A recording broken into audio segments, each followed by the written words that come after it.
The brisk morning air at a rural agricultural estate in Gloucestershire seemed far removed from the glitzy, high-stakes PR machinery of Montecito, yet it was here that the architectural stability of the British monarchy's current strategy was laid bare. Princess Anne, the Princess Royal, stood poised with a pair of ceremonial shears, ready to inaugurate a new state-of-the-art agricultural technology center. However, the atmosphere was charged with more than just the scent of fresh soil and industrial progress. The global media was still reeling from a sequence of events that began thousands of miles away in the American Midwest, a weekend trip to Chicago by Meghan Markle that has effectively detonated a structural hole in the Duke and Duchess of Sussex's long-standing legal and personal narratives. For months, the Sussexes had maintained a rigid, almost existential posture regarding their safety in the United Kingdom. Prince Harry's ongoing litigation against the British Home Office and RAVEC, the Executive Committee for the Protection of Royalty and Public Figures, had been built on a singular, terrifying premise that the UK is a Vung Cheen Sur or a war zone for his family, and that without taxpayer-funded armed police protection, their return to British soil is a gamble with death. Yet, while Harry's lawyers were busy filing mountains of paperwork in London, his wife was seen walking calmly, almost invisibly, through the pews of Holy Name Cathedral in Chicago. The irony was not lost on the British public, nor was it lost on the woman who currently serves as the deme tour or the unwavering anchor for King Charles III. Princess Anne has long been the gold standard for royal duty, a woman who averages over 400 engagements a year and consistently tops the list as the hardest-working member of the firm. As she stepped away from the ribbon-cutting ceremony, a veteran royal correspondent seized the moment to ask the question that had been burning through the headlines. Your Royal Highness, what is the palace's view on the Duchess of Sussex's recent solo trip to Chicago, and does it impact the ongoing concerns regarding security for the family? Anne did not flinch.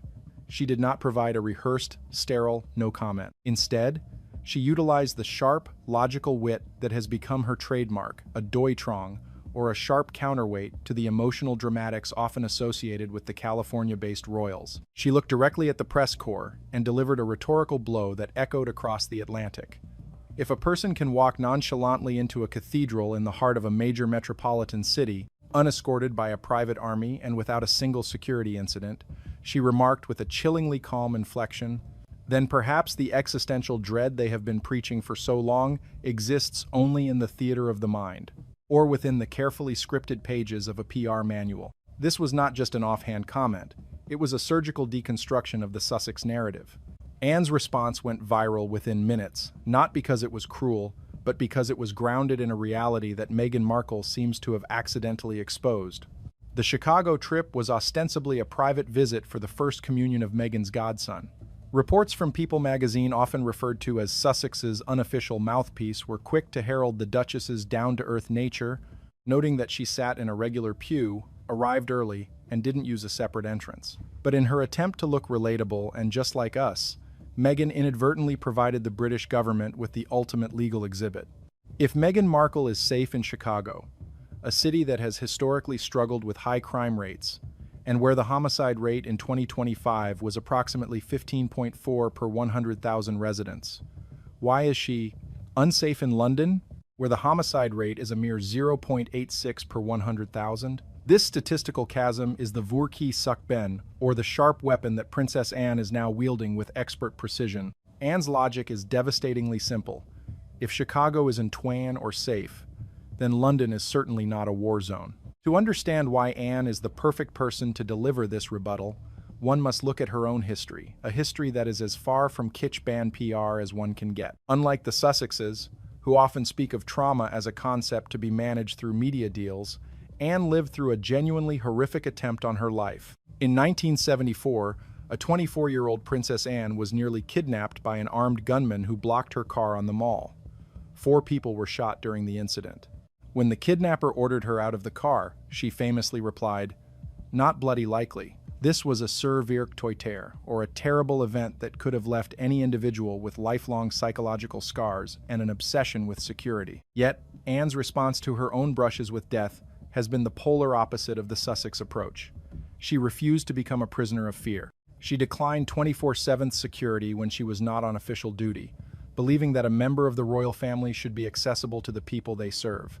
Her strength is not performative, it is structural. At the age of 75, she continues to be the pillar of the institution, having recently made a high-stakes visit to the front lines near the Ukraine conflict zone, a move that stunned international observers. At an age when most people are long retired, Anne was on the ground in a literal war zone, providing support for social organizations and diplomatic efforts, all without the fanfare of a Netflix crew. In the eyes of the Princess Royal, the current litigation being pursued by Harry is not about safety, it is about status. By pointing out the discrepancy between Meghan's unprotected walk in Chicago and Harry's taxpayer-funded demands in London, Anne has signaled that the royal family's patience for Sir Lam Mao, or performative victimhood, has finally reached its breaking point. This first chapter of the saga reveals a monarchy that is no longer content to stay silent while its integrity is questioned. Through Anne, the king is speaking a language of logic, duty, and cold, hard facts, forcing the world to ask, if the threat is so great, why was Meghan so comfortable in the pews of Chicago? This investigative report delves into the intricate web of security demands and the stark financial contradictions that Princess Anne has quietly highlighted through her recent remarks. To understand the depth of the Princess Royal's critique, one must first dismantle the narrative of unique vulnerability that the Duke and Duchess of Sussex have constructed since their departure from frontline royal duties in 2020. Prince Harry's legal crusade against the Home Office is not merely a request for safety, it is a demand for a specific tier of state-sponsored protection that is usually reserved for the sovereign and the direct heirs to the throne. Princess Anne has emerged as the most formidable critic of this stance, not through grand public statements, but through a lifetime of lived experience that contradicts the very foundation of Harry's claims. In the wake of the Chicago event, insiders suggest that Anne has been instrumental in briefing the king on the optics of the situation. Her logic is grounded in the reality of the sovereign grant and the public purse. While Harry and Meghan argue that their global profile necessitates a security detail costing upwards of $15 million annually, the Princess Royal operates on a fraction of that, despite being statistically at higher risk due to the sheer volume of her public appearances and her proximity to the monarch. The disparity in security budgets among the senior members of the royal family is a point of significant contention that Anne has brought to light. For decades, the Princess Royal has managed a schedule that would exhaust an individual half her age, often traveling with minimal fuss and a small, highly efficient team. She has consistently maintained that if a royal becomes too insulated by a wall of armed guards, they lose the very connection to the public that justifies their existence. In contrast, the Sussexes have been accused of conflating security with celebrity status. Anne has reportedly pointed out to colleagues that a significant portion of the Sussexes' perceived need for protection stems from their own media strategies. Their penchant for high-profile public outings, followed by immediate leaks to friendly publications, creates a self-fulfilling prophecy of chaos. A critical element of Anne's rebuttal involves the comparison of actual crime data between the locations the Sussexes visit by choice and those they claim are too dangerous to visit for duty. The city of Chicago, while a cultural gem, recorded 460 homicides in a single year, a figure that remains staggeringly high when compared to the entirety of England and Wales. When Meghan Markle walked into the Holy Name Cathedral, she was entering a jurisdiction with a per capita murder risk nearly 18 times higher than that of London. By doing so without a private security phalanx, she did more than just attend a religious ceremony. She provided a documented example of her ability to move freely in a high-risk environment.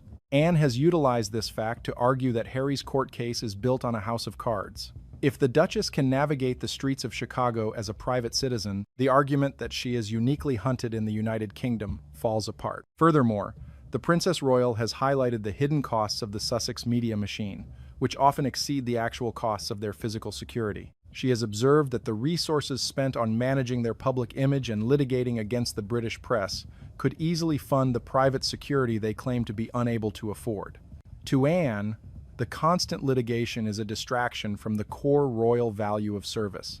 She represents a generation that viewed security as a necessary evil to be minimized, whereas the current Sussex strategy appears to use security as a badge of importance. The contrast between Anne and Meghan is also deeply rooted in their respective histories of resilience. While the media focuses on Meghan's choreographed appearances, Anne's history of surviving a violent kidnap attempt in the 70s serves as the ultimate benchmark for royal courage. On that terrifying night on the Mall, Anne didn't have the luxury of a prearranged PR statement or a fleet of armored SUVs. She faced a gunman with nothing but her own wit and defiance. The trauma of that event was real and visceral, involving the shooting of 4 people in her immediate vicinity. Yet, she did not retreat behind a wall of taxpayer-funded protection. Instead, she chose to double down on her commitment to the public. This is the steel that Anne brings to the current debate. She is a woman who has actually faced the worst-case scenario and concluded that the mission must come before the man. Her recent foray into the conflict-torn regions of Ukraine at the age of 75 further cements this position. While Harry and Meghan issue statements about global peace from the safety of their California estate, Anne was on the ground, assessing the needs of social organizations and representing the crown in one of the most volatile regions on Earth. Her presence there, at an age when many would be seeking comfort, is a silent but deafening rebuke to the Sussexes' claims of being too afraid to visit the United Kingdom. Anne's message is clear. If the Princess Royal can visit a literal war zone to perform her duties, the Duke and Duchess of Sussex can certainly attend a family event in London without demanding the restructuring of British national security protocols. This second chapter of the controversy reveals a royal family that is no longer willing to be passive. Through Anne, the institution is presenting a defense based on fiscal responsibility, statistical reality, and a tradition of bravery that spans generations. The Chicago trip, intended to be a PR win for Meghan, has instead become the catalyst for a profound re-examination of the Sussexes' credibility. Princess Anne has effectively turned the Duchess's own actions into a mirror, reflecting the inconsistencies of a couple who claim to want privacy while briefing the world on the pews they sit in, and who claim to be in danger while walking unbothered through the heart of one of America's most dangerous cities. This analysis shifts focus toward the profound personal and moral contradictions that Princess Anne has identified within the behavior of the Duchess of Sussex. At the heart of Anne's critique is a fundamental question of character and the selective nature of Meghan Markle's loyalty. The Princess Royal has long been a champion of the belief that family unity is the bedrock of the monarchy, a principle she has upheld through decades of service to her brother, King Charles III. From Anne's perspective, the Chicago trip did not just expose security inconsistencies, it exposed a jarring lack of empathy toward those who should matter most. While the world watched Meghan portray the image of a devoted godmother in Chicago, the reality of her own fractured family remained a dark shadow over the narrative. Princess Anne has reportedly expressed profound disappointment in Meghan's continued estrangement from her father, Thomas Markle. The irony is staggering. Meghan traveled halfway across the United States to attend a ceremony for a godson who had rarely been mentioned in public, yet she remains unreachable to a father who recently returned to American soil in a state of fragile health. Anne, who has remained a steadfast support for her own father, Prince Philip, until his final days, and now serves as the primary caregiver for the king's public image, finds this abandonment of a parent in distress to be entirely at odds with the values of the institution she represents. The Princess Royal has noted that Meghan's actions suggest a person who prioritizes performative relationships over genuine familial obligation. The Chicago visit, characterized by its suspicious timing and its immediate amplification by sympathetic media outlets, bears all the hallmarks of a staged event designed to manufacture a relatable persona. Anne's disdain for such tactics is well known. She views the briefing of People magazine regarding specific details like the pew number as a shallow attempt to manipulate public opinion.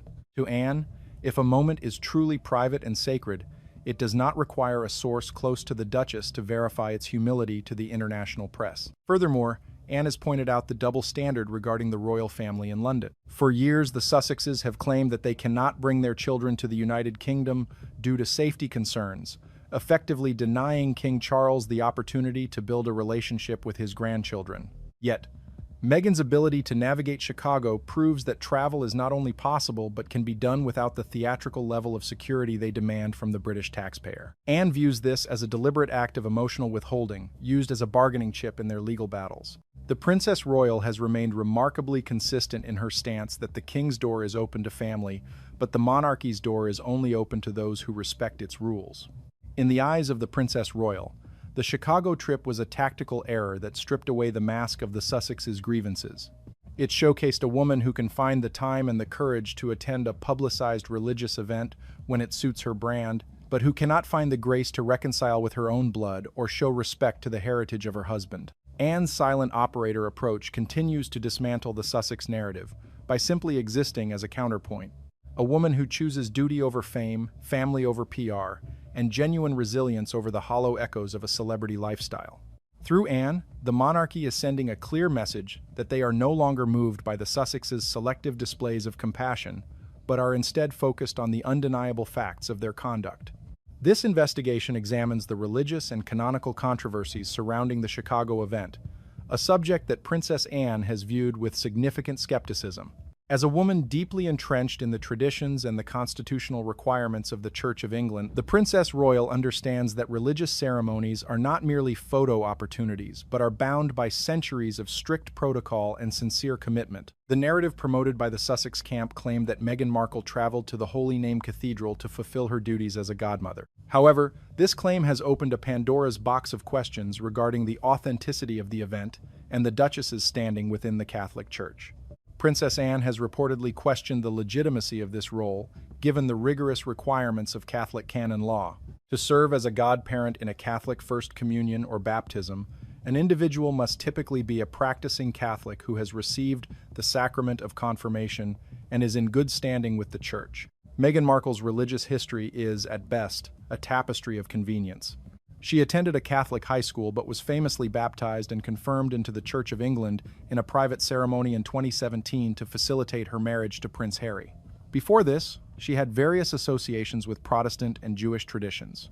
Anne, who takes her own role as a servant of the faith seriously, sees this as another example of the Sussexes treating sacred institutions as a background for their personal branding. The suspicion that this was an orchestrated PR move, rather than a religious obligation, is reinforced by the involvement of the media. The Princess Royal has pointed out the tactical pattern. A supposedly accidental social media post by a local journalist, followed instantly by a comprehensive exclusive in a major celebrity magazine. This sequence of events suggests a level of coordination that is entirely at odds with the concept of a quiet, spiritual pilgrimage. To Anne, the fact that a professional journalist like Natalie Martinez would post a photo and then delete it the moment it was picked up by the mainstream press is a classic hallmark of the sunshine sack style of PR that Meghan has long utilized. It creates an illusion of organic discovery while ensuring maximum global reach. Public reaction in 2026 has become increasingly sharp and selective, a trend that Anne has observed with a sense of grim vindication. The British and American publics are no longer as easily swayed by the relatable image the Duchess attempts to project. Many are asking the same question the Princess Royal has posed. Why is a secret godson given more priority than a dying father or a reigning king? The revelation that the mother of the child in question posted a caption suggesting she was surprised by Meghan's presence only adds to the confusion. It portrays a relationship that is perhaps less of a deep spiritual bond and more of a convenient alliance for a weekend of positive headlines.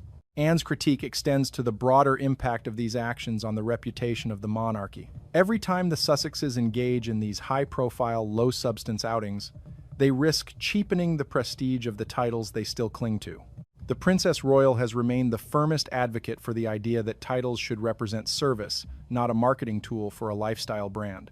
By using a religious setting to essentially conduct a field test for their security arguments, the Sussexes have, in Anne's view, crossed a line from personal drama into institutional disrespect. The contrast remains the most powerful weapon in Anne's arsenal. While Meghan is seen trying to navigate the complexities of Catholic godparenting for the cameras, Anne continues her work as the most reliable representative of the crown, untroubled by the need for public validation or the approval of celebrity magazines. She remains the anchor for King Charles, providing a level of consistency that highlights the erratic and often contradictory nature of the Sussexes' global tour. For Anne, the Chicago trip did not prove Meghan's humility. It proved her desperation to remain relevant in a world that is beginning to see through the veneer of the Montecito narrative. This chapter of the saga underscores the growing divide between those who live a life of duty and those who live a life of digital curation.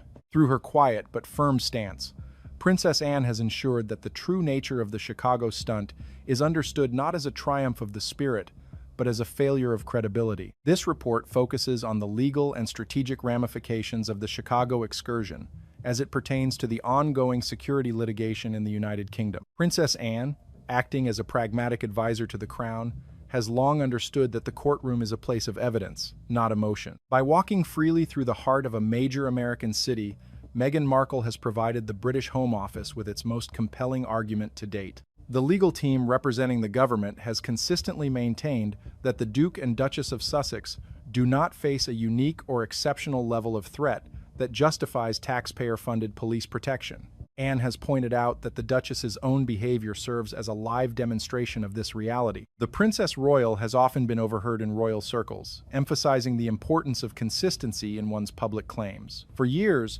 Prince Harry has told the courts that he feels unable to bring his family to British soil because the risk is too great. He has described the United Kingdom as a dangerous environment where his family is hunted by the press and extremist elements.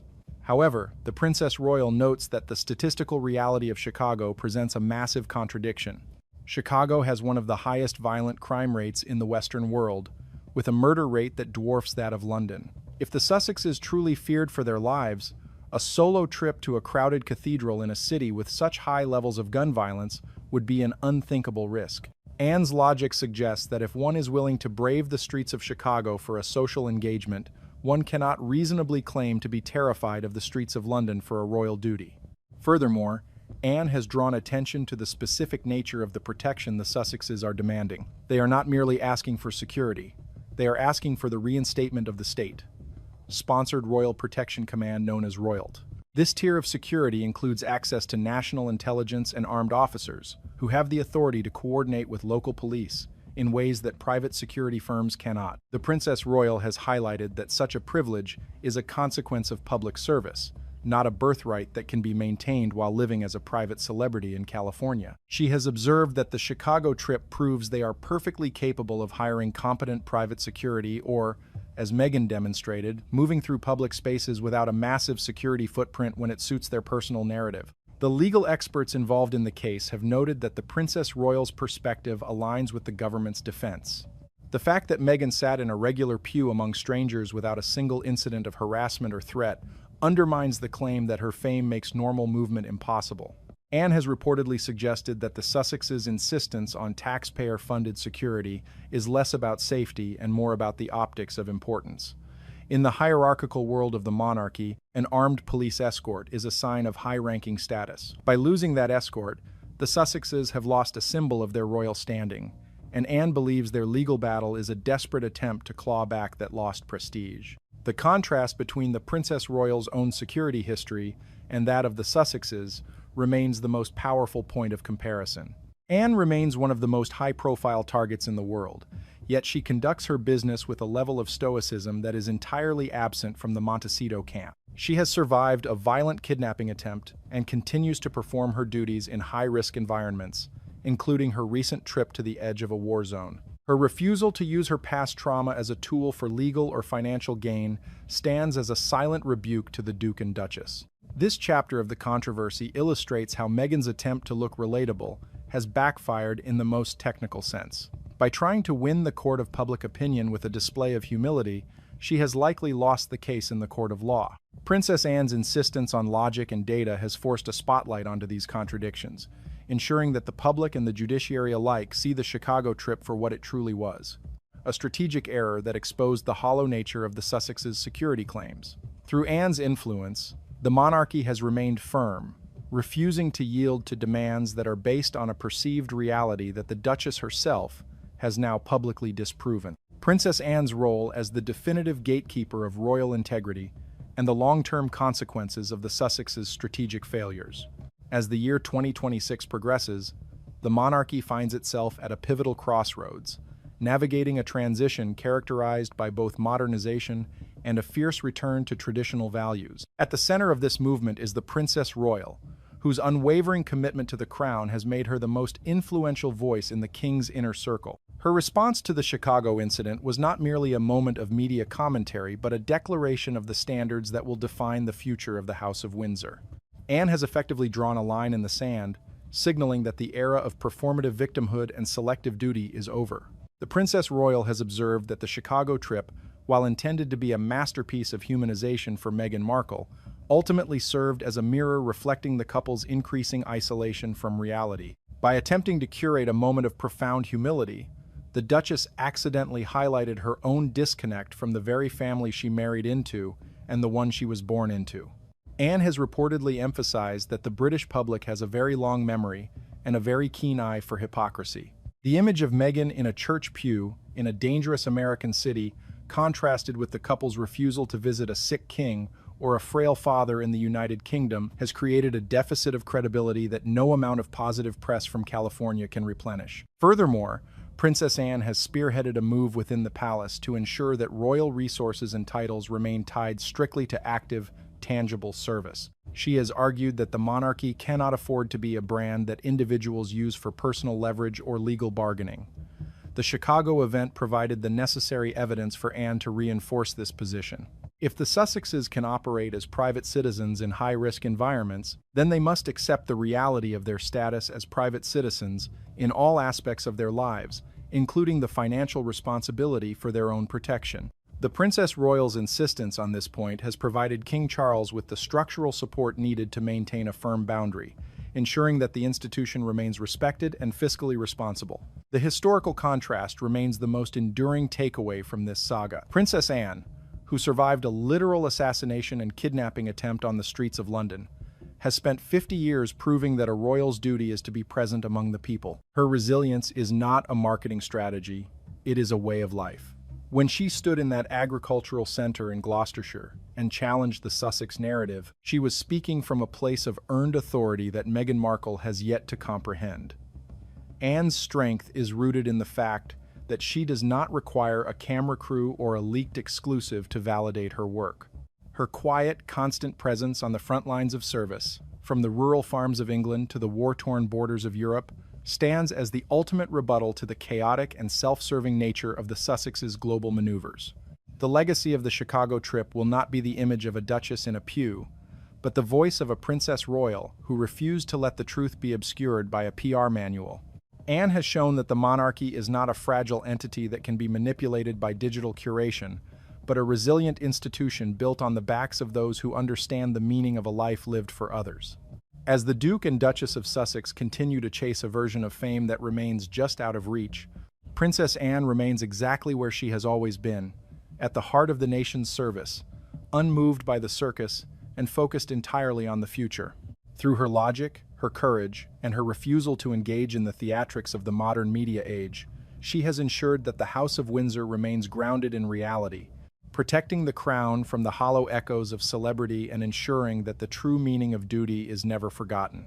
The Chicago stunt may have been intended to change everything for Meghan, but thanks to the Princess Royal, it has only served to confirm the enduring strength of those who stay and serve. May 4, 2026. Within 60 minutes of King Charles III's signature on the letters patent 2026 being verified, the digital communications between London and Montecito transitioned from diplomatic tension to absolute legal warfare. Meghan Markle did not issue a public statement or a grievance-filled interview. Instead, she activated a pre-assembled legal strike team in Los Angeles, effectively converting her California estate into an operational hub for international litigation. This was not a response driven by emotion, but a calculated institutional assault. Confidential records from top-tier firms in California suggest that the Duchess has moved to challenge the very core of the British sovereign's prerogative, aiming to bypass the King's authority through the lens of American civil law and international human rights. The first move in this counteroffensive was the deployment of an elite phalanx of attorneys specializing in international constitutional law and global intellectual property. Sources indicate that Meghan has been spearheading marathon strategy sessions to dissect the 2026 decree word by word. Her team's objective is to categorize the King's reclassification of Archie and Lilibet as private citizens, not as a royal right, but as a breach of established birthrights. Meghan is specifically targeting the 183-day residency rule, arguing that it serves as a punitive, retroactive measure designed to strip identity from minors who lack the legal capacity to perform royal duties. She is framing the King's decision as a discriminatory act, contending that royal status, once conferred at birth under the 1917 conventions, is an irrevocable personal property, not a revocable privilege dependent on geographical location. But the true center of Meghan's revolt is the privatization of the monarchy's symbols. While the palace focuses on constitutional protocols, Meghan has moved to secure the commercial infrastructure. Within the same window of the King's announcement, her legal representatives filed for exclusive trademark rights for Prince Archie of Sussex, Princess Lilibet of Sussex, and the House of Sussex Global at the USPTO. This move creates a high-stakes legal paradox. While Charles may strip the titles in the United Kingdom, Meghan seeks to own them as corporate assets in the United States. She is effectively building a legal wall around these names, ensuring that any use of her children's royal styles by media outlets or commercial entities without her authorization will trigger massive intellectual property lawsuits. This is a cold, pragmatic play for the survival of a $100 million empire. Meghan understands that in a market-driven world, a nominal title, even one suspended by a foreign monarch, remains a golden passport to global venture capital. The investors backing her lifestyle brand are not buying products. They are buying proximity to a royal bloodline. If Archie and Lilibet are reduced to ordinary citizens, the Sussex brand loses its core leverage. Consequently, Meghan is prepared to use the truth as a weapon of mass disruption. Whispers of a documented vault containing sensitive audio recordings and internal palace memos have begun to circulate, suggesting that if the Crown uses the law to sever her children's heritage, she will use these records to incinerate the institution's moral standing. She is no longer just a mother protecting her family. She is a corporate strategist fighting to keep the royal family from reclaiming the very brand she has spent years building. As the operational fallout of the letters patent 2026 intensified on the 25th of April 2026, the strategy of Meghan Markle shifted from defensive legal positioning to an aggressive expansion of intellectual property rights that directly challenged the thousand-year-old sovereignty of the British Crown. The Duchess of Sussex initiated a maneuver that insiders characterize as a cold, systematic privatization of royal heritage. Recognizing that King Charles III and the Prince of Wales had moved to strip the functional royal status of her children through the newly implemented residency and service requirements, Meghan did not appeal to the palace's sense of family.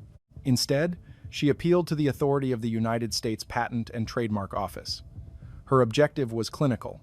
If she could not control the constitutional reality of her children's titles, she would seize the commercial rights to their names on a global scale. The primary mechanism of this revolt was the filing of a massive series of trademark applications under the umbrella of a newly restructured Delaware-based entity. This move was specifically engineered to bypass the jurisdiction of the British state entirely. The legal team in Montecito filed for exclusive rights to the phrases Prince Archie of Sussex and Princess Lilibet of Sussex across multiple commercial classes, including entertainment, luxury goods, digital media, and publishing. Meghan's logic was built on a calculated, market-driven reality. Even if the palace officially reclassified the children as commoners on the royal website, the name and the aura of the title remained hers to exploit in the lucrative American and Asian markets. This was a direct attempt to decouple the prestige of the monarchy from the authority of the monarch, turning a public institution into a private revenue stream. Sources close to the negotiations suggest that while Meghan frames this as an act of protection, the underlying motive is the total commodification of royal identity.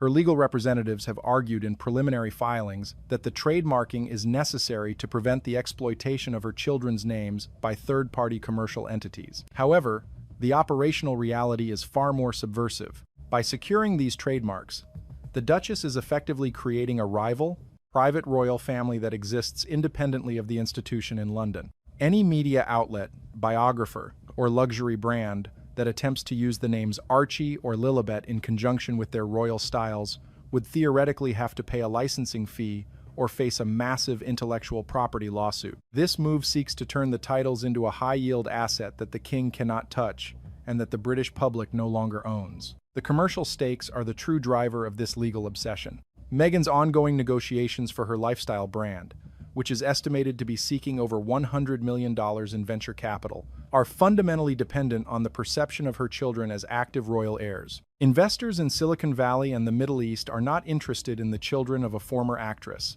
They are interested in the global marketability of a prince and a princess. Meghan understands that a title, even if legally hollowed out by a grandfather's decree, remains a powerful signal of status in the world of high-end finance. To her, the title is not a symbol of duty or national service, but a piece of intangible property that she intends to monetize as the core engine of the Sussex global brand. The tension reached a new height when Meghan's legal team sent formal notices to several major news organizations, cautioning them against the unauthorized use of her children's likenesses or titles in a way that implies a connection to the British crown without her express consent. This move effectively signaled an intent to hijack the narrative surrounding their royal identity. Meghan is betting that the power of U.S. trademark law will provide a more durable shield than the ancient protocols of the palace. She is treating the House of Windsor not as a family or a national institution, but as a legacy brand that has failed to protect its most valuable commercial shareholders. This phase of the conflict has also exposed a deep strategic divide. While the king is operating on a timeline of centuries, focusing on the long-term stability of the monarchy, Meghan is operating on a timeline of quarterly earnings and investment rounds. She has reportedly told her advisors that she would rather hold a suspended title that is legally her property in the United States than a functioning title that is subject to the whims of the British establishment. By trademarking the titles, she is attempting to outmaneuver the king's 183-day residency rule. Her children may not breathe the air of the United Kingdom for 6 months a year, but their names will be active, protected, and profitable in every corner of the digital economy. This represents the birth of a privatized royalty, a scenario where the name of the prince is a registered trademark and the authority of the crown is replaced by the power of the contract, all driven by a duchess who views the thousand-year-old throne as a mere springboard for a multi-million-dollar corporate empire. As the legal filings in the United States established a commercial perimeter around the Sussex identity, Meghan Markle pivoted toward a more destructive phase of her strategy: the moral and psychological destabilization of the British monarchy. By late April 2026, it became evident that the Duchess of Sussex was not merely defending her children's status, but was actively attempting to frame the entire House of Windsor as a cold, outdated, and fundamentally cruel institution. This was a calculated transition from trademark law to narrative warfare, designed to cast King Charles III and Prince William as the aggressors in a global drama. Meghan's primary objective was to transform a technical constitutional amendment into a human rights crisis, thereby shielding her commercial interests behind a mask of maternal protection. The centerpiece of this offensive was the threatened deployment of what insiders describe as the Sussex Archive. This collection of documented evidence, reportedly gathered during her tenure as a working royal, includes audio recordings, contemporary journals, and encrypted digital communications. Meghan's strategy was to use this material not just as a defense but as a deterrent. She sought to send a clear message to Buckingham Palace. If the crown used the law of the state as a sword to sever her children's lineage, she would use her personal records as a shield to incinerate the institution's global reputation. By leaking hints of these recordings to select media outlets, she aimed to create an atmosphere of paranoia within the palace corridors, forcing the king to weigh the constitutional integrity of the Letters Patent 2026 against the potential for a catastrophic leak of private royal conversations. In this phase, Meghan began to drive a specific wedge into the public consciousness by framing the king's 183-day residency rule as a modern form of exile. Her legal representatives leaked arguments suggesting that the palace was intentionally creating an impossible ultimatum, forcing a mother to choose between her children's safety in a foreign republic and their inherited identity in the United Kingdom. She characterized the reclassification of Archie and Lilibet as a punitive strike against innocent minors, arguing that the king was effectively trashing a century of royal precedent to satisfy a personal vendetta against the Sussex branch. This narrative was designed to provoke a public outcry, turning the technicalities of the Letters Patent into a visceral story of a grandfather turning his back on his own blood for the sake of budgetary efficiency and political optics. Furthermore, Meghan's team began to filter highly sensitive allegations regarding the internal planning of Project Silver. They suggested that her researchers had uncovered evidence that the Prince of Wales had been the primary architect of the plan to downsize the monarchy, targeting the Sussex children as early as 2024. By portraying William as a ruthless corporate liquidator and Charles as a compliant enforcer, Meghan attempted to shift the blame for the family rift entirely onto the London establishment. She sought to prove that the slimming down of the monarchy was not a neutral state necessity, but a targeted removal of a rival power center in California. This was a deliberate attempt to poison the transition of power, ensuring that William's future reign would be shadowed by allegations of institutional bullying and the erasure of his own nieces and nephews. The commercialization of this moral conflict was integrated into Meghan's upcoming media slate. Production on the documentary series Citizens of Nowhere was accelerated to capture the raw, immediate reactions to the king's decree. Sources from the production set indicate that Meghan intentionally filmed scenes of herself receiving the legal notices from London, using the distress of her family as the primary content for a multi-million-dollar streaming deal. This was the ultimate realization of her strategy, turning her exclusion from the monarchy into a profitable entertainment product. She understood that while a princess has a limited shelf life in the American market, a princess who has been wronged and cast out by a powerful king is a global sensation with massive merchandising potential. Meghan's gamble was that the public's voyeuristic hunger for royal scandal would outweigh the palace's desire for constitutional order. She positioned herself as the voice of the modern world, fighting against a rigid, archaic system that refused to evolve. By framing the conflict as a battle for the future of her children, she created a powerful moral lever that allowed her to maintain her $100 million brand even as the palace stripped away her official status. She intended to prove that in the digital age, a well-placed narrative of victimhood is more durable than a royal title. This was the birth of the Sussex defense, a strategy where the truth is curated for maximum damage, and the children's birthright is used as a bargaining chip in a high-stakes game of global reputation management, all orchestrated by a duchess who viewed the sanctity of the crown as a secondary concern to the survival of her own media empire. The momentum of the Sussex narrative warfare met its terminal velocity when it collided with the most formidable obstacle in the royal establishment, Princess Anne. While King Charles III remained burdened by the weight of sovereignty and Prince William focused on the long-term continuity of the line, the Princess Royal stepped forward as the ultimate enforcer of the crown's interests. Known for her zero-tolerance policy toward institutional disruption, Anne recognized that Meghan Markle's strategy was not a family dispute, but a systematic attempt to dismantle the sovereign rights of the British state for private profit. The Princess Royal did not engage in the emotional theater of the media. She moved with clinical precision to sever the very roots of the Sussex commercial machine. Princess Anne's strategy was a masterclass in institutional power. As a key figure within the Privy Council and a patron of numerous international trade and legal associations, she understood exactly how to neutralize a brand that sought to leverage the crown's prestige. Her first move was to strike at the heart of Meghan's economic engine. Anne directed the Department for Business and Trade, in coordination with international legal bodies, to issue a global enforcement directive regarding the illegal commercial use of royal signals for unauthorized private profit. The directive was clear: any product, service, or venture utilizing the styles of Duchess, Prince, or Princess for private gain would be classified as a violation of the British Crown's intellectual property and a deceptive trade practice.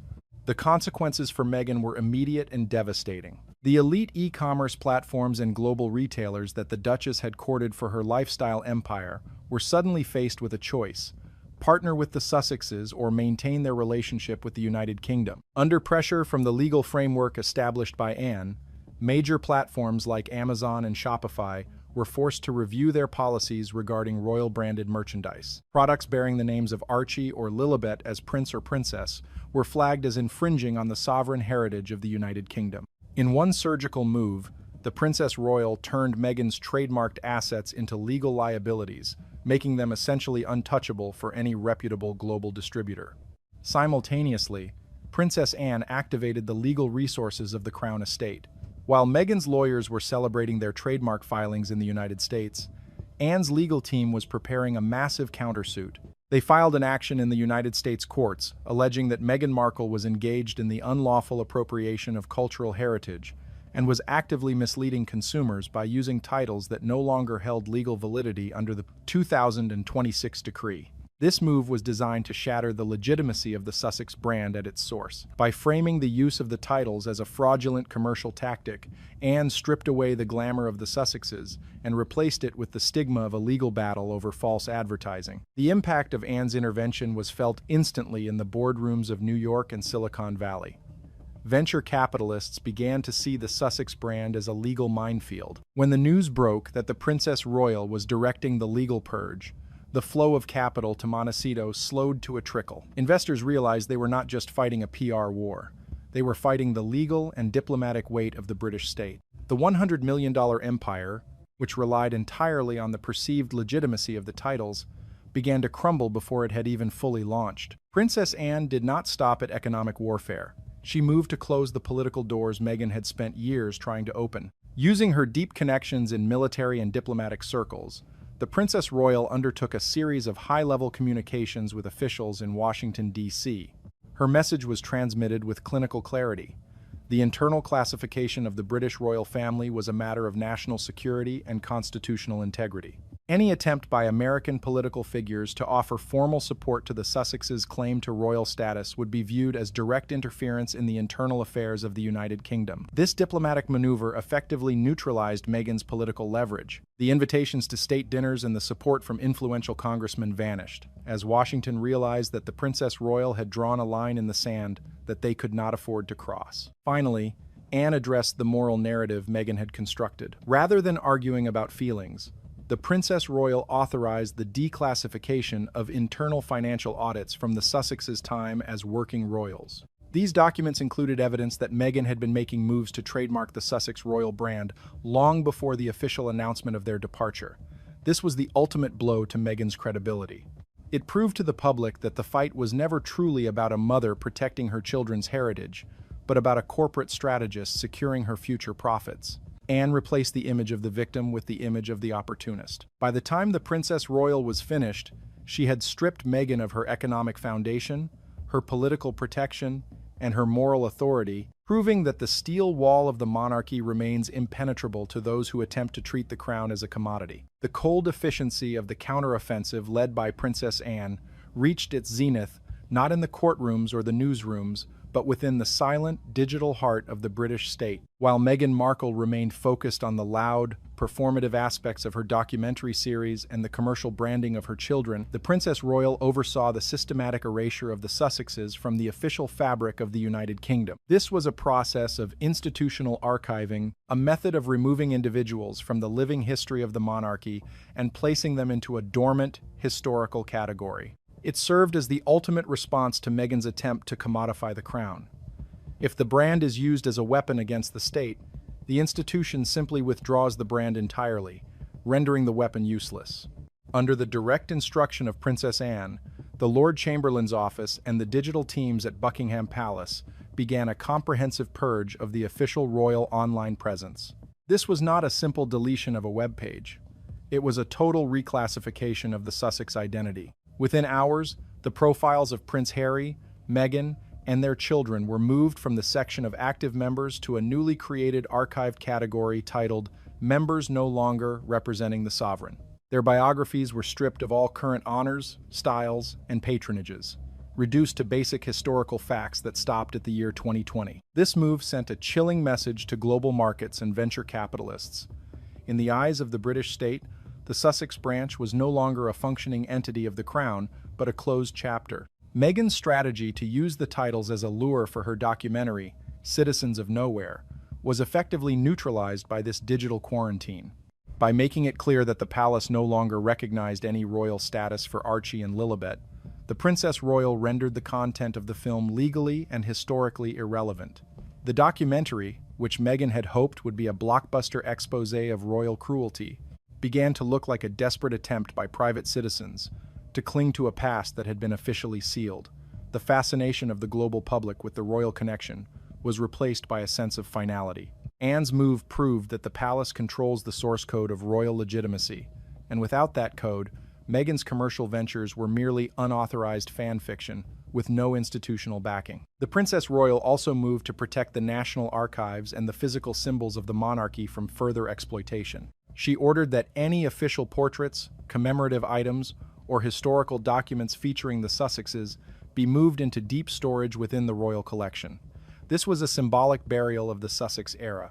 By removing their physical presence from the public eye and the state records, Anne ensured that future generations would not see the Sussexes as a central part of the royal story, but as a brief and resolved footnote of the 21st century. This was the steel wall in action. A quiet, relentless process of making the opposition invisible and irrelevant.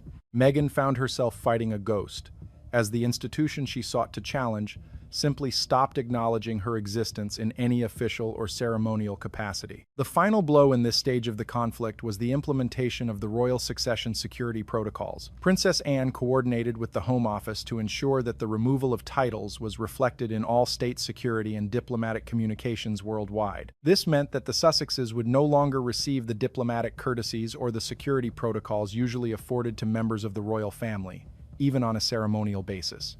For Meghan, this was a devastating loss of status that directly impacted her ability to move within the circles of the global elite. The private citizen classification was now reflected in every interaction with every government agency in the world.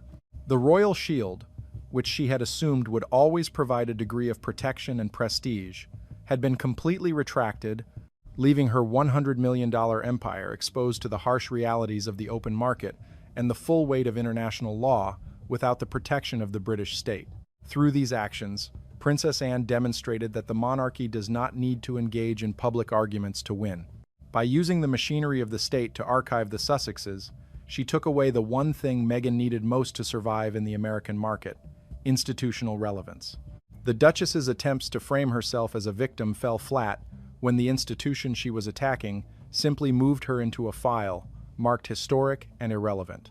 The empire built on royal proximity was left without a foundation, as the source of that proximity was officially and permanently sealed. Anne had successfully turned the Sussexes into citizens of nowhere, not by force, but by the quiet, surgical application of institutional power, ensuring that the only crown Meghan would ever hold was one she had purchased herself in a commercial transaction. The endgame of the conflict between the Montecito strategic war room and the steel wall of Princess Anne reached its inevitable conclusion in the spring of 2026. What began as an audacious attempt by Meghan Markle to privatize the prestige of the British monarchy ended in a clinical and total neutralization of the Sussex brand. The final reckoning was not marked by a grand public debate or a dramatic trial, but by the cold, silent withdrawal of capital and the evaporation of social influence. Meghan, who had bet her entire future on the idea that the royal family would eventually blink in the face of public scandal or legal pressure, found herself staring at a fortress that had not only stood its ground, but had systematically dismantled her every means of retaliation. The financial collapse was the first visible sign of the Sussex defeat. As Princess Anne's legal and diplomatic blockade tightened, the $100 million lifestyle empire began to unravel with startling speed. The venture capitalists who had originally seen the Duchess as a high-value asset realized that the legal risks associated with her brand were now insurmountable. With the Crown Estate actively pursuing litigation in the United States for the unauthorized use of royal heritage, and the Princess Royal securing international trade bans on the Sussex titles, the brand became radioactive.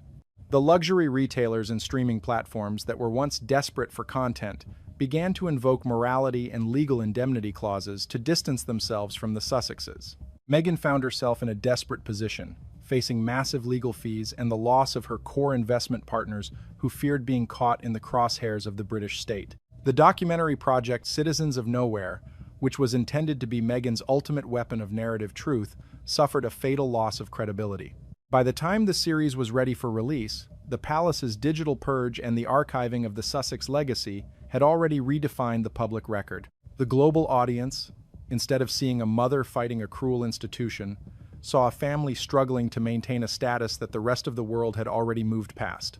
The fascination with the Sussexes had been replaced by a sense of institutional fatigue.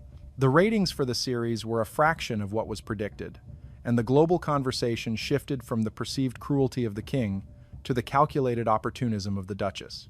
Meghan's attempt to commercialize her marginalization had failed because the institution had successfully made her marginalization official, permanent, and remarkably dull.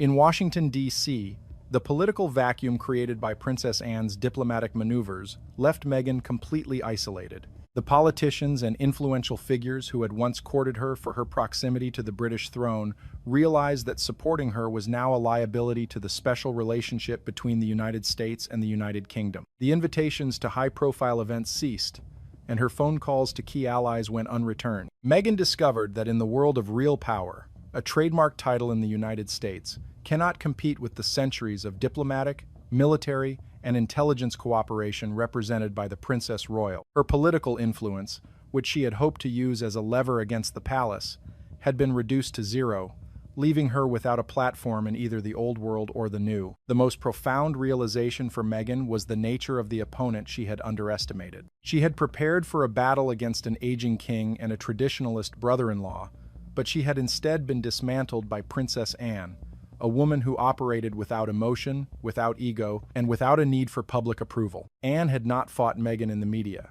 She had fought her in the archives, in the trade offices, and in the secret channels of international diplomacy. The Princess Royal had taken away Meghan's weapons one by one, leaving her with no leverage, no platform, and no path back to the institution she had tried to treat as a corporate subsidiary. As the sun set on this chapter of royal history, the result was a total victory for the continuity of the crown. Archie and Lilibet remained in California, officially classified as private citizens. Their royal titles, nothing more than dormant historical footnotes in the royal collection. Meghan Markle, once a global icon of calculated change, was left as a figure of the past, her $100 million dream replaced by a reality of legal debt and social irrelevance. The steel wall of the monarchy had proven that while an individual can seek to disrupt a thousand-year-old system, the system possesses an infrastructure of survival that is immune to the tactics of modern celebrity. The war for the crown was over, and the institution had survived, leaving the Sussexes as citizens of a world that no longer recognized their royal claims or their commercial demands. Meghan finally realized that she had not been fighting a father or a brother, but a wall of steel that required no tears to win. The evening mist had barely settled over the rugged terrains of the Sandringham estate this past Wednesday, the 6th of May 2026, when the relative silence of the Norfolk countryside was shattered by a chilling security breach. At approximately 7:30 p.m., the disgraced Duke of York, Andrew Mountbatten, Windsor, found himself staring down the barrel of a visceral nightmare. While performing the most mundane of tasks walking his dogs near the secluded wood farm, Andrew was intercepted by a specter in a black ski mask. This was no mere heckler. This was a man identified as Alex Jenkinson, 39, from Suffolk, armed and radiating a palpable intent to cause grievous harm. As the suspect lunged, Andrew, accompanied by a sole private security contractor, narrowly escaped a physical confrontation, retreating at high speed in a nearby vehicle. Jenkinson was later apprehended by Norfolk Constabulary, charged with possession of an offensive weapon and public order offenses. But as the dust settled on the gravel paths of Sandringham, a different kind of predator began to circle. Before the king could even receive a full briefing, and before Prince Andrew had even finished his initial police statement, a flurry of digital activity ignited 5,000 miles away in Montecito. Like clockwork, Prince Harry and Meghan Markle figures who have spent the better part of 5 years meticulously dismantling their bridges to the British monarchy pounced. Their reaction was not one of silent family solidarity, but a loud, performative, and strategically litigious concern. It was the opening act of a new drama, the Andrew precedent. For years, the Sussexes have treated Prince Andrew like a leper, strategically distancing themselves from his toxic brand to safeguard their own Hollywood aspirations. Yet, within hours of the Telegraph's breaking report, their legal sirens began to wail. Through a calculated barrage of statements from high-priced attorneys and unnamed spokespeople, Harry and Meghan have effectively hijacked a terrifying security failure to bolster their own endless crusade for taxpayer-funded protection. Their sudden, frantic outreach to the palace demanding minute-by-minute updates and expressing grave fears for the family's safety has been described by insiders as a transparent pantomime. They are playing the role of the worried family members, but the script is written in the language of a lawsuit. By centering themselves in Andrew's trauma, they are attempting to force a narrative: if it can happen to him on a royal estate, nowhere in the UK is safe for us. What has truly ignited the fury of the British public is the sheer audacity of the demands that followed this concern. Harry and Meghan are not just asking for safety. They are demanding a sovereign shield without sovereign service. Using the Andrew incident as their primary leverage, the couple has reportedly issued a new set of ultimatums to the Home Office and the royal household, far exceeding their previous requests. The Golden Hour Intelligence Access Harry is reportedly demanding parity of intelligence. He doesn't just want bodyguards. He wants access to the UK's classified security briefings, the kind of sensitive data reserved for the monarch and the immediate line of succession. His argument? That the Jenkinson incident proves that threats against the extended family are systemic and require state-level counter-terrorism intervention. The 24/7 diplomatic shield, the £5 million taxpayer bill, The couple is pushing for a permanent, around-the-clock security detail whenever they touch British soil, regardless of the purpose of their visit. Estimates suggest this would cost the British taxpayer upwards of £5 million per year. This is not for charity work or royal duties, but for private book tours, Netflix filming, and social visits. The Sandringham Standard Requirement.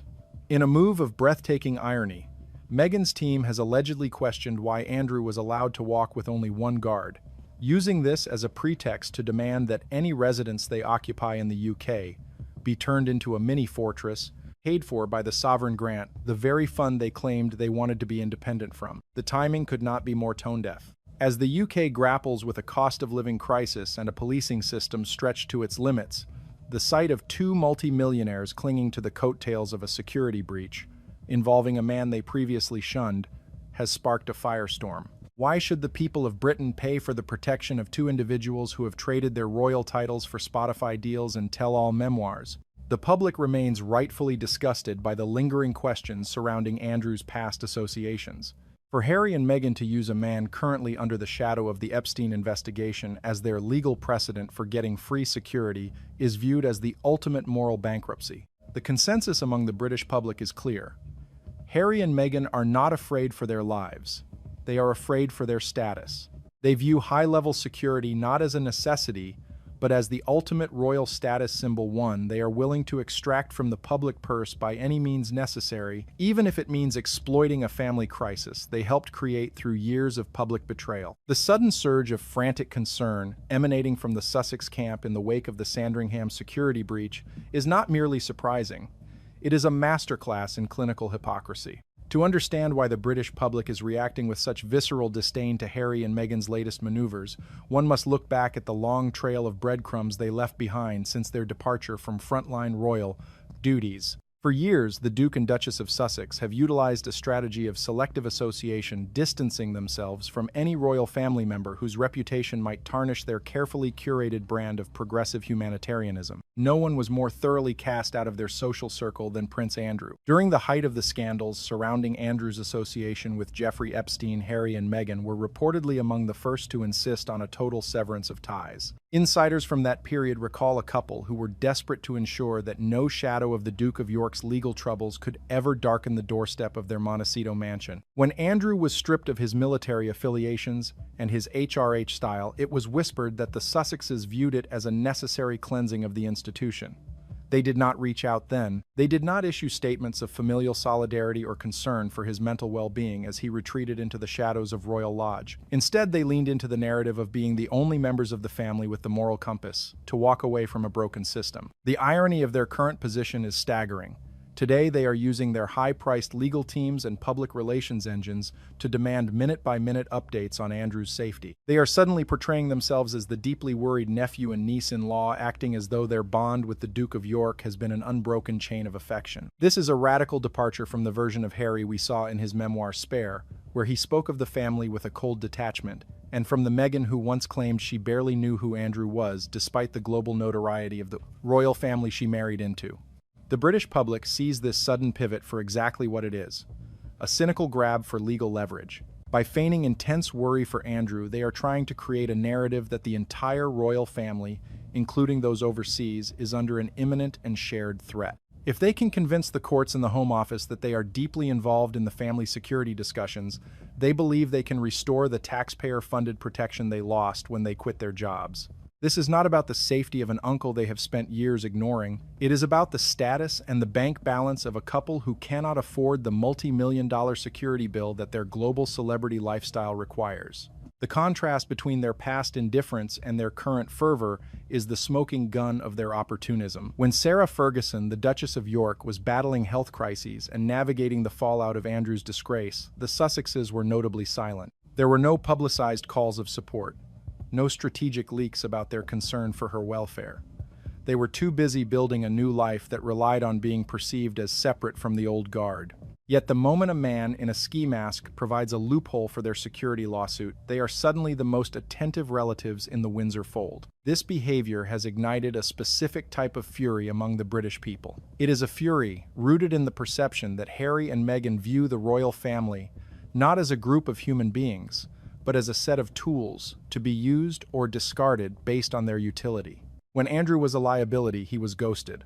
When Andrew became a legal precedent, he became a beloved family member whose safety is paramount to their own peace of mind. This level of calculation is what many find most unforgivable. It reveals a worldview where even a violent security breach is viewed through the lens of how it can benefit a legal claim against the British government. Furthermore, the Sussexes attempt to piggyback on the Andrew incident and ignore the fundamental reality of their different situations. Andrew, regardless of his personal failings, remains a resident of the United Kingdom living on a royal estate. Harry and Meghan are private citizens living in a gated community in California. To suggest that a lone attacker in Norfolk somehow justifies a team of British Metropolitan Police officers following them to a gala in New York or a film premiere in Los Angeles is a leap of logic that even their most ardent supporters are struggling to defend. The response from the public has been a resounding call for authenticity. People are tired of the performative concern that only manifests when there is a clear benefit to be gained. The archives of the last 5 years show a couple who were more than happy to leave Andrew to fend for himself in the court of public opinion. Their sudden reappearance as the guardians of his security interests is a transparent act of desperation. It is a move that has not only failed to garner sympathy, but has instead highlighted the very character traits that led to their initial fall from grace: an obsession with entitlement and a willingness to exploit family trauma for personal gain. As this saga continues, the image of Harry and Meghan as the compassionate royals is being replaced by something much sharper and more cynical: the image of two people who see every crisis as a chance to renegotiate their contracts with the crown. As the shockwaves from the Sandringham incident continued to ripple through the British media, the true objective of the Sussex maneuvers became painfully clear. Within 48 hours of the attack on Prince Andrew, the legal representatives for Harry and Meghan launched a renewed and aggressive offensive against the Home Office. This was no longer a quiet dispute over occasional protection, but a full-scale demand for a permanent and ironclad security apparatus.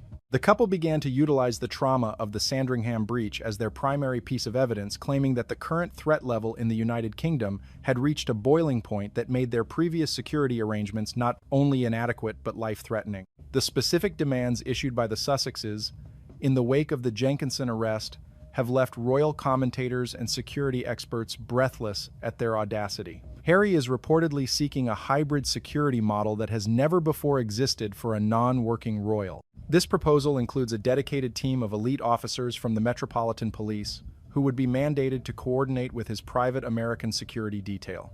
The cost of such an operation is astronomical, with internal projections suggesting that the taxpayer would be burdened with an additional £6 million annually. This figure covers not just the salaries of the officers, but the logistical nightmare of international travel armored vehicle fleets and the maintenance of high-level communication hubs in both California and London. What makes these demands particularly galling to the British public is the insistence that the state must cover these costs regardless of the couple's commercial activities. Harry and Meghan are effectively asking the British public to subsidize their lifestyle as global influencers. They argue that because they are born into the royal bloodline, they are entitled to a level of protection that follows them to red carpet events, fashion weeks, and private vacations.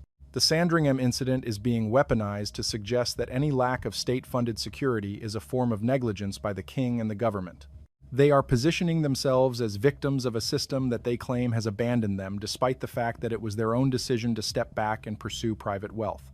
The response from the Home Office and the Executive Committee for the Protection of Royalty and Public Figures has remained steadfastly resistant. The government position is clear. Security is not a birthright or a vanity perk. It is a resource allocated based on current official duties and specific assessed risks. The fact that Harry and Meghan have traded their royal service for lucrative media deals means they are now private citizens. The authorities have pointed out that many high-profile individuals and billionaires across the globe manage their own security without demanding that a foreign or domestic government foot the bill. The Sussexes, however, seem to believe that their royal DNA exempts them from the rules that apply to everyone else. This tug-of-war has reached a point of extreme friction. Harry has reportedly threatened further legal action, claiming that the refusal to grant him his requested security level is a breach of his human rights and a direct threat to his children. He is using the image of the masked attacker at Sandringham to paint a picture of a Britain that is crawling with assassins waiting for his return. This narrative, however, stands in stark contrast to the reality of other minor royals who live perfectly normal lives without a phalanx of armed guards. The Sussexes are not just asking for safety, they are asking for the prestige that comes with a royal security motorcade. They view the sirens and the flashing lights as an essential part of their brand, and they are determined to use Andrew's misfortune to reclaim that lost status. The public reaction to this escalation has been one of overwhelming rejection. Social media and call-in radio shows are flooded with citizens who are tired of being treated as a bottomless bank account for a couple who lives in a 16-bath mansion in Montecito. The perception that they are exploiting a family member's brush with violence to extract more money from the taxpayer has solidified the image of the Sussexes as being hopelessly out of touch with the people they once claimed to represent. As the legal battle intensifies, the gap between the Sussexes and the British public has never been wider, and their insistence on these overreaching security demands is seen as the ultimate betrayal of the very country they still claim to love. The escalation of demands from the Sussex camp has met a formidable and immovable wall in the form of Princess Anne and the Prince of Wales.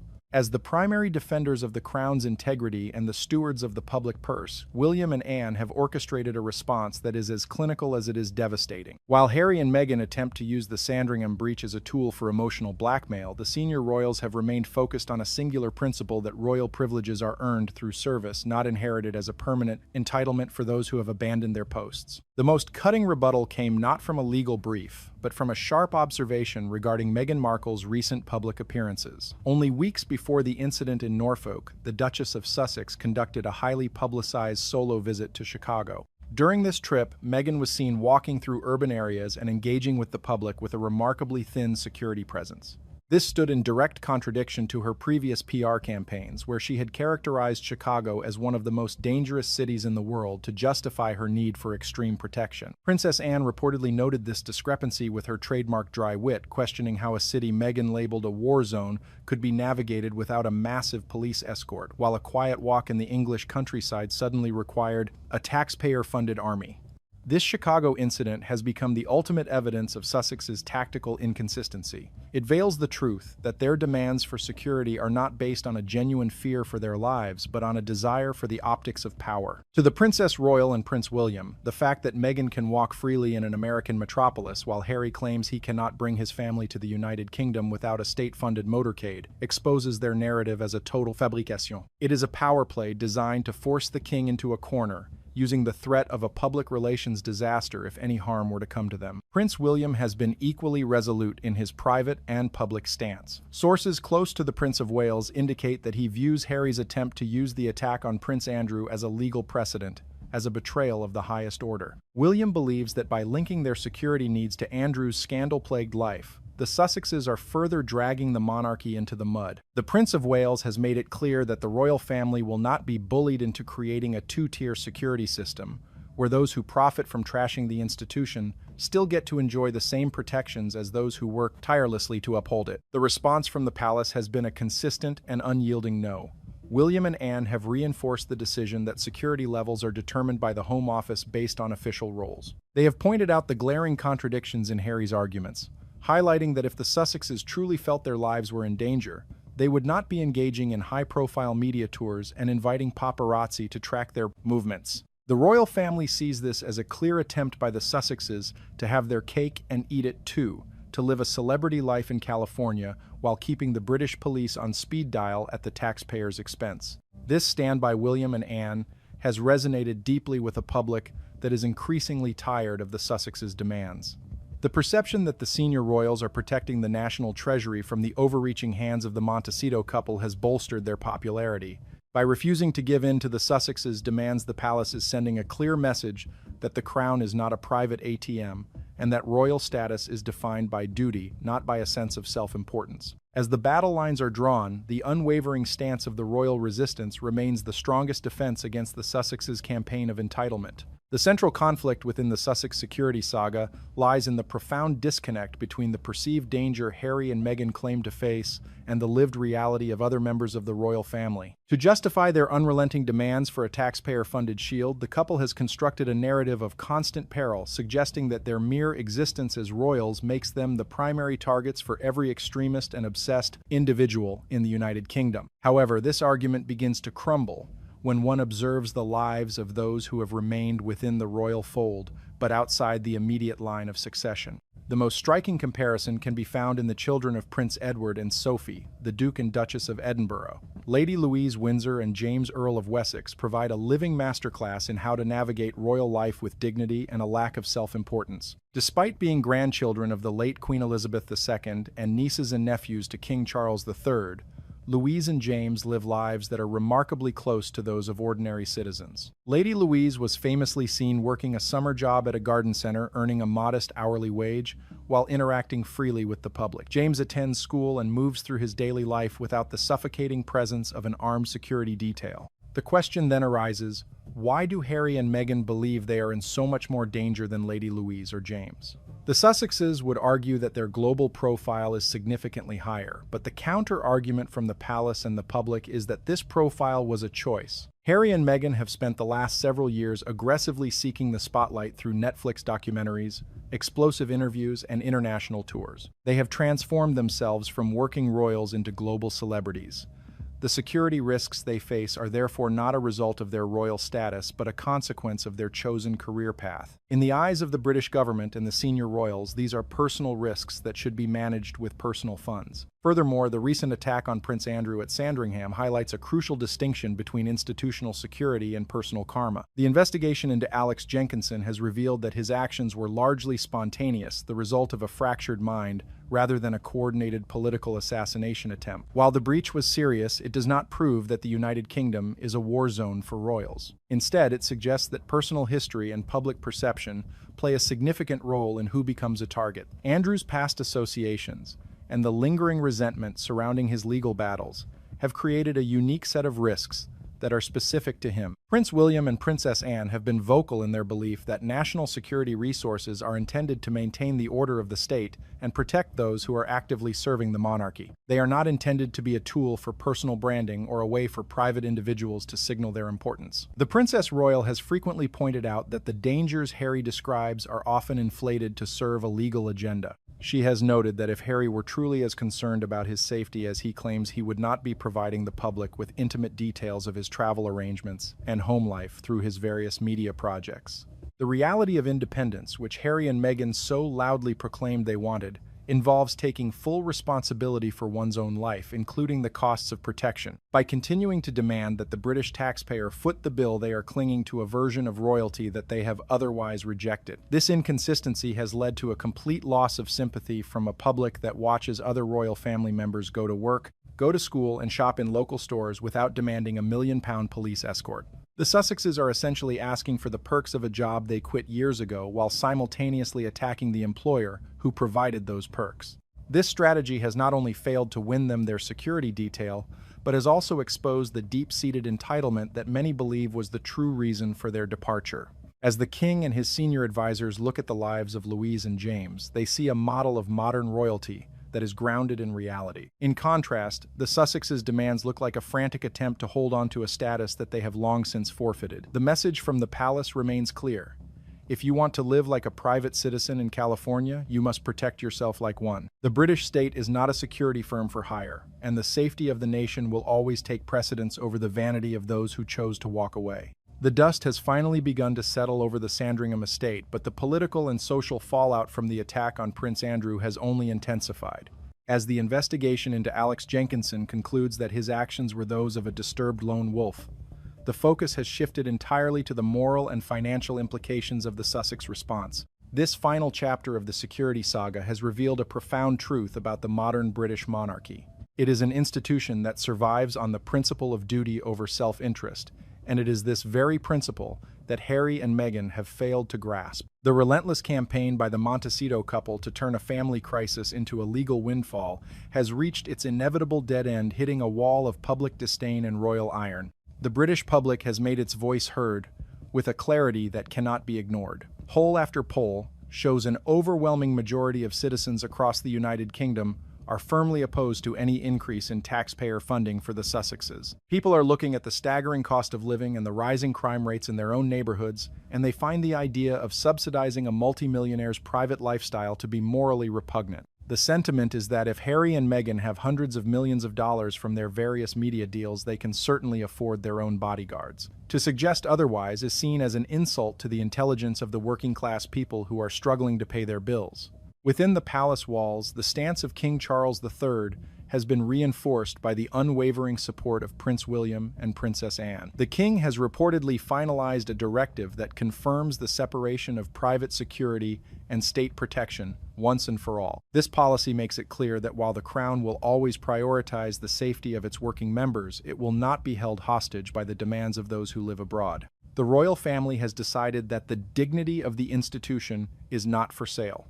They have chosen to honor the quiet service of individuals like the Duke and Duchess of Edinburgh and their children who represent the future of a scaled-back and humble monarchy.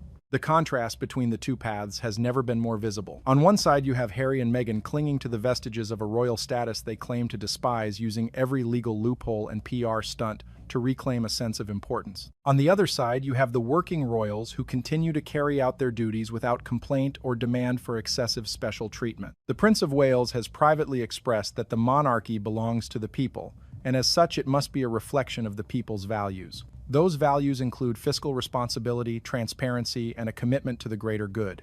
The Sussex demands for a private army at the public expense represent the antithesis of everything William intends for his future reign. Even the media outlets that once provided a platform for the Sussex narrative have begun to turn. The blatant opportunism of their reaction to the Andrew incident was a bridge too far for many commentators.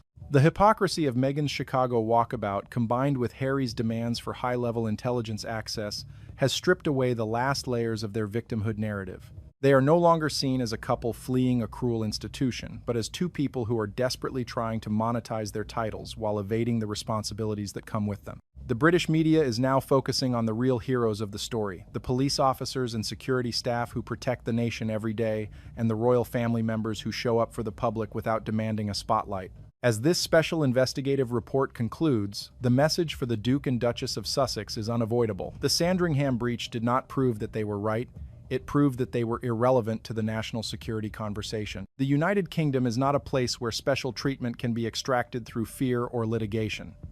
The royal family is moving forward with a renewed focus on those who are present and those who serve. Prince Andrew will continue to live a quiet life under his own private security arrangements, while Harry and Meghan remain in their gilded cage in California, increasingly isolated by their own choices. The institution of the monarchy has survived for over 1,000 years, not because it was entitled, but because it was adaptable and resilient. By standing firm against the Sussex, demands King Charles III and his heirs have protected the future of the crown. They have sent a clear message to the world that being a member of the royal family is a matter of the heart and the hands, not the ego. The era of using the monarchy as a personal shield is over. As Britain looks toward the future, it does so with a sense of relief that the boundaries between public duty and private ambition have been firmly drawn. The Windsor family remains the guardians of a national order, and no amount of masked attackers or disgruntled relatives can change the fact that the crown serves the people, not the other way around.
The evolution of the British monarchy.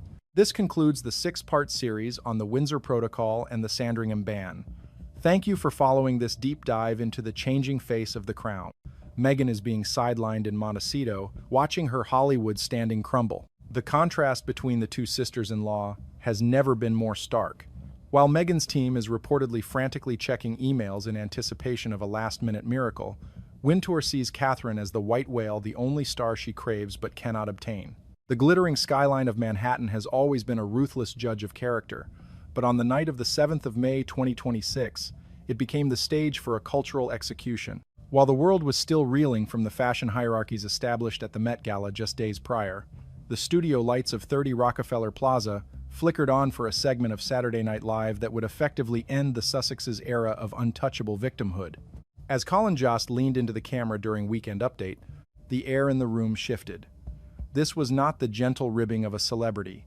This was a surgical strike aimed at the very heart of Meghan Markle's carefully constructed American identity. President Trump announced a new trade deal with the UK today, Jost began, his trademark smirk carrying a lethal edge that suggested the punchline had been years in the making. A deal that will finally reopen British markets for American companies.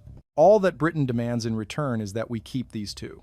As a high-definition photo of Harry and Meghan filled the screens, a wave of laughter erupted not just from the live audience, but from the collective throat of a nation that had reached a point of absolute Sussex fatigue. However, the blow that resonated across the Atlantic and deep into the hallways of Montecito was the descriptor that followed.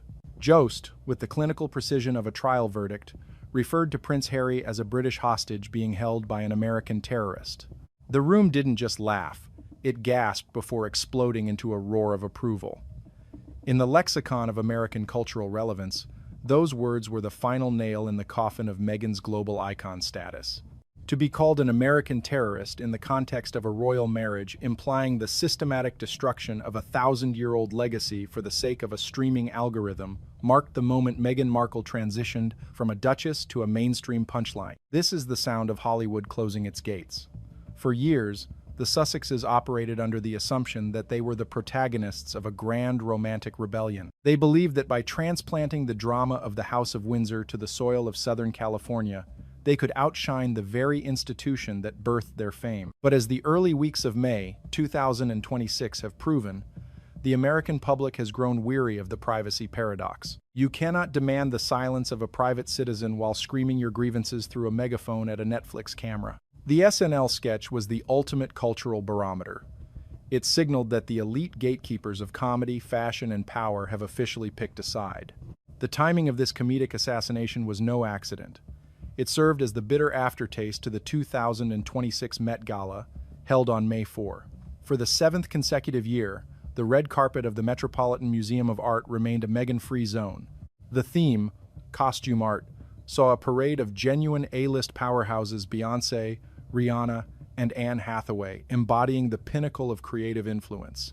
Meghan's absence was a loud, echoing exclusion that no amount of PR spin could cover. Since 2019, the most prestigious invitation in the world has evaded her, marking a historical decline for a woman who once graced the cover of British Vogue and believed she would be the new American queen. The industry whispers are no longer whispers, they are headlines. The reality is that the Meghan effect has inverted. Instead of bringing prestige, her presence is now viewed by high-fashion gatekeepers as a liability, a commercial distraction that lacks the quiet luxury and authentic dignity required for the inner sanctum of the Met. The central figure in this exclusion is, of course, Anna Wintour. As a Dame Commander of the British Empire, Wintour's loyalty to the British monarchy is not just professional, it is deeply personal and cultural. Sources close to the Vogue editor-in-chief suggest that she viewed the Sussexes' exit from the royal family as a breach of decorum that she simply cannot overlook. To Wintour, the crown is the ultimate brand, and Meghan's decision to weaponize her grievances against the institution was a fatal strategic error. While the power woman of Vogue was reportedly engaged in a relentless and obsessive campaign to secure the Princess of Wales for the 2026 gala, Meghan was relegated to the sidelines of Montecito, watching as her Hollywood standing shattered. The contrast between the two sisters-in-law has never been more stark. While Meghan's camp was allegedly frantically checking emails for a last-minute miracle, Wintour was treating Catherine as the white whale, the only star she craved but could not have. By declining the invitation to focus on her recovery and her early years projects, Catherine proved she is the ultimate icon, one who doesn't need a fashion ball to validate her status. The SNL laughter, coupled with the Met Gala snub, represents a total collapse of Meghan Markle's Hollywood reputation in 2026. This is a year where the invitations have dried up, the brand is in tatters, and the industry's elite have finally realized that the Sussex brand is no longer a safe harbor for high-level networking. The mockery from Saturday Night Live isn't just about a single sketch. It is the culmination of a broader trend where Hollywood is punching up at a couple they now perceive as hypocritical. The satire cuts deep because it highlights the core contradiction of her current existence. She claims to hate the prison of the palace, but she won't stop selling the keys to the cell. As we look at the wreckage of her reputation this May, it is clear that the American terrorist label, however hyperbolic, captures the public sentiment. The feeling is that Meghan has hijacked a royal legacy and used it to fuel a series of failed commercial ventures, from the faux regal lifestyle brand American Riviera Orchard to the disastrous media deals that have left her isolated. The gates of Hollywood haven't just been locked. The keys have been thrown away, leaving the Duchess of Sussex to grapple with the reality that in the game of global influence, the loudest voice is often the first to be tuned out.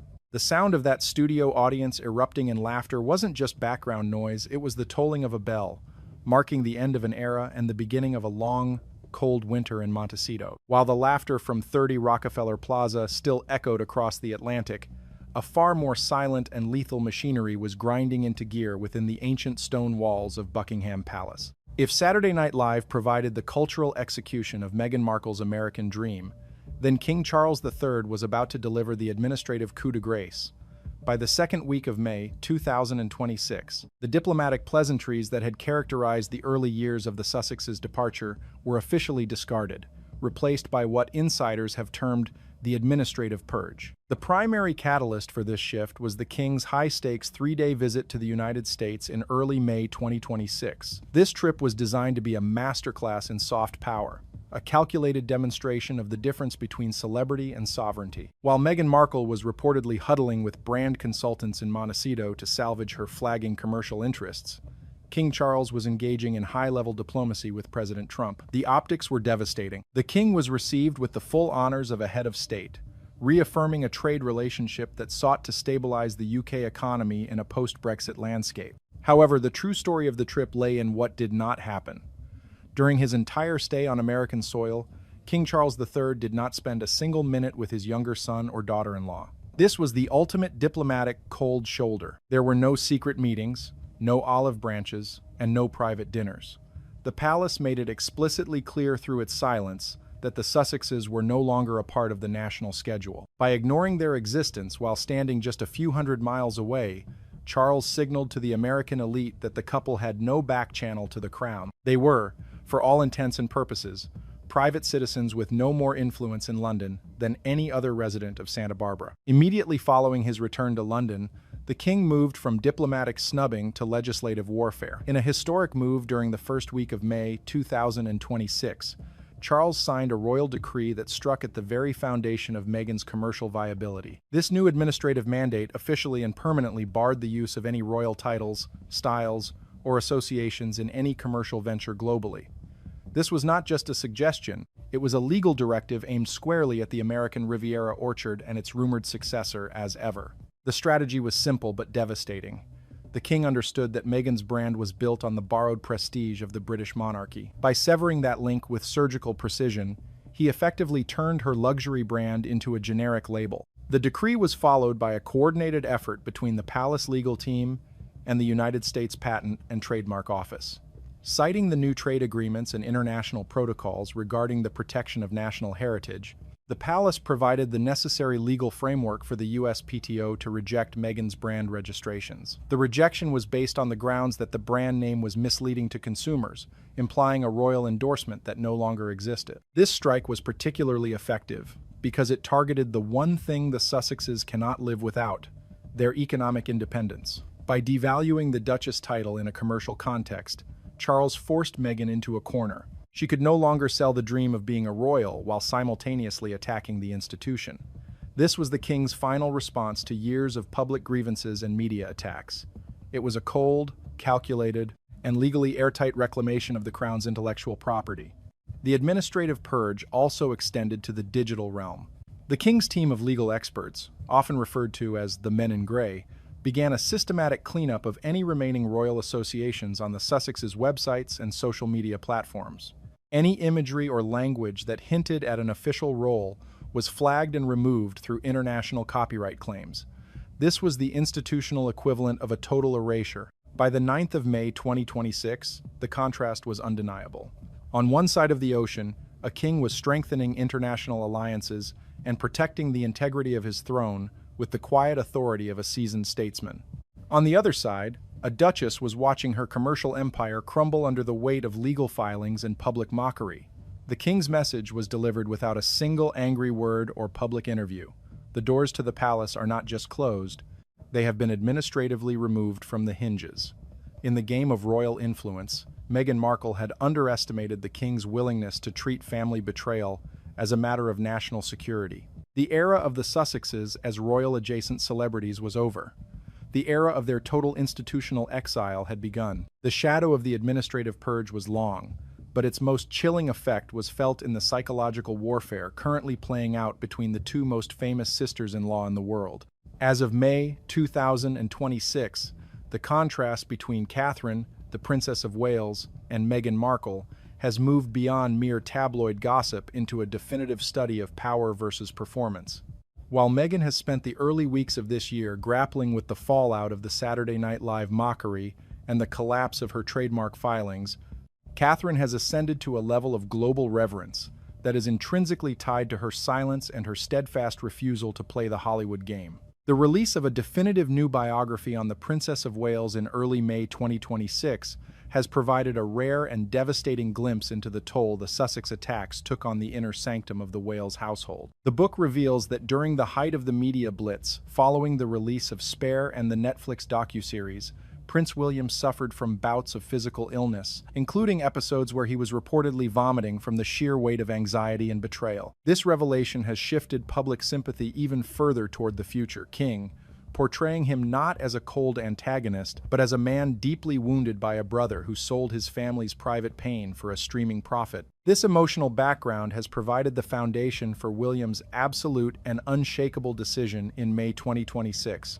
to officially close the door on any potential royal reunion. Sources close to the Prince of Wales indicate that he has moved past anger into a state of total indifference. He no longer views Harry and Meghan as family members to be reconciled with, but as external liabilities to be managed and contained. This hardline stance is the steel behind the king's administrative decrees. William is the primary architect of the current policy that ensures no amount of public pleading from Montecito will ever grant the Sussexes a path back into the royal fold. In stark contrast to Meghan's frantic attempts to remain relevant, Catherine has perfected the art of the white whale.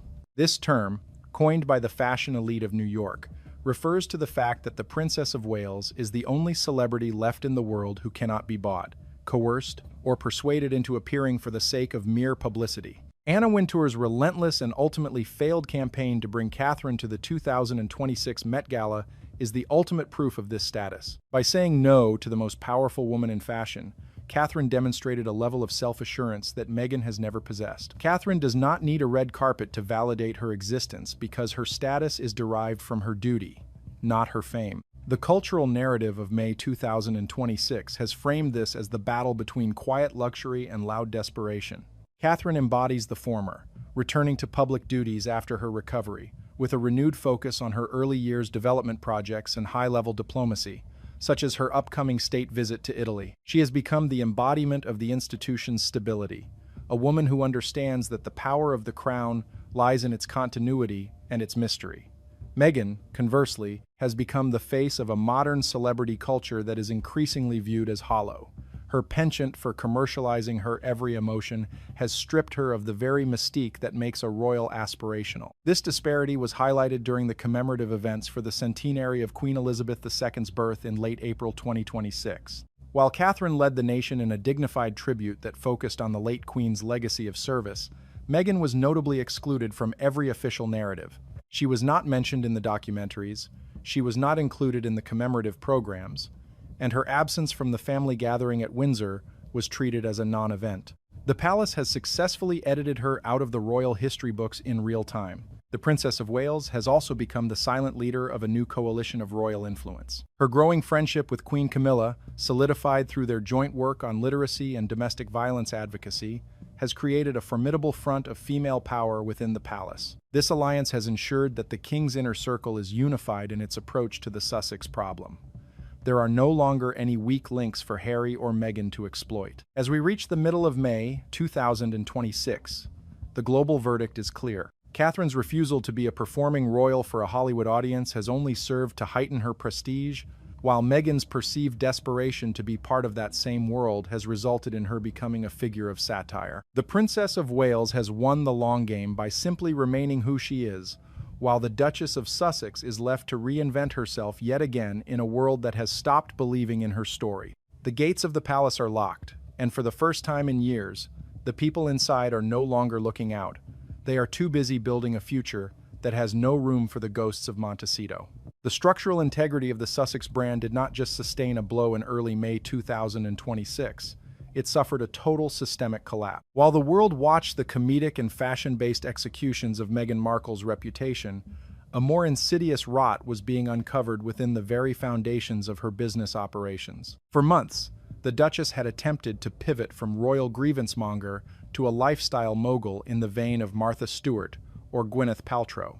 However, the reality of May 2026 has exposed a staggering lack of professional infrastructure that has left her commercial ambitions in a state of paralysis. The most humiliating setback came from the United States Patent and Trademark Office, which delivered a final rejection of the American Riviera orchard name. The legal filing revealed an almost amateurish level of oversight. The name was deemed too similar to an existing entity, a Chinese firm operating under the brand Sever. In the high-stakes world of global retail, this was more than a technical error. It was a public declaration of incompetence. For a woman who prides herself on meticulous control and high-level strategy, the fact that her flagship venture could be derailed by a basic trademark conflict became a symbol of her declining professional standing. Industry insiders in Los Angeles began to whisper that the Sussex operation was not the powerhouse it claimed to be, but rather a disjointed collection of PR moments with no logistical backbone. This administrative failure was exacerbated by a deepening crisis of credibility among the Hollywood elite. By mid-May 2026, the silence from former staunch allies has become deafening. Figures like Oprah Winfrey and Tyler Perry, who once provided the emotional and physical sanctuary for the Sussexes' arrival in America, have notably retreated from the public conversation. The reason is as simple as it is brutal. Meghan has become a toxic brand. In Hollywood, where the currency of cool is everything, being associated with a figure who is the constant subject of late-night mockery is a strategic risk that few A-listers are willing to take. The industry thrives on the magnetism of authentic star power, and once that magnetism is replaced by the odor of desperation and hypocrisy, the invitations to the private parties in the hills of Los Angeles simply stop arriving. The professional conduct of the Duchess has also come under intense scrutiny within the tight-knit circles of high-end design. Reports have surfaced throughout May 2026 from stylists and boutique owners alleging a recurring pattern of behavior that has soured her reputation with major fashion houses. These rumors involve the non-payment for custom garments and a failure to return borrowed high-fashion items, a practice that is considered a cardinal sin in an industry built on mutual respect and promptness. While a reigning royal can sometimes afford a level of entitlement, a former royal trying to break into the commercial world cannot. The fear among designers is no longer just about the political controversy of the monarchy. It is about the practicalities of doing business with a client who is perceived as difficult and unreliable. Furthermore, the launch of her lifestyle products, most notably the much-publicized jars of jam, has failed to gain any sustainable commercial traction. What was intended to be a masterclass in influencer marketing instead felt like a desperate attempt to monetize nostalgia for a life she claimed to want to escape. Critics pointed out that the market for $50 jam is limited, especially when the brand behind it is viewed with such widespread skepticism. The public has begun to see through the veneer of manufactured elegance, recognizing that a lifestyle brand cannot survive on intermittent social media posts from celebrity neighbors who are clearly doing a favor for a friend. As of the 9th of May 2026, The cumulative effect of these failures is a brand that is stuck in a state of purgatory. Meghan is no longer a royal, yet she is not quite a Hollywood mogul. She is a celebrity whose influence is tied entirely to a past she has spent years criticizing, leaving her with no clear path to a future. The legal entanglements with her brand name and the loss of industry respect have left her isolated. The narrative of 2026 is one of a spectacular fallout, where the dream of a California kingdom has been replaced by a reality of legal filings, lukewarm receptions, and a growing sense of Sussex fatigue. Without a successful business to anchor her or the institutional dignity of the palace to protect her, Meghan Markle is discovering that the American dream is a cold and unforgiving place for those who have lost their grip on the cultural conversation. The core of the cultural rejection of Meghan Markle in 2026 lies in what psychologists and media analysts have dubbed the privacy paradox. This phenomenon reached its breaking point in the early weeks of May as the American public officially withdrew its sympathy. The contradiction has become too glaring to ignore. The Duchess of Sussex continues to litigate for the right to a private life while simultaneously attempting to monetize every intimate detail of her royal past for global consumption. In the cutthroat environment of American entertainment, this behavior is no longer viewed as a struggle for agency, but as a calculated performance of victimhood designed to feed a streaming algorithm. The satirical landscape of 2026 has been particularly brutal in deconstructing this paradox. Beyond the devastating sketches on Saturday Night Live, the broader comedic establishment has turned the Sussexes into a recurring trope of hypocrisy. Popular culture has embraced the imagery of the worldwide privacy tour, a concept that portrays the couple traveling via private jet to various world stages to shout their desire for anonymity into high-powered microphones. This singular image has done more damage to Meghan's brand than any official palace statement ever could. It transformed her from a serious humanitarian into a caricature of self-interest, making it impossible for the public to view her ventures without a layer of skepticism. One of the most biting criticisms emerging in May 2026 concerns the perceived weaponization of royal titles. Satirists and cultural commentators have pointed out the irony of Meghan's insistence on using the Duchess of Sussex styling in every commercial context. Whether it is signing a petition for a local cause or labeling a jar of jam, the title remains her primary currency. The narrative in Hollywood has shifted to view this as a form of grifting, a refusal to relinquish the perks of an institution she has publicly decried as a prison. This behavior is portrayed as a symptom of someone who wants the prestige of the establishment without the accountability or the duty that justifies its existence. Furthermore, the satirical deconstruction has focused heavily on the manufactured nature of her public vulnerability. High-profile comedy segments have mocked the single, calculated tear that seems to appear at the precise moment a camera zooms in during her documentary appearances. This has led to the devastating label of the victim performer. By mid-May 2026, the public perception is that her emotions are products, carefully focus grouped and optimized for maximum engagement. When a public figure's genuine struggles are reclassified as strategic assets for a content deal, the ability to maintain public trust evaporates completely. This loss of authenticity has had a chilling effect on her potential for A-list collaborations. Real power players in Hollywood are notoriously allergic to being the punchline of a joke. As Meghan has become a fixture of late-night comedy, the commercial doors that were once wide open have begun to swing shut. Serious business partners and high-level philanthropists are increasingly wary of being associated with a brand that is now synonymous with social climbing and institutional betrayal. The perception is that any association with the Sussexes brings a level of baggage and mockery that outweighs any potential benefit.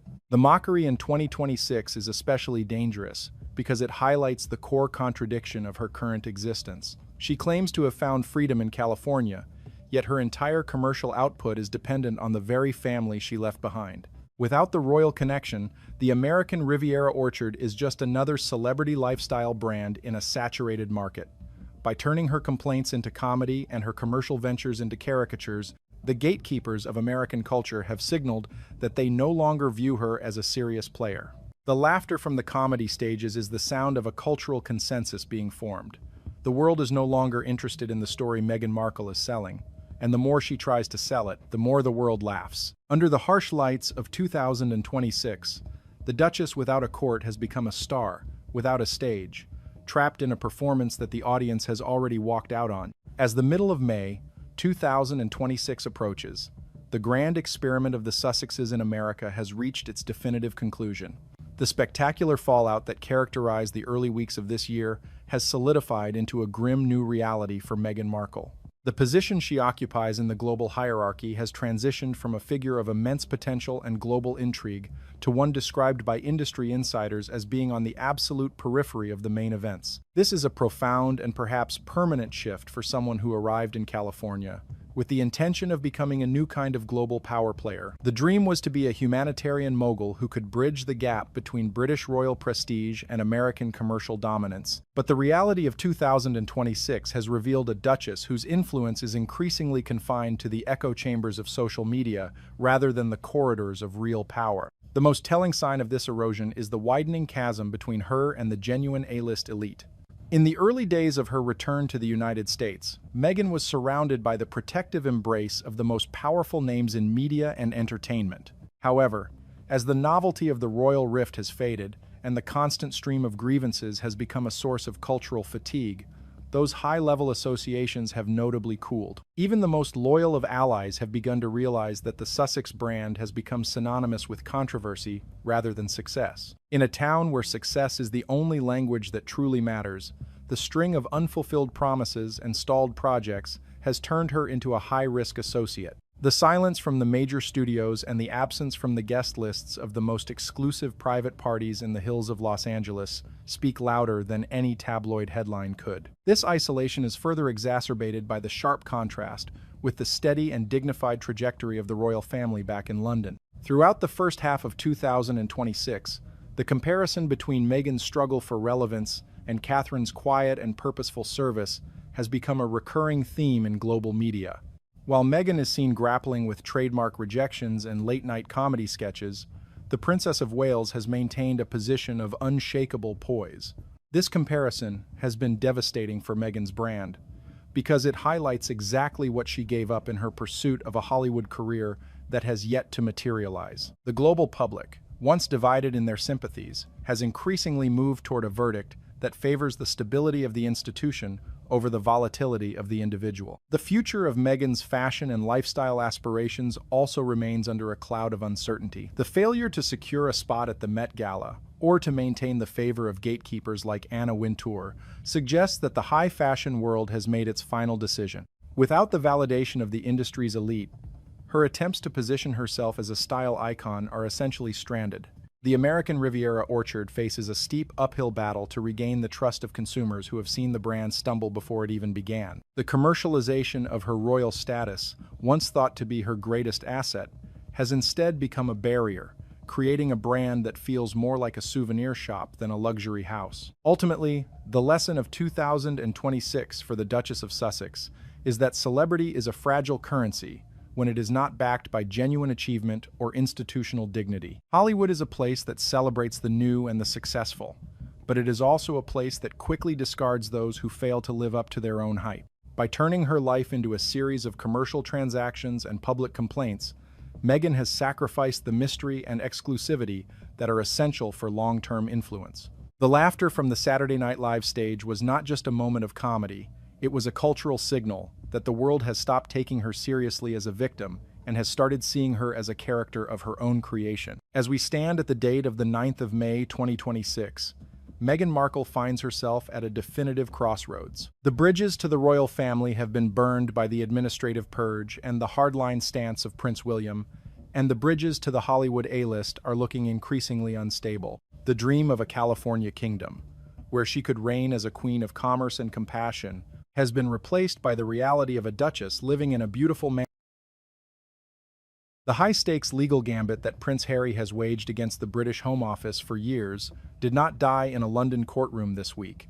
It was effectively incinerated on the steps of Holy Name Cathedral in Chicago. As of the 9th of May 2026, the Duke of Sussex's legal team is reportedly in a state of absolute paralysis, scrambling to salvage a case that has been decimated not by the British press or a hostile government, but by a solo, unannounced trip taken by his own wife, Meghan Markle. While Harry has spent millions of pounds arguing that the United Kingdom, a country with a homicide rate of 0.86 per 100,000, is too dangerous for his family to visit without taxpayer-funded, high-level police protection, Meghan Markle has just handed the Crown's lawyers the ultimate piece of counter-evidence. By flying solo to a city with a murder rate nearly 18 times higher than London's, sitting in a public pew among hundreds of strangers without a single security guard in sight, and then briefing the world's media about how low maintenance and normal she was, the Duchess has inadvertently signed the death warrant for her husband's security claim. The timing of this own goal could not be more disastrous for the Sussexes.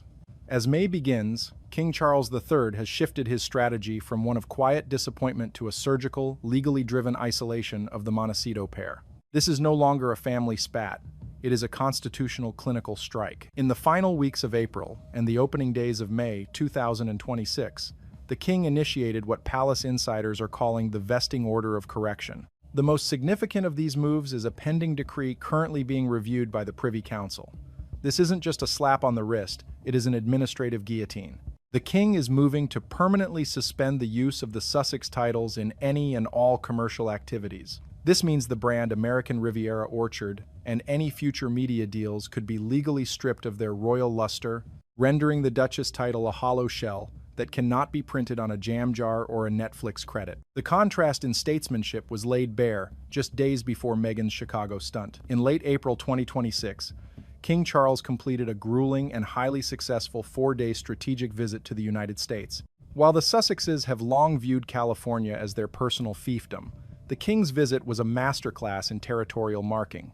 He didn't just visit the East Coast. He met with top-tier political leaders and influential figures who had previously been sympathetic to Harry and Meghan's narrative of royal stiffness. By the time the king departed, he had effectively reclaimed the British image on American soil, demonstrating that he, and he alone, is the representative of the British state. He was greeted with the dignity of a reigning monarch. While the Sussexes were left to watch from the sidelines of Montecito, their relevance visibly evaporating as the king's shadow loomed large over their adopted home. Then came the 2nd of May 2026. In what was clearly intended to be a PR counterpunch to the king's successful U.S. tour, Meghan Markle attempted to execute a humanizing maneuver. She flew into Chicago under the radar to attend the first communion of her godson. On the surface, the narrative fed to People magazine, the Sussexes' unofficial press office, was one of a humble, devoted friend. We were told she arrived early, sat in a middle pew, and blended in like any other mother. But the facade cracked almost instantly. A local journalist, Natalie Martinez, posted a photo on X showing Meghan in the cathedral, only to delete it the moment the People exclusive went live. This sequence of events has PR orchestration written all over it. The goal was to make Meghan look relatable and brave, but the legal reality is that she proved Harry's security fears are a fabrication. If the Duchess of Sussex can sit in a Chicago cathedral, statistically one of the most violent urban centers in the Western world, without a motorcade or a security detail, then the argument that she needs British SAS-level protection to visit a garden party in Windsor is legally indefensible. The cruelty of this stunt, however, goes deeper than legal strategy. As Meghan played the role of the devoted godmother in Chicago, a much darker human reality was unfolding elsewhere in America. Her father, Thomas Markle, has recently returned to U.S. soil after a harrowing recovery from surgery in the Philippines. He is back, he is in poor health, and he is on the same continent as his daughter for the first time in years. Yet, while Meghan could find the time to fly across the country for a godson the public has never heard of, she has remained stonily silent regarding her own ailing father. This juxtaposition has sparked a massive wave of backlash from the American public, who are increasingly viewing Meghan not as a victim of a cold monarchy, but as the architect of her own family's fragmentation. By the 6th of May 2026, Prince Archie's 7th birthday, the Duchess attempted to pivot the Chicago imagery once more, using the normal mom aesthetic to overshadow the king's high-profile state duties. But the king's response was a masterclass in royal gray rocking. The palace issued a brief, icy statement. His Majesty is far too occupied with national events, including the centenary exhibitions for the late Queen Elizabeth II, to monitor the private travel arrangements of the Duchess. This ruate gak kim, washing one's hands of the matter, attitude from the crown has signaled a permanent shift. The king is no longer looking back. He has built a legal Vandai en Guncatch, cordon sanitaire, around the monarchy, effectively excommunicating the Sussexes from the institutional life of the United Kingdom. As we stand here on the 9th of May 2026, the question is no longer whether Harry and Meghan will return to the royal fold, but how much longer they will even be allowed to keep their names. With the security case in shambles and the King's legal team sharpening their pens for the upcoming parliamentary session, the Sussexes have entered a season of unprecedented vulnerability. The Chicago trip was supposed to be a triumph of relatability. Instead, it may have been the final catalyst for a royal decree that will change the face of the British monarchy forever. The fuse has been lit, and the explosion is expected in the hallowed halls of Westminster very soon. This unfolding crisis centers on the theological and ethical quagmire Meghan Markle has entered, a situation that has alienated the very conservative and religious demographics King Charles III has meticulously cultivated. While the Chicago trip was presented as a touching moment of spiritual devotion, it has instead ignited a fierce controversy regarding the canonical requirements of the Catholic Church and Meghan's own religious authenticity. For a woman who was baptized into the Church of England in a private ceremony in 2017 to facilitate her marriage into the royal family, her sudden appearance as a godmother at a high-profile Catholic First Communion at Holy Name Cathedral has raised serious questions of legitimacy. According to strict Catholic canon law, a godparent must be a practicing Catholic in good standing, having received the sacraments of baptism, confirmation, and the Eucharist. Furthermore, they are often required to provide a letter of good standing from their own parish priest. Given Meghan's highly publicized conversion to Anglicanism and her previous associations with various other denominations, the religious community in both the United States and the United Kingdom is asking which Catholic parish in California is currently certifying her as a faithful communicant. This is not merely a others in a technicality.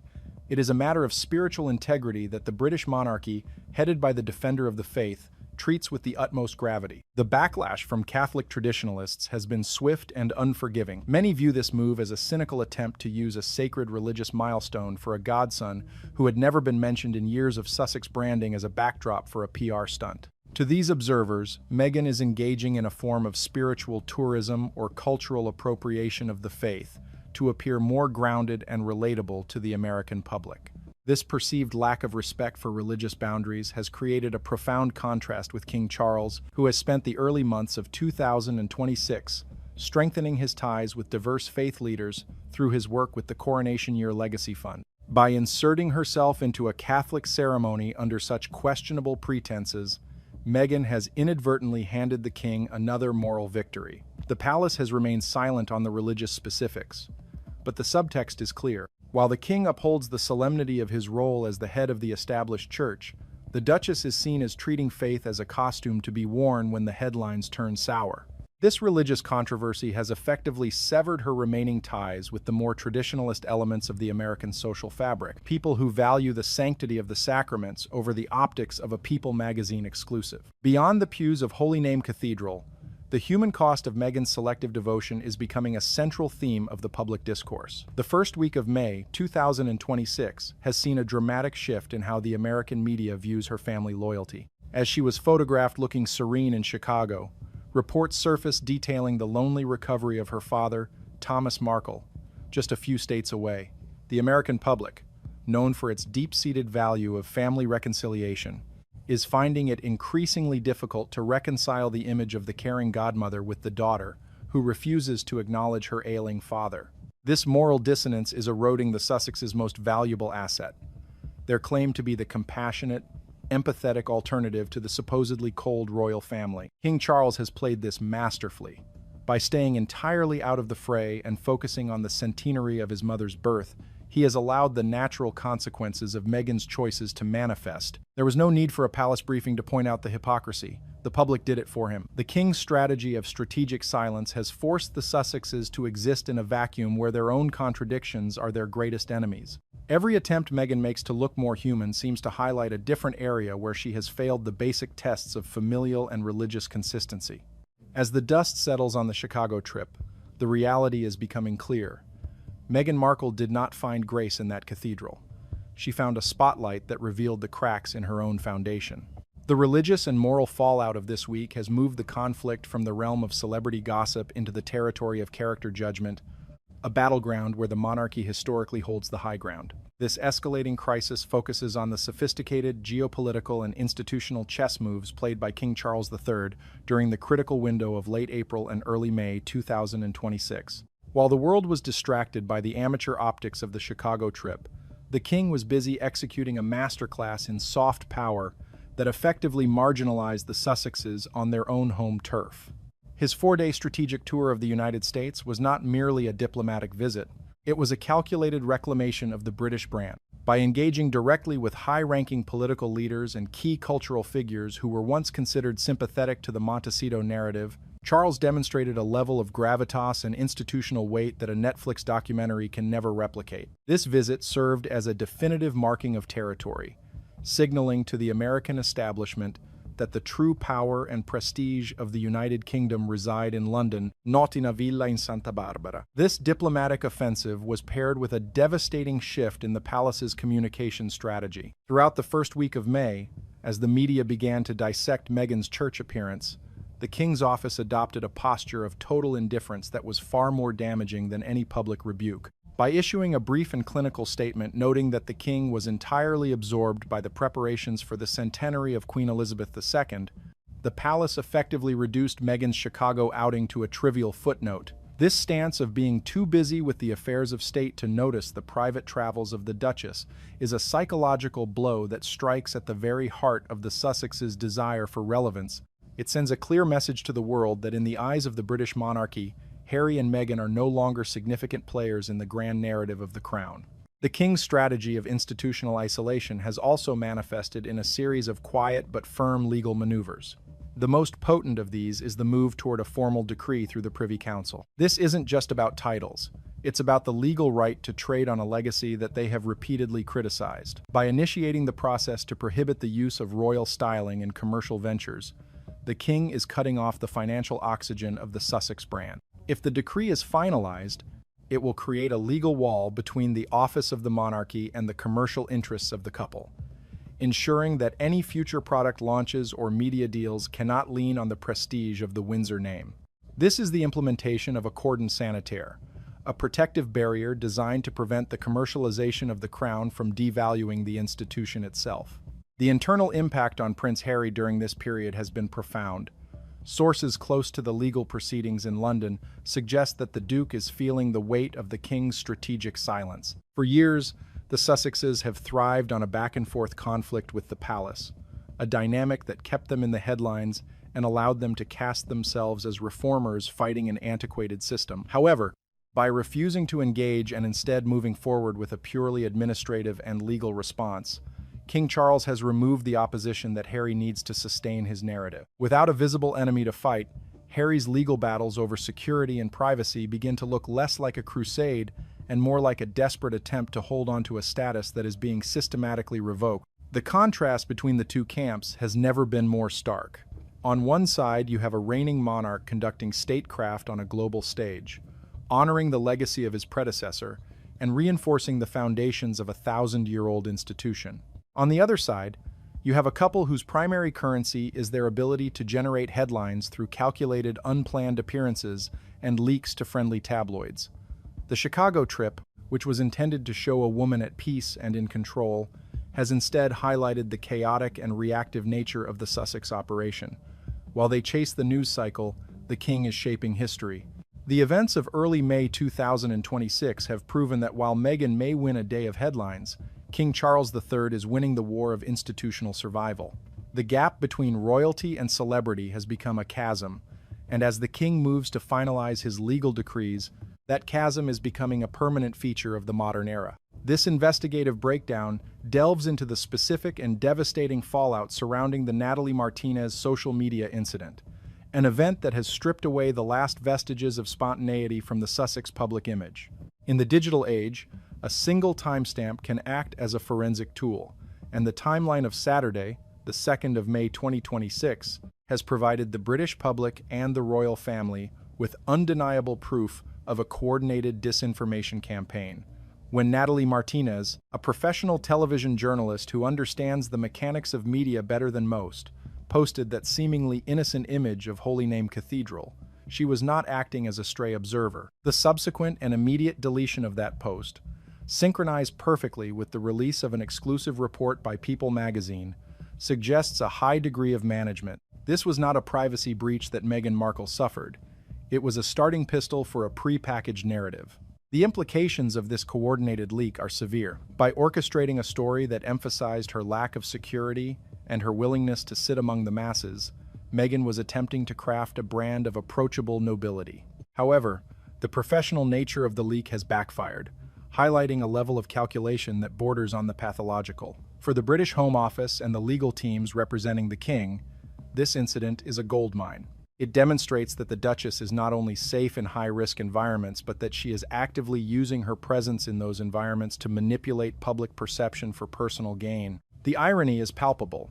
While Prince Harry argues in a London courtroom that the media is a threat to his family's safety, his wife is using that same media to broadcast her exact location in a city known for its volatility, all to prove how little she needs the protection he is fighting for. Furthermore, this incident has ignited a firestorm of criticism regarding the use of a sacred religious ceremony for commercial and reputational laundering.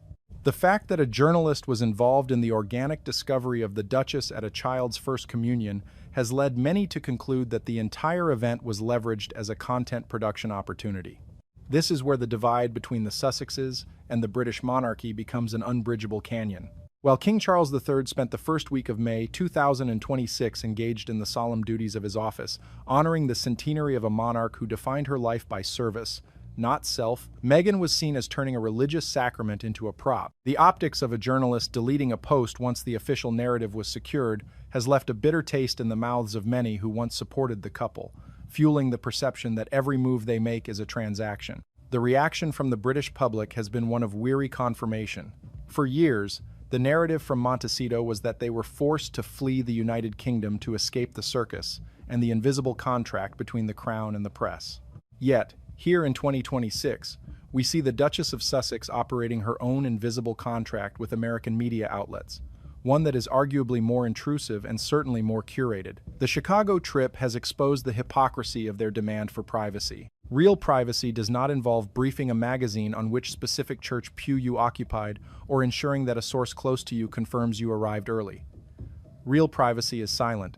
By choosing to make this trip a public event, Meghan has signaled that she no longer seeks an escape from the spotlight, but rather a total control over it, a control that has slipped through her fingers due to the clumsy execution of the Martinez leak. As of the 9th of May 2026, the data from this trip is being meticulously compiled by legal analysts.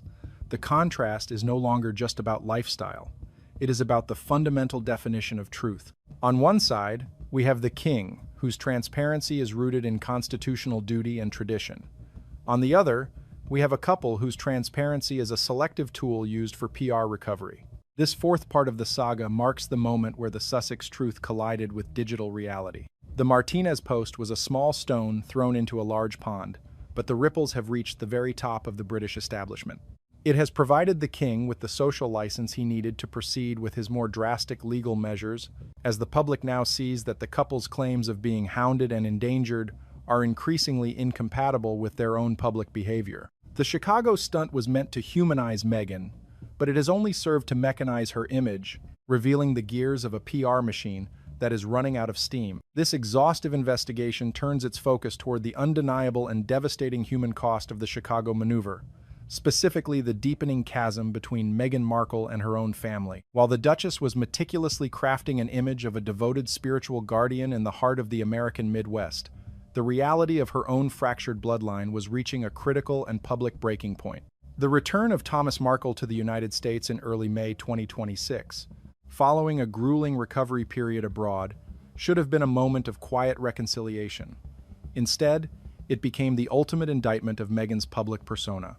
The American public, which has historically shown a deep affinity for stories of family redemption, is now witnessing a daughter who will fly thousands of miles to attend a ceremony for a godson, but will not cross a state line to visit a father in failing health. This profound moral dissonance has triggered a significant shift in American sentiment. For years, the Sussex narrative relied on the idea that they were the compassionate and emotionally intelligent alternative to the allegedly cold and distant House of Windsor. However, the events of early May have completely inverted this dynamic. While King Charles III has maintained a dignified silence and focused on his duties as a grandfather to the children remaining in London, Meghan's selective compassion has become a liability. The juxtaposition of a professional television journalist helping to leak a story about Meghan sitting in a church pew while her own father sits in a recovery room has created a wave of revulsion that is difficult to ignore. This is no longer about royal protocol. It is about basic human empathy. And on this front, the Duchess is losing ground rapidly. The reaction from within the British establishment has been one of cold observation. The palace has long been aware of the volatility of the Markle family dynamic, but by allowing Meghan to inhabit the role of the devoted friend while neglecting the role of the daughter, the king has allowed the public to draw its own conclusions. There has been no need for the crown to intervene because the contrast speaks for itself. This human element is perhaps the most damaging part of the entire Chicago saga. Legal battles over security can be complex and dry, and debates over here can feel elitist to the average observer. But the image of an aging, ill father being ignored by his wealthy and famous daughter is a narrative that everyone understands. It has effectively neutralized Meghan's attempt to use the Chicago trip as a tool for relatability. Furthermore, this chapter of the crisis has highlighted the strategic isolation of Prince Harry. Surrounded by a PR team that seems focused entirely on salvaging Meghan's image, the Duke appears increasingly adrift. Reports from those who have seen him during his recent legal appearances in London describe a man who is beginning to realize the magnitude of what he has lost. By supporting a strategy that prioritizes media optics over family reconciliation, Harry has found himself complicit in a narrative that is increasingly seen as heartless. The king's decision to establish a legal and institutional cordon sanitaire around the monarchy was intended to protect the institution, but it has had the side effect of leaving Harry in a social and familial wasteland. He is now part of a brand that is famous for its grievances rather than its contributions. As we reach the conclusion of this fifth part, the evidence of a total brand collapse is overwhelming. The Chicago trip was designed to be a soft launch for a more grounded version of Meghan Markle, but it has instead acted as a catalyst for a broader investigation into her character and her choices. The wave of backlash from the American public, the confusion within the religious community, and the silent but deadly legal maneuvers from the king have all converged in this first week of May 2026. The Sussexes are no longer in control of their own story. They are reacting to a world that has grown weary of their contradictions. The human cost of their ambition is now laid bare. And as the king prepares his final moves in the British Parliament, the couple in Montecito finds themselves more alone than ever, despite the cameras and the choreographed church pews. This investigative series concludes with a chilling look at the immediate future of the Sussex brand as it faces a total institutional eclipse. As of the 9th of May, 2026, the strategic patience of King Charles III has officially reached its end, shifting into a phase of permanent administrative severance. The Chicago incident was not merely a PR blunder. It was the final piece of evidence the Crown required to justify a total legal decoupling. Internal reports from Whitehall suggest that the King's legal counsel has now finalized the draft for the upcoming parliamentary session, a move that is expected to be the most significant constitutional adjustment regarding royal titles in over a century. The focus is no longer on a temporary suspension but a permanent revocation of the right to use royal styling for any purpose that yields financial gain. The question that now looms over Westminster and Montecito alike is whether the king will go further and support a private member's bill to strip the Duke and Duchess of their titles entirely. Throughout early May, the momentum for this move has reached a fever pitch. The king's recent U.S. tour demonstrated that the office of the monarchy can thrive in America without the cooperation of the Sussexes, effectively proving that Harry and Meghan are not the indispensable bridge to the younger generation they once claimed to be. By reclaiming the diplomatic and symbolic territory in the United States, Charles has removed the fear that stripping their titles would cause a diplomatic backlash. He has shown that the world is ready to accept a monarchy that is streamlined, disciplined, and strictly separated from the world of celebrity influence peddling. In the coming weeks, as the British Parliament convenes, all eyes will be on the speech from the throne. Hinted developments suggest that a new circular regarding the use of the royal seal and the Sussex name will be introduced, creating a legal precedent that prevents any former working royal from ever again leveraging their status for a commercial startup or a media contract. This is the final brick in the Van Dijk catch that Charles has been building since the beginning of April.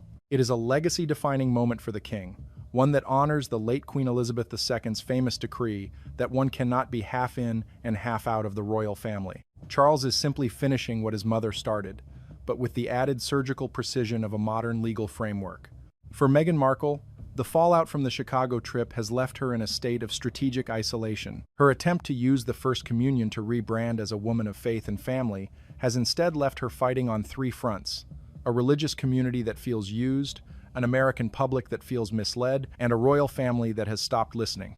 The image of her sitting alone in that pew, which was meant to project strength and humility, now serves as a metaphor for the Sussexes' current standing in the world. They are in the room, but they are no longer part of the service. They are present, but they are not participating.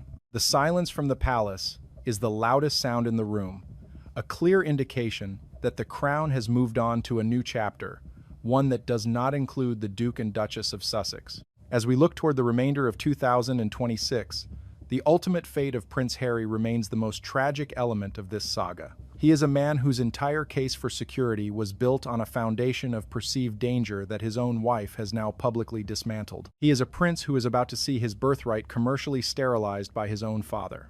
The hint for the next phase of this drama suggests a growing rift within the Montecito walls themselves, as the legal and social consequences of the Chicago stunt begin to create a permanent friction between Harry's desire for his home country and Meghan's commitment to her American PR machine. The king has set the stage, the legal decrees are in motion, and the parliamentary clock is ticking.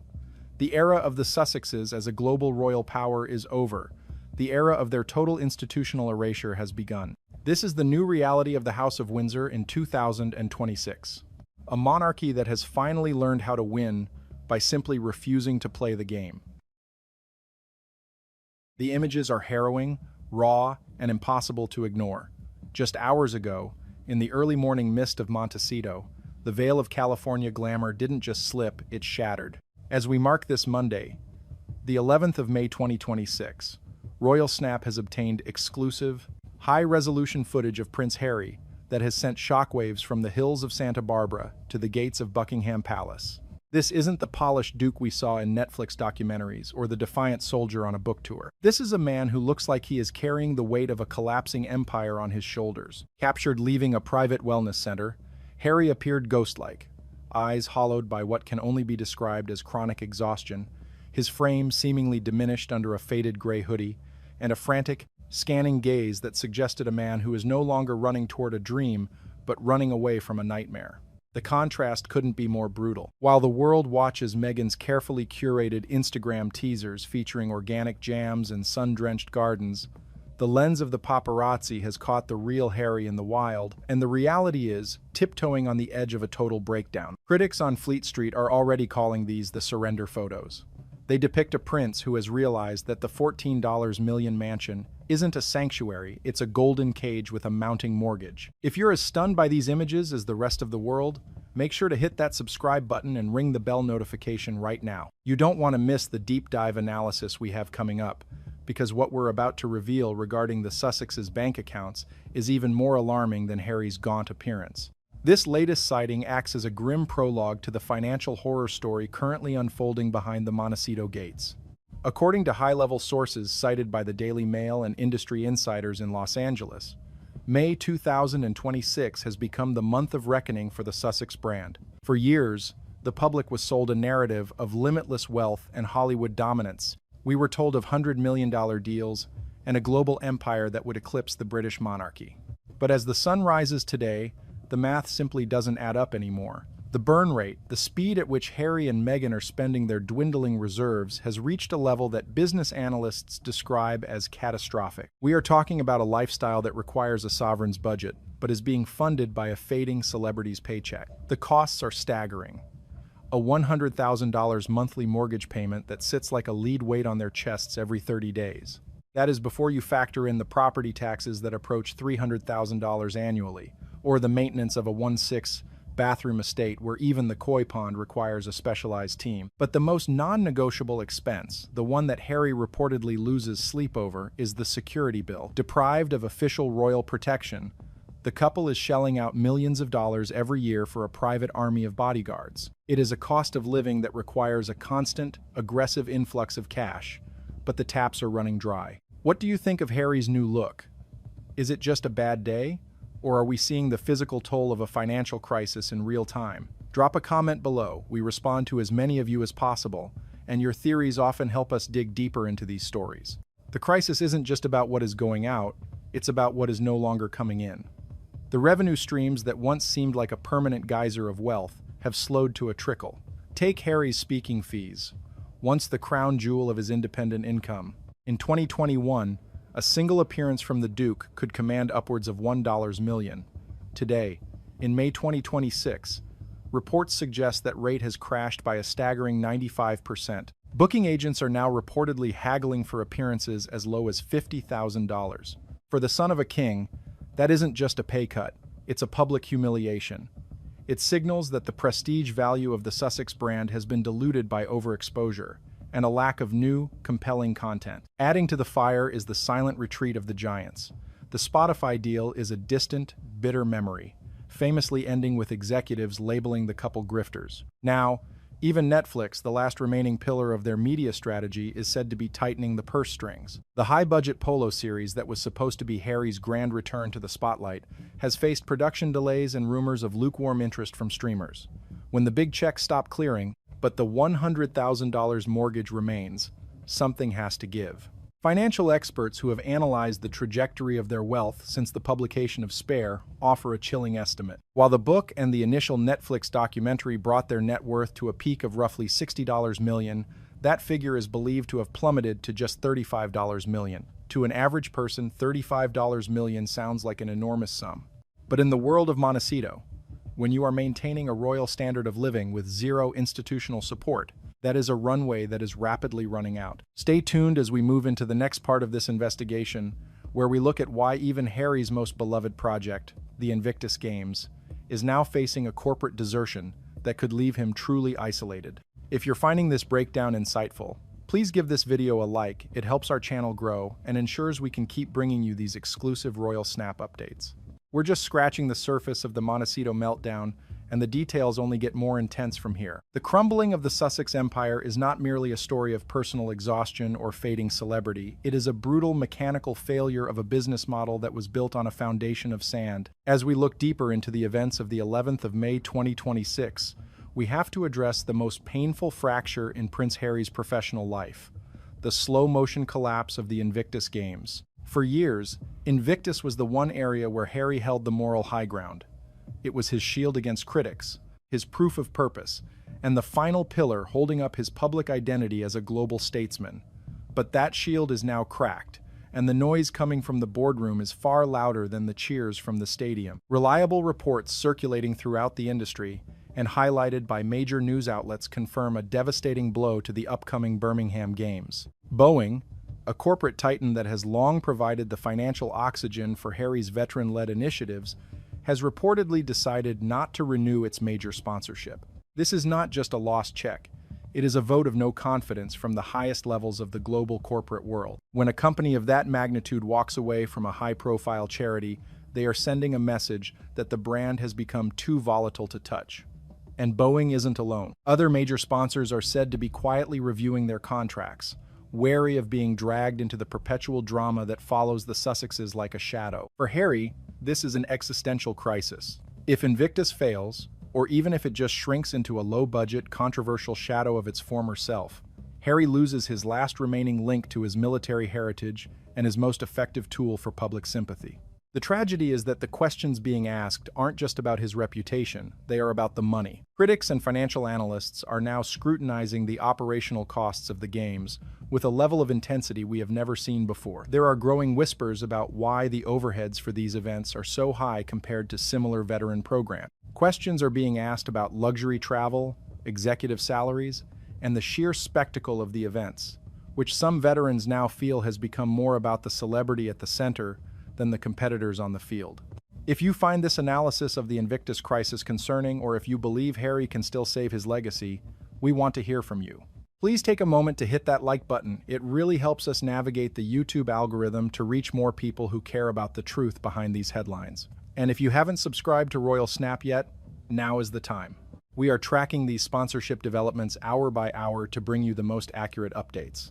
The withdrawal of corporate giants like Boeing signals a broader, more dangerous trend: the toxicity of the Sussex brand in the eyes of elite investors. This brings us back to the brutal assessment made by Spotify executives who famously labeled the couple as grifters. That one word has stuck like glue.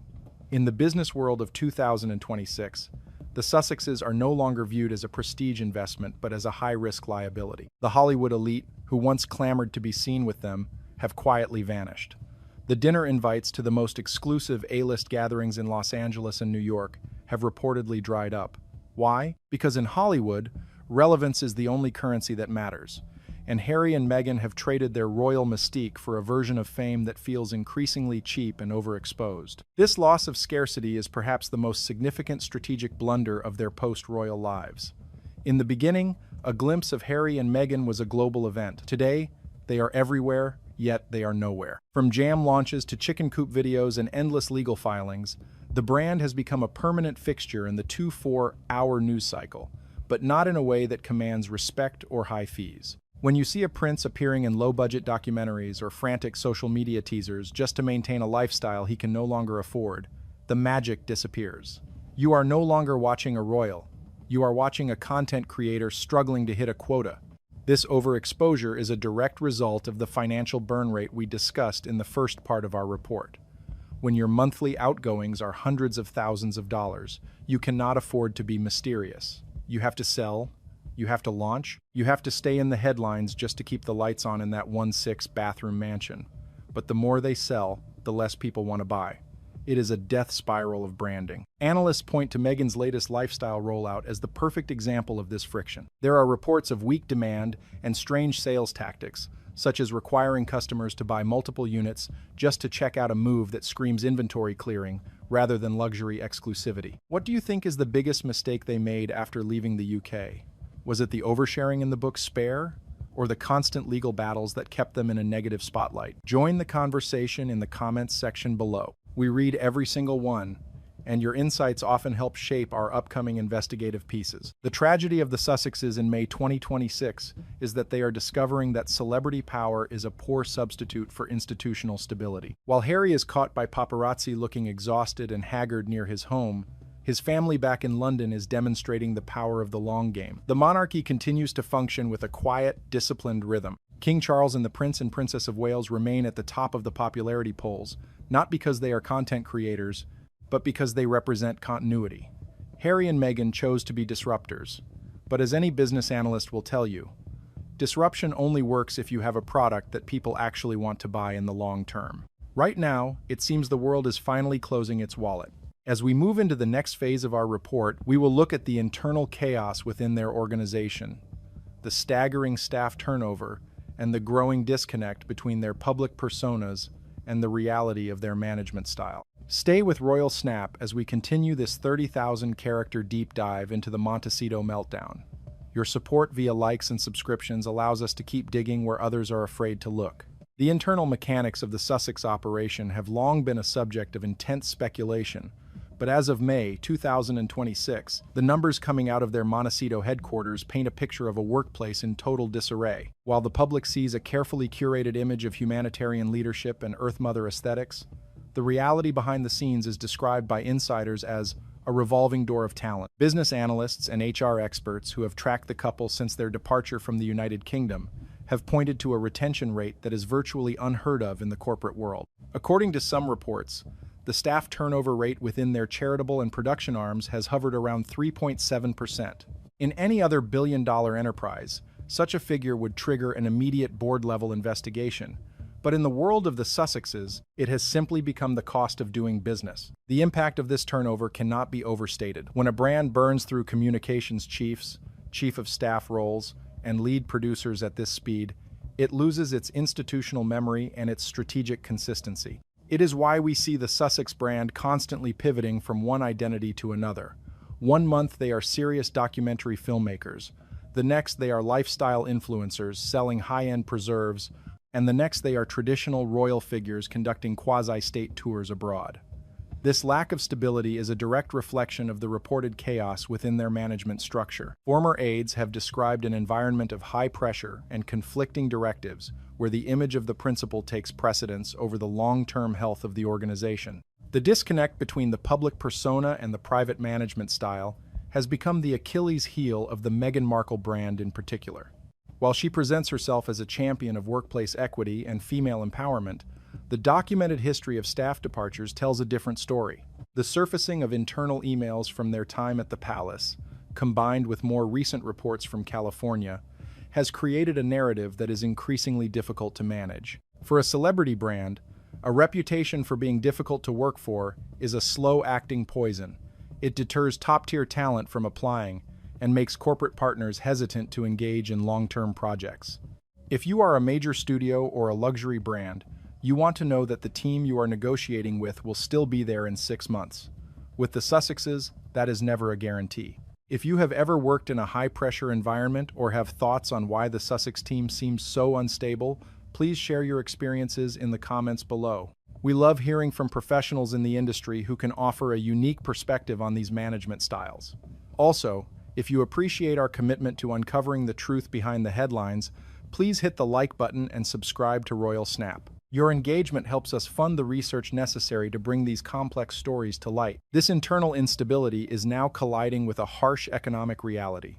As we mentioned, the burn rate of their personal wealth is extreme. When you are losing $100,000 a month on a mortgage alone, you need a highly efficient, well-oiled machine to generate revenue. Instead, Harry and Meghan are working with a skeleton crew of constantly changing advisors who seem unable to land the massive, sustainable deals they need to survive. The failure of the Spotify partnership was a wake-up call, but it seems the lesson was not learned.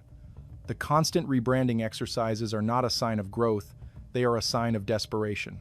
Each new launch is a frantic attempt to find a revenue stream that sticks before the bank accounts run dry. The visual of Harry caught by cameras this week, looking drained and isolated, is perhaps the most honest piece of content the Sussexes have produced in years. It shows the human cost of trying to maintain an unsustainable illusion. They are trying to be royals without the crown, celebrities without the hits, and business moguls without the business. As we move into the second half of this report, we will examine the growing rift between the Sussexes and the Hollywood elite, and how the once warm welcome of California has turned into an icy silence. Stay tuned to Royal Snap for Part 4 of this deep dive into the 2026 Sussex crisis. The icy silence now emanating from the corridors of Hollywood and the exclusive enclaves of Montecito is perhaps the most chilling development in the Sussex saga of May 2026. When Harry and Meghan first landed on the shores of California, they were treated like the ultimate trophy acquisition for the American elite. They were the global exclusives, the royal refugees whose mere presence could elevate a dinner party or a corporate board to international status. But as we stand here today, that golden welcome has faded into a cautious, distant professional courtesy. The power players who once scrambled to be associated with the Sussex brand have quietly moved on to safer, more profitable investments. In the ruthless economy of Tinseltown, there is nothing more contagious than the scent of a failing brand, and the Sussexes are currently emitting a signal that says high risk and low reward. The cultural shift is palpable. Major Hollywood agencies and production houses are reportedly cooling their heels, no longer viewing the couple as a guaranteed path to prestige. The issue is a fundamental one of return on investment. While the initial Oprah interview and the first Netflix series generated massive viewership based on raw curiosity and the shock of royal gossip, that well has run dry. Audiences have moved from fascination to fatigue. In the entertainment industry, if you aren't producing high-quality content that transcends your own personal drama, you quickly become yesterday's news. Harry and Meghan have spent 4 years selling their past, but as of 2026, they have failed to present a compelling vision for their future that doesn't involve looking back at the institution they left behind.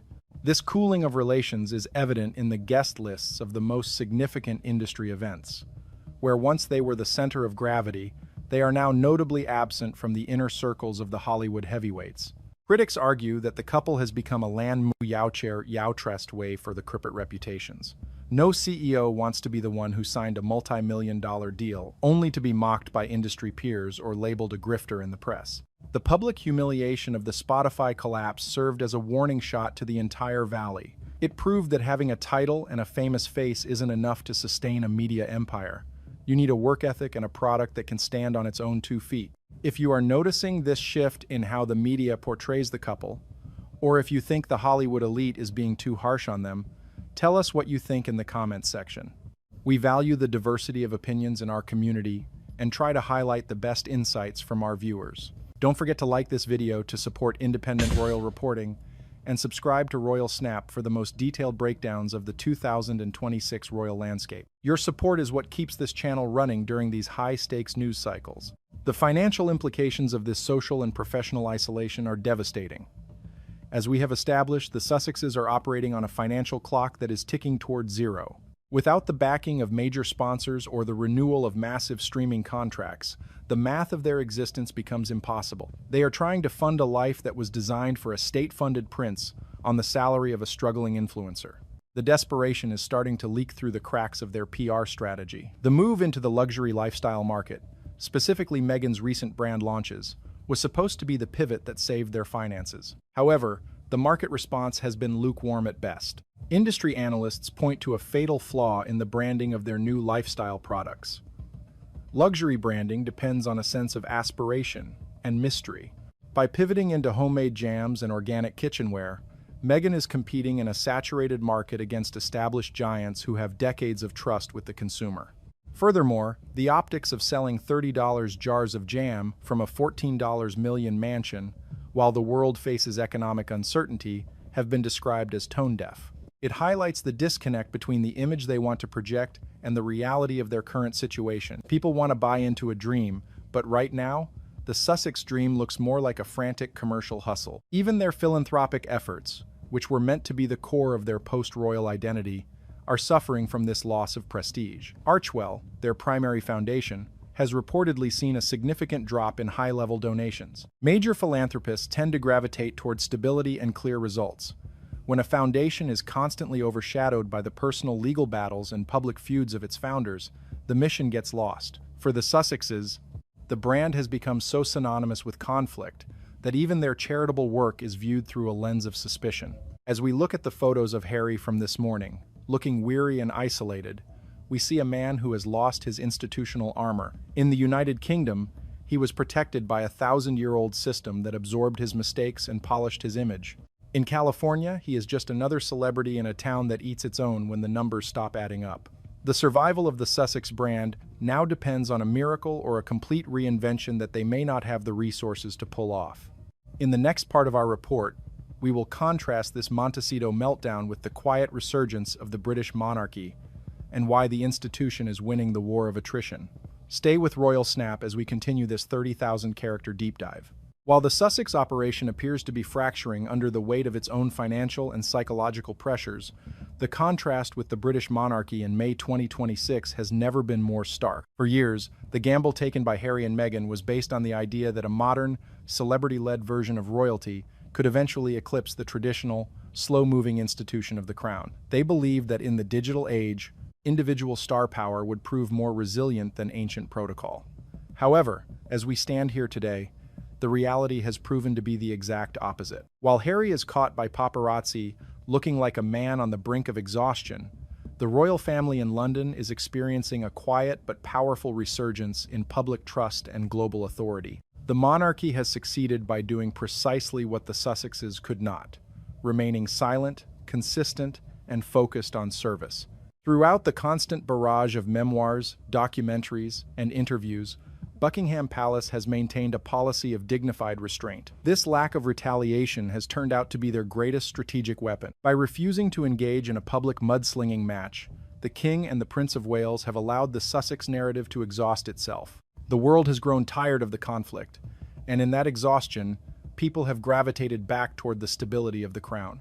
The monarchy provides a sense of continuity that a frantic, profit-driven celebrity brand simply cannot match. Public polling in the United Kingdom and across the Commonwealth reflects this shift in sentiment. While Harry and Meghan's approval ratings have plummeted to historic lows, support for the institution remains remarkably robust. King Charles has navigated his role with a sense of duty that has surprised even his critics, while William and Catherine have cemented their positions as the future of the nation. They are not selling products, They are not launching lifestyle brands, and they are not charging $50,000 for a speech.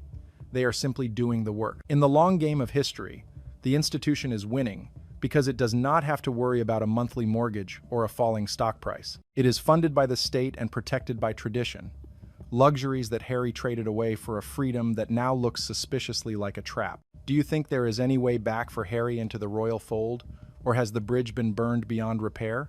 We love to see your thoughts on the future of the monarchy in the comments. If you are enjoying this deep dive into the royal power dynamics of 2026, please give this video a like and hit that subscribe button to join our growing community at Royal Snap.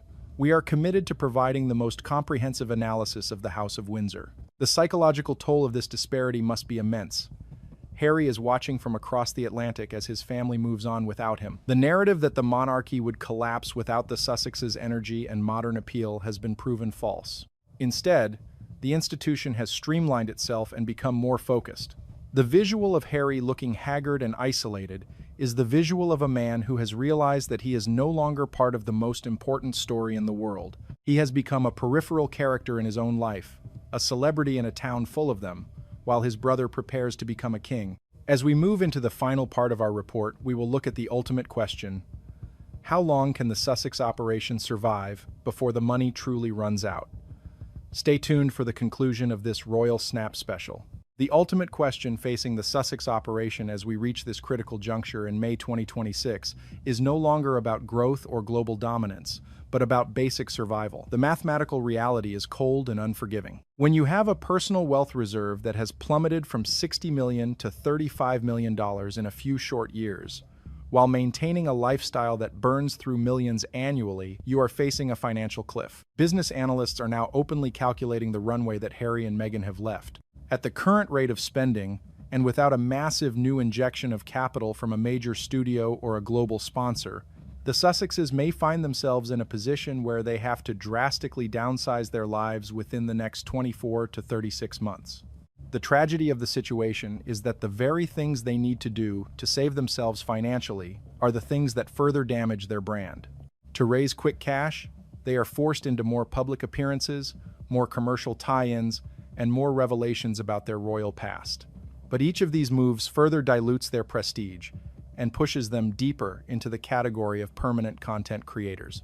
They are trapped in a cycle where they must trade their dignity for liquidity. The image of a prince who once represented the peak of British military and royal pride, now being caught by paparazzi, looking exhausted and diminished near a California wellness center, is a visual metaphor for the entire Sussex experiment. It was a gamble on the power of celebrity over the power of institution, and in 2026, the House has won. The future of Invictus, the stability of their Montecito home, and their standing in the American elite are all hanging by a thread.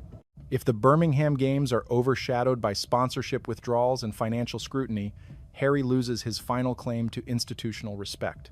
If the Netflix contract is not renewed on favorable terms, the mortgage on the mansion becomes an unsustainable burden. And if the public continues to favor the quiet stability of the British monarchy over the loud turbulence of the Sussexes, then the commercial value of their story will eventually drop to zero. The world has seen the documentary, read the book, and heard the podcasts. There are no secrets left to sell. And without secrets, the Sussexes are just another famous couple in a world that is moving on. As we conclude this Royal Snap special, we want to thank you for being part of this journey. This story is far from over, and we will be here every day to bring you the latest developments from both sides of the Atlantic. Do you think Harry and Meghan can find a way to reinvent themselves one last time? Or are we witnessing the final chapters of the Sussex saga? Let us know your final thoughts in the comments below. If you found this 6-part investigation valuable, please give us a final like and make sure you are subscribed with notifications turned on. Your support allows us to remain the leading source for deep dive royal analysis. Thank you for watching Royal Snap, and we will see you in the next update. The precision of the operation was clinical, executed with a cold, administrative efficiency that betrayed years of suppressed resentment and strategic planning.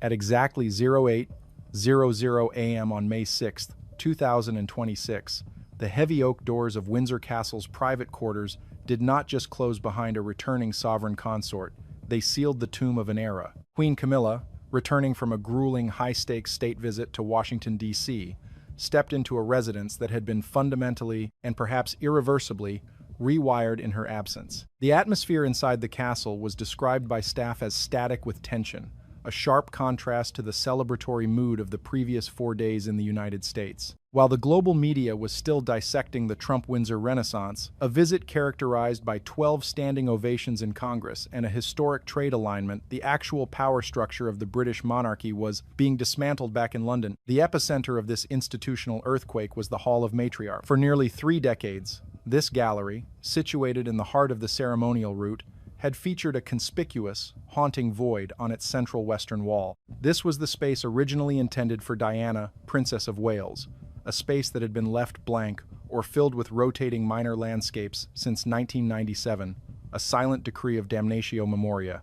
However, as Camilla walked past the hall this morning, the scent of fresh linseed oil and high-grade museum-quality gallery wax, specifically reference, grade 402, used only for the most sensitive royal restorations, hit her before she saw the change. Occupying that 30-year void was a massive oil-on-canvas portrait of Diana.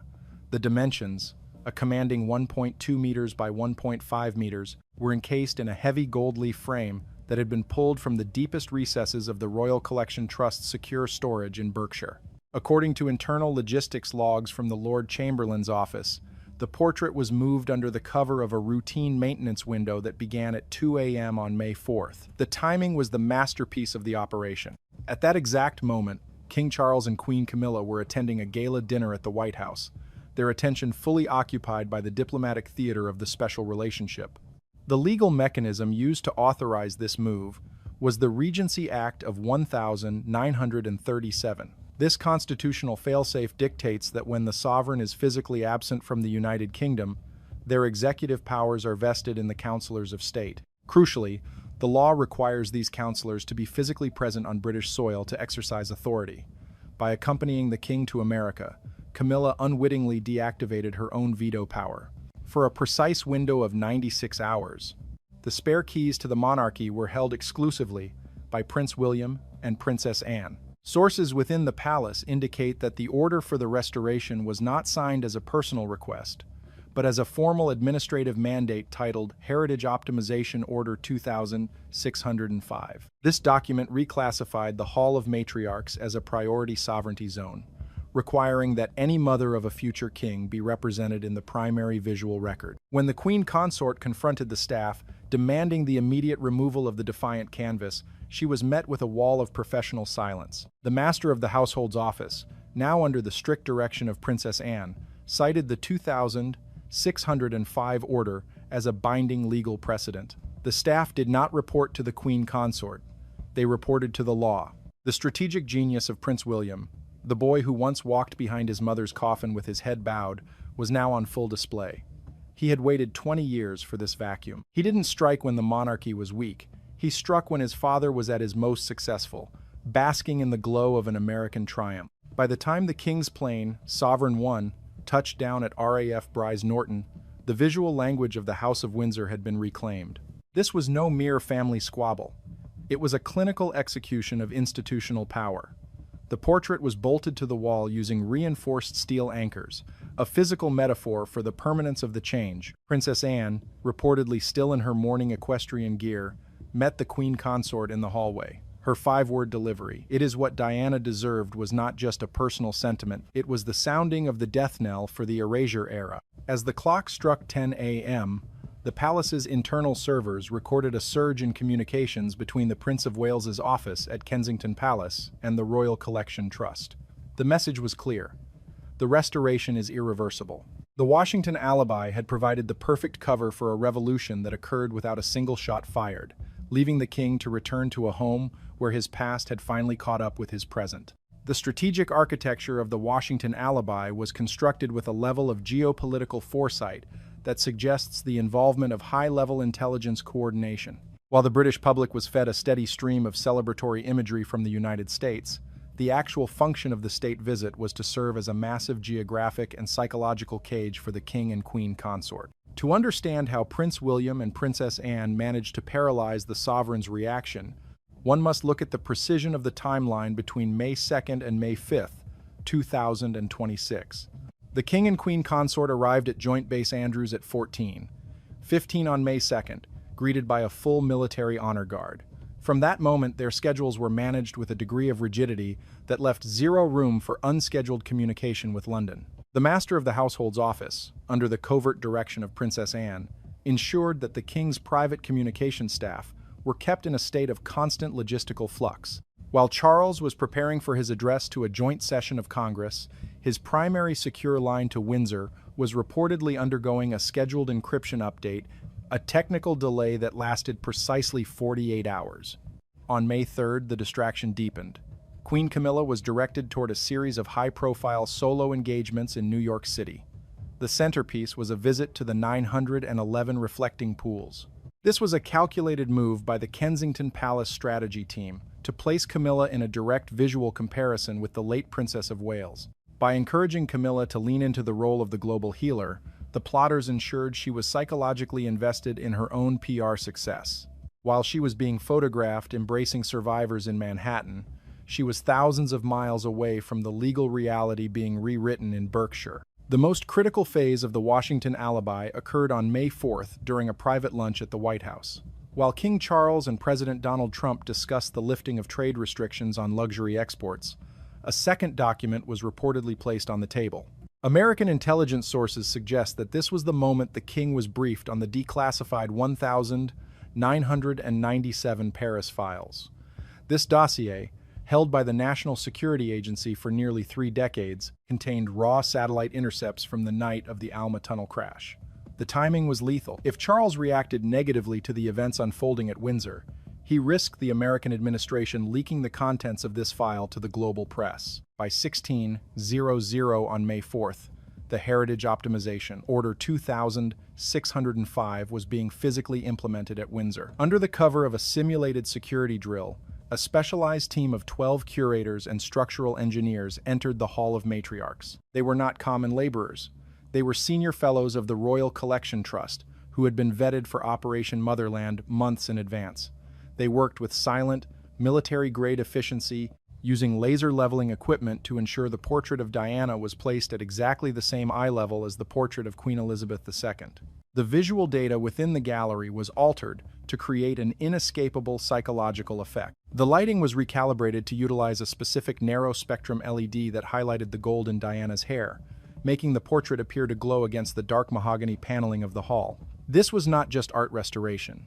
It was the creation of a shrine. The curators utilized a permanent bonding adhesive on the structural anchors, meaning the portrait could not be removed without destroying the integrity of the gallery wall itself. While this physical installation was taking place, Princess Anne was managing the human element of the coup. She personally oversaw the reassignment of 3 senior palace aides who were known to be loyal to the Queen Consort.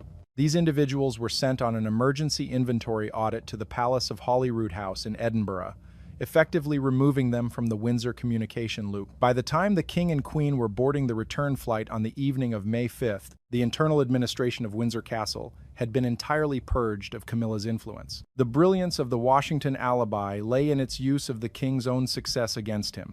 Charles had achieved what he believed to be the greatest diplomatic triumph of his reign. He had secured the special relationship and been hailed as a transformative world leader. To return home and immediately launch a domestic war over a portrait would be to admit that he had lost control of his own house while pretending to lead the world. William had correctly gambled that his father would choose the crown's reputation over his wife's personal comfort. Internal logs from the Lord Chamberlain's office show that at 22 on May 5th, while the royal plane was mid-Atlantic, the final electronic locks were placed on the Hall of Matriarchs.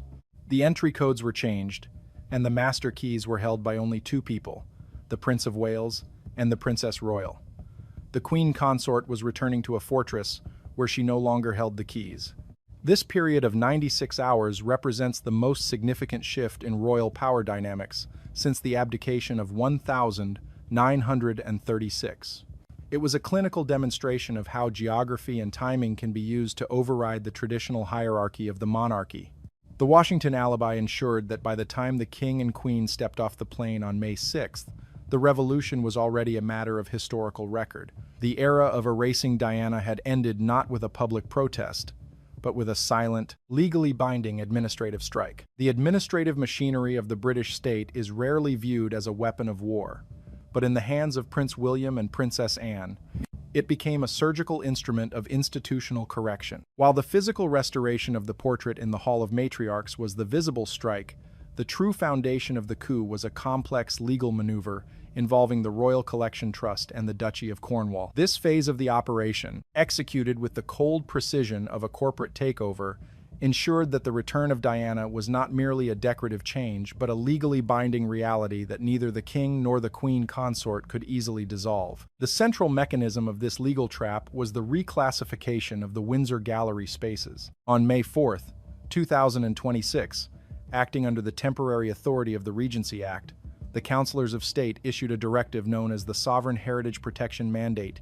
This document, filed in the private archives of the Lord Chamberlain's office, redefined the Hall of Matriarchs as a constitutional education site rather than a private residential gallery. By shifting the legal status of the room, William moved the portrait of his mother out of the jurisdiction of the king's personal household staff and into the hands of the professional curators who are bound by the National Heritage Acts.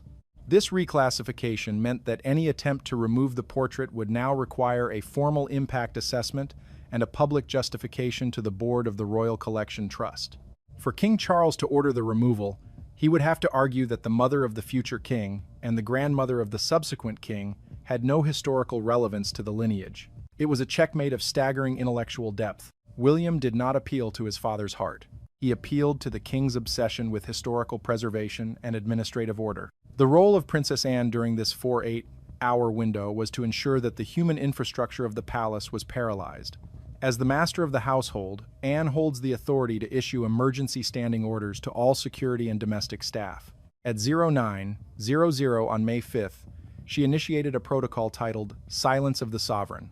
This protocol, usually reserved for times of national mourning or security breaches, restricted the ability of palace staff to transmit internal communications to the royal flight. When Queen Camilla attempted to check in with her private secretaries via a secure satellite link from Washington, she was told that the palace was undergoing a deep system security refresh.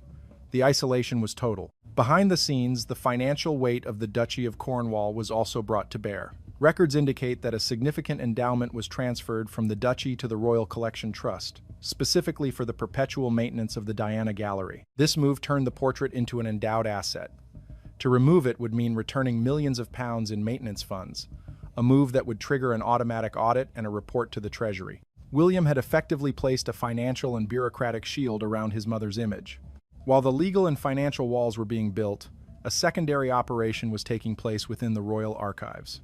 Princess Anne had authorized the retrieval of original diaries and correspondence from 1996 and 1997 that had been suppressed for decades.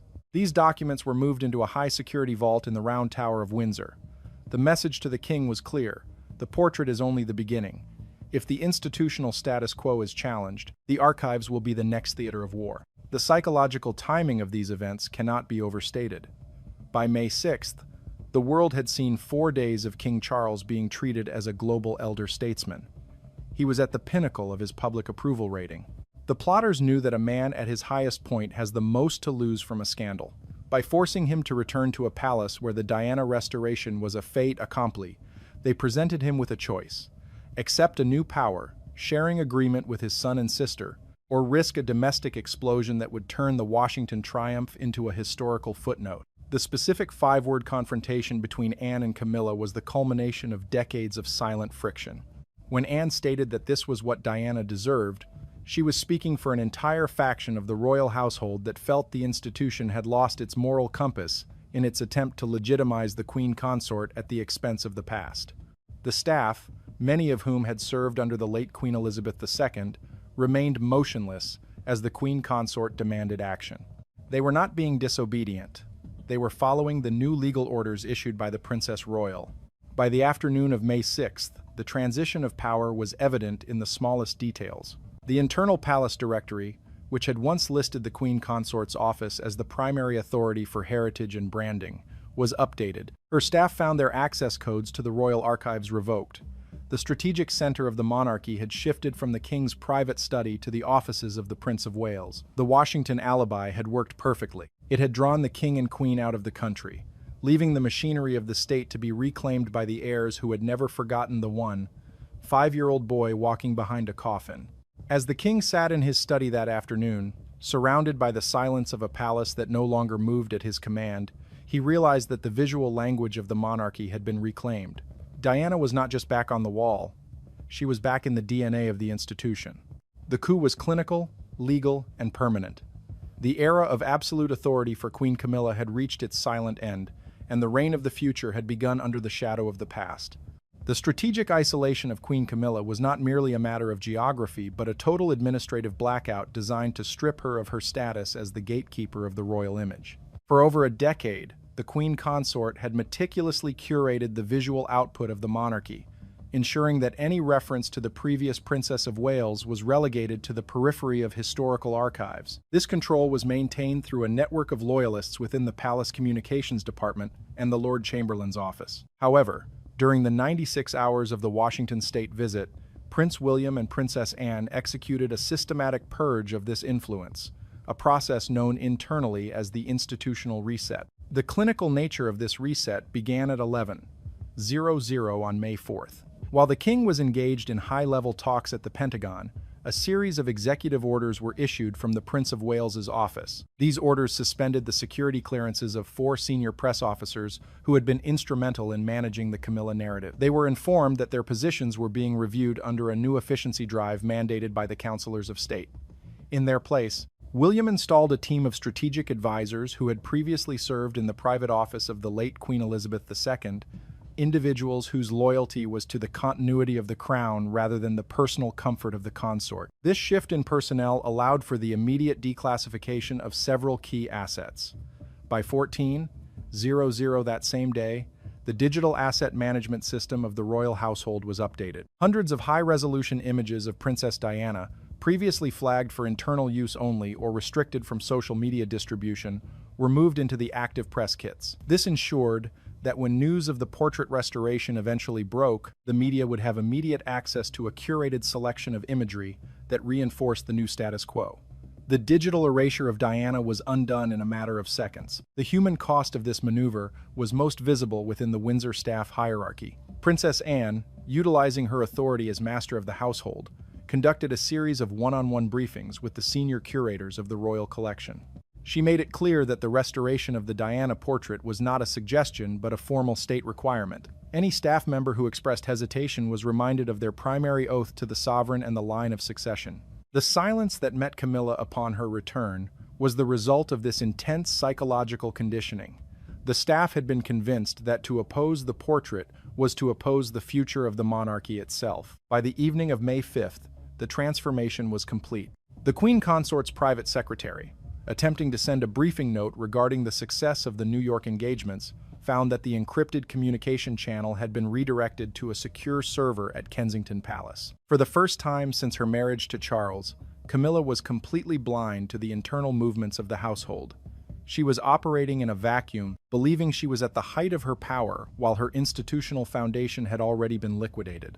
The most devastating blow came in the form of a physical inventory change. Under the direction of the Princess of Wales, Catherine, a specialized team entered the jewelry vaults at Buckingham Palace. They were authorized by the Councilors of State to retrieve several prominent pieces of the Spencer heritage and items from the late Queen's personal collection that Diana had famously worn. These items were transferred to Adelaide Cottage under a new long-term loan agreement. This move ensured that the physical symbols of royal matriarchy were now in the possession of the future Queen, effectively bypassing the current consort. When the confrontation occurred on the morning of May 6th, Camilla realized that her commands carried no weight. She was shouting at a machine that had been reprogrammed. The guards remained at their posts, the curators continued their work, and the king's own secretaries refused to intervene. The axis of power had moved. The Washington alibi had not just provided a window for a portrait to be hung, it had provided the cover for a total dismantling of the shadow government Camilla had built over 20 years. The institution had corrected itself, and the Queen Consort was left as a spectator in her own home. The most cryptic and potentially explosive element of the Windsor coup remains the contents of the sealed diplomatic pouch transported from the Oval Office to London on May 5, 2026. While the restoration of the portrait served as a public declaration of change, the true reason for King Charles's sudden and uncharacteristic surrender to Prince William's demands lies within this classified dossier. Known among high-level intelligence operatives as the Paris Intercepts, this file represents 30 years of American satellite surveillance and signal intelligence that had never been shared with the British Crown until the Trump-Windsor Renaissance. According to deep-cover sources within the State Department, the document contains raw, unedited data from the night of August 31st, 1997. For decades, the official narrative of the tragedy in the Alma Tunnel was built upon the findings of the Paget inquiry, which focused on driver negligence and paparazzi interference. However, the American dossier allegedly provides a different perspective, utilizing high-altitude thermal imaging and decrypted radio frequencies from the local French emergency services that were captured by NSA listening posts in Europe. The data suggests that the environmental factors leading to the crash were far more complex than previously admitted to the public. The strategic brilliance of Prince William's timing is now evident. He knew that the American administration held the final pieces of the puzzle regarding his mother's death. By coordinating with the Princess Royal and leveraging his own growing diplomatic influence with the American intelligence community, William ensured that the file was handed directly to the king at his moment of maximum visibility. If the king had refused to accept the restoration of Diana's image at Windsor, he faced the risk of this dossier being leaked to a global audience already primed by the success of the Washington state visit. The king's reaction inside the private study on May 6th was not one of anger, but of profound realization. Witnesses near the king's quarters reported that Charles spent nearly 3 hours in total isolation with the dossier after his brief and cold encounter with the queen consort. The silence coming from the sovereign was a signal that the information contained within the American files had rendered any defense of the status quo impossible. The king was being forced to choose between the personal reputation of Queen Camilla and the historical integrity of the monarchy itself. By staying silent, he effectively admitted that the era of managing the Diana shadow through erasure was over. Furthermore, the dossier allegedly contains transcripts of private communications between senior palace officials and external PR firms from the late 90s, detailing a systematic plan to rehabilitate Camilla's image by neutralizing Diana's legacy. These transcripts, if made public, would expose the clinical and often ruthless nature of the institutional machinery that William and Anne have now dismantled. The file acts as a nuclear deterrent. As long as the portrait of Diana remains in the Hall of Matriarchs and the legacy assets are returned to the Prince and Princess of Wales, the dossier remains a private state secret. If the status quo is challenged, the contents could dismantle the throne. Princess Anne's role in this intelligence-led maneuver was to provide the institutional bridge. As a former member of the Olympic Committee and a long-standing figure in international diplomacy, she held the necessary clearances to verify the authenticity of the American data. She was the one who briefed the king on the legal and social consequences of the file's contents. Her 5-word statement to Camilla was backed by the weight of this hidden truth.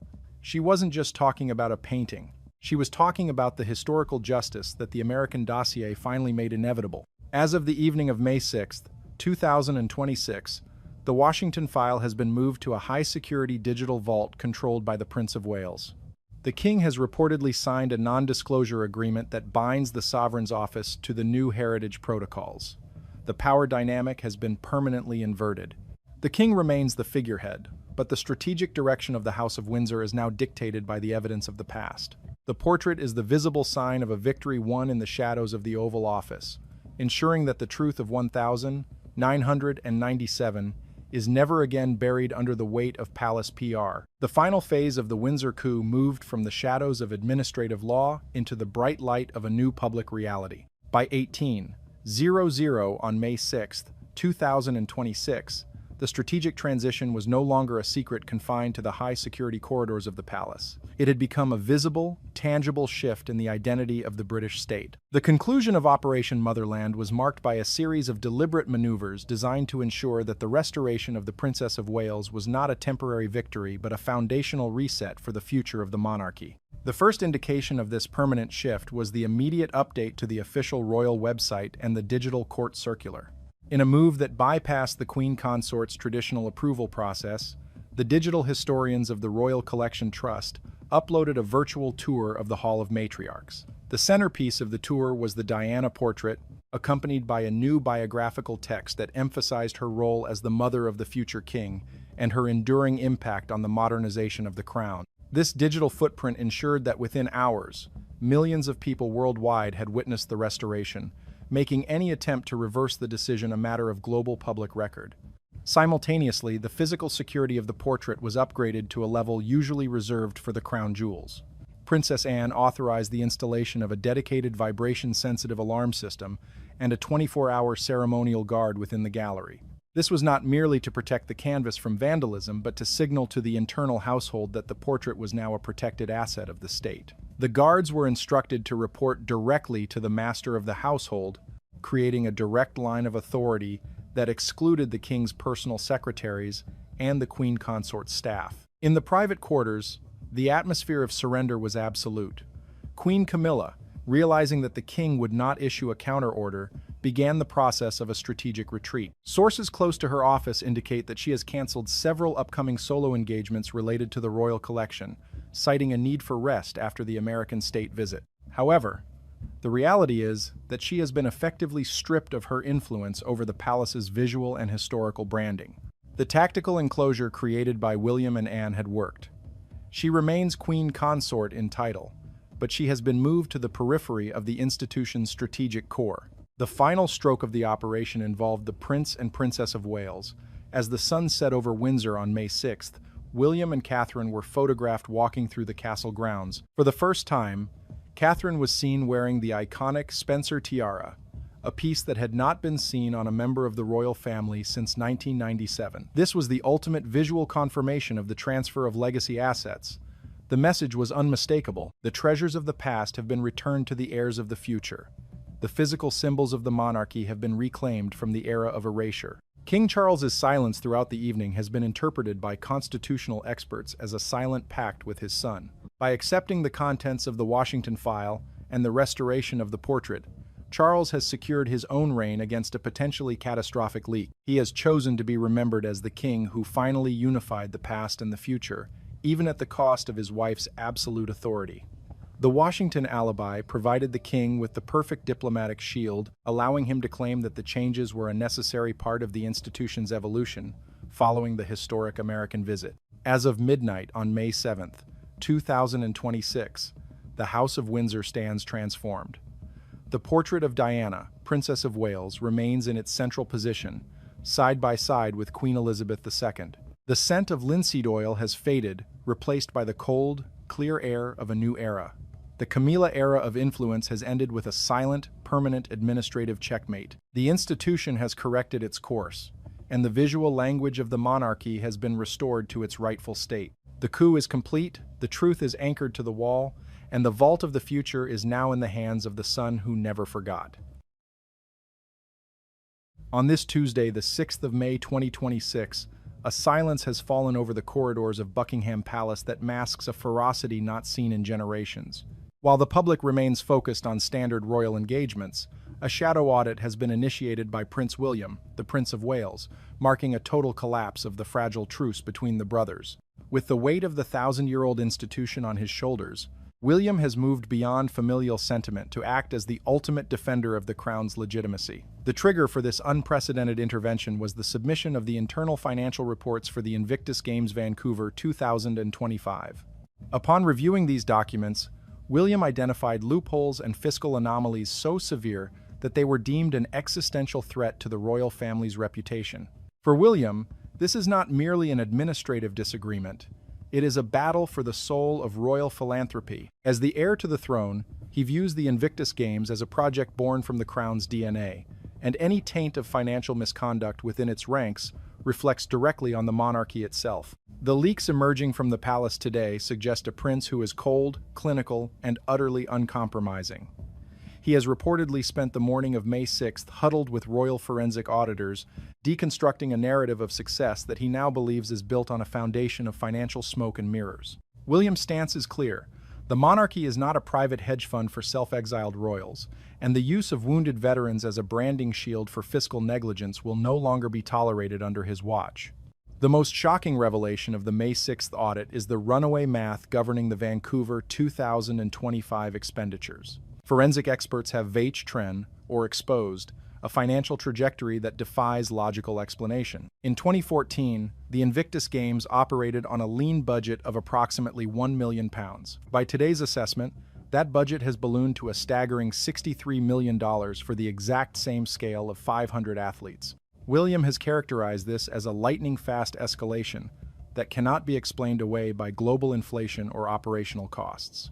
To the Prince of Wales, these figures represent a catastrophic failure of oversight, leading to the sharp question, where is the surplus actually flowing?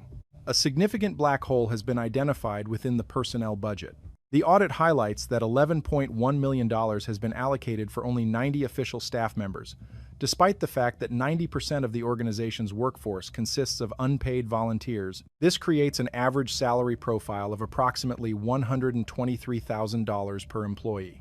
On this day, May 6th, investigators are signaling a high probability that these funds are being siphoned or diverted to pay for private media and PR firms owned by the Sussexes, places any transparent bidding process. William has described this as a routine operation, a systematic gutting of charitable funds to maintain the Sussexes' private infrastructure. Furthermore, the May 6th audit has uncovered hidden costs that have vanished without a trace. Specifically, $4 million within the transport and logistics category has disappeared from the ledgers. When comparing the modest organizational scale of Vancouver to the grandiosity of previous games in Dusseldorf, William has concluded that the missing millions were not invested in the athletes' welfare, but were instead diverted into personal image management. This includes the production of high-end promotional content and cinematic styling for the Duke and Duchess, transforming a charity event into a commercial film set. In the high-stakes meeting conducted today, William was reportedly at his most biting when discussing the media failure of the Sussex brand. Despite millions of dollars being funneled into elite content production teams, the Invictus Games' YouTube presence remains abysmal, with videos struggling to reach even a few thousand views. William's inquiry was surgical. Are we spending millions on PR campaigns that no one watches? Or is this simply a way for Harry to maintain a private film crew to serve his and Meghan's personal Netflix agendas? The Prince of Wales has concluded that the current trajectory is one of personal vanity over mission effectiveness, and he has made it clear that the era of using the royal legacy as a family company for the Sussexes is officially over as of the 6th of May, 2026. This initial phase of the audit serves as a declaration of war, proving that William is no longer a bystander to his brother's choices but an active enforcer of the Crown's financial honor. The investigative findings intensified on this afternoon of the 6th of May 2026 as the Prince of Wales delved deeper into the specific mechanics of what he has termed a business built on the pain of soldiers. At the heart of the day's forensic discovery is the alarming disparity between the staggering $63 million budget and the actual quality of the Vancouver 2025 event. William has focused his criticism on the technical and professional failures that have become apparent under Harry's management. The audit reveals that despite the massive infusion of capital, the actual production value remained shockingly low, characterized by narrow camera angles and a lack of professional execution that suggests a significant portion of the budget was siphoned through internal PR and media contracts.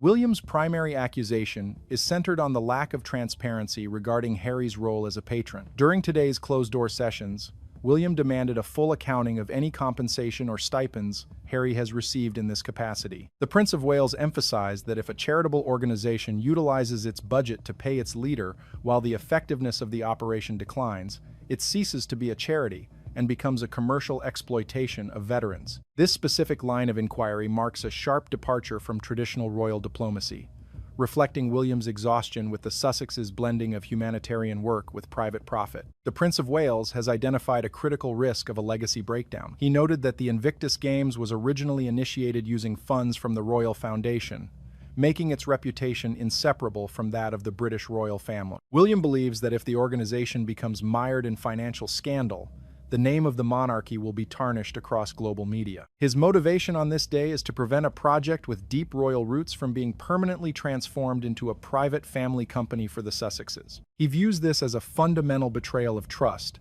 particularly in the way the Duke and Duchess have reportedly used wounded athletes as a mere background for fashion displays and Netflix documentaries. The financial documents reviewed today show a disturbing trend of prioritizing personal brand over athlete welfare. While the official personnel budget stands at $11.1 million for just 90 staff members, the audit has flagged the average salary of $123,000 as a potential vehicle for hidden payments to Sussex-aligned entities.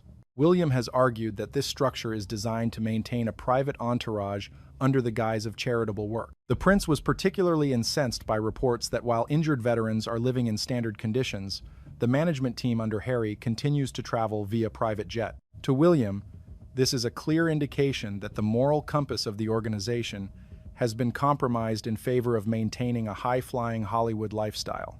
The Prince of Wales has spent much of May 6th arguing that these financial discrepancies are the result of a deliberate strategy to fund personal vanity. He has pointed to the irony of spending millions on content production that fails to engage an audience, suggesting that the true purpose of these expenditures is to keep a private film crew on standby for the Sussexes' personal commercial ventures.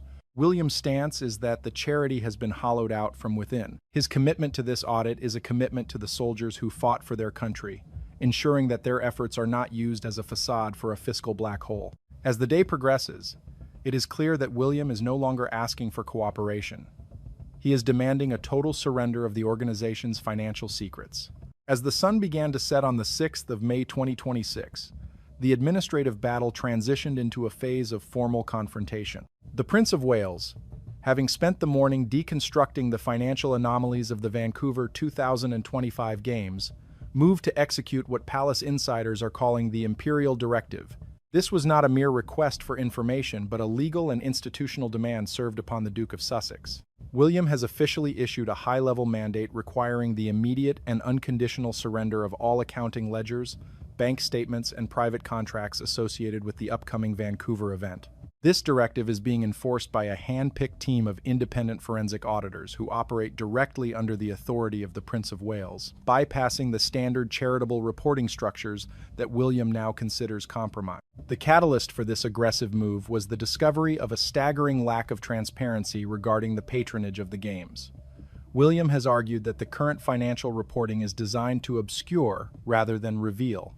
Specifically, the prince focused on the $11.1 million allocated for staff salaries, questioning why 90% of the workforce remains volunteer, while a small circle of executives receives elite-level compensation.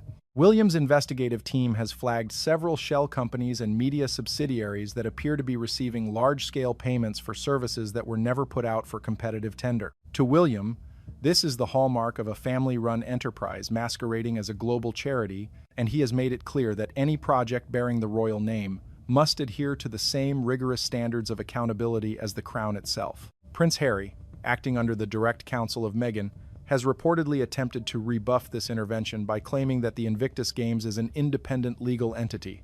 However, William's legal counterstrike has been devastating. He has asserted that since the project was founded on the capital and the reputation of the Royal Foundation, it remains an inseparable part of the Windsor legacy. William has warned that if the Sussexes continue to obstruct the audit, he will move to strip the organization of its royal patronage and issue a formal public statement disassociating the monarchy from the 2025 Games. This would effectively cut off the organization's access to international sponsors and governmental support, a move that would leave the Sussexes to fund the $63 million budget entirely on their own. The Prince of Wales has further intensified the pressure by questioning the moral validity of the Sussexes' travel and lifestyle expenses. While the Duke and Duchess have advocated for environmental and social responsibility, the May 6th audit has uncovered evidence of consistent private jet travel funded by the organization's logistics budget. William has pointed to the $4 million of missing transport funds as a likely source for these luxury expenditures. He has characterized this as a profound betrayal of the veterans, arguing that while the athletes are asked to embody resilience and sacrifice, the leadership is indulging in a level of opulence that is entirely inconsistent with the spirit of the Games. William's stance is that the era of using the pain of soldiers to fund a Hollywood lifestyle has reached its definitive end. In this high-stakes standoff, the Prince of Wales is utilizing the audit not just as a financial tool, but as a weapon of institutional discipline. He is demanding a total restructuring of the board of directors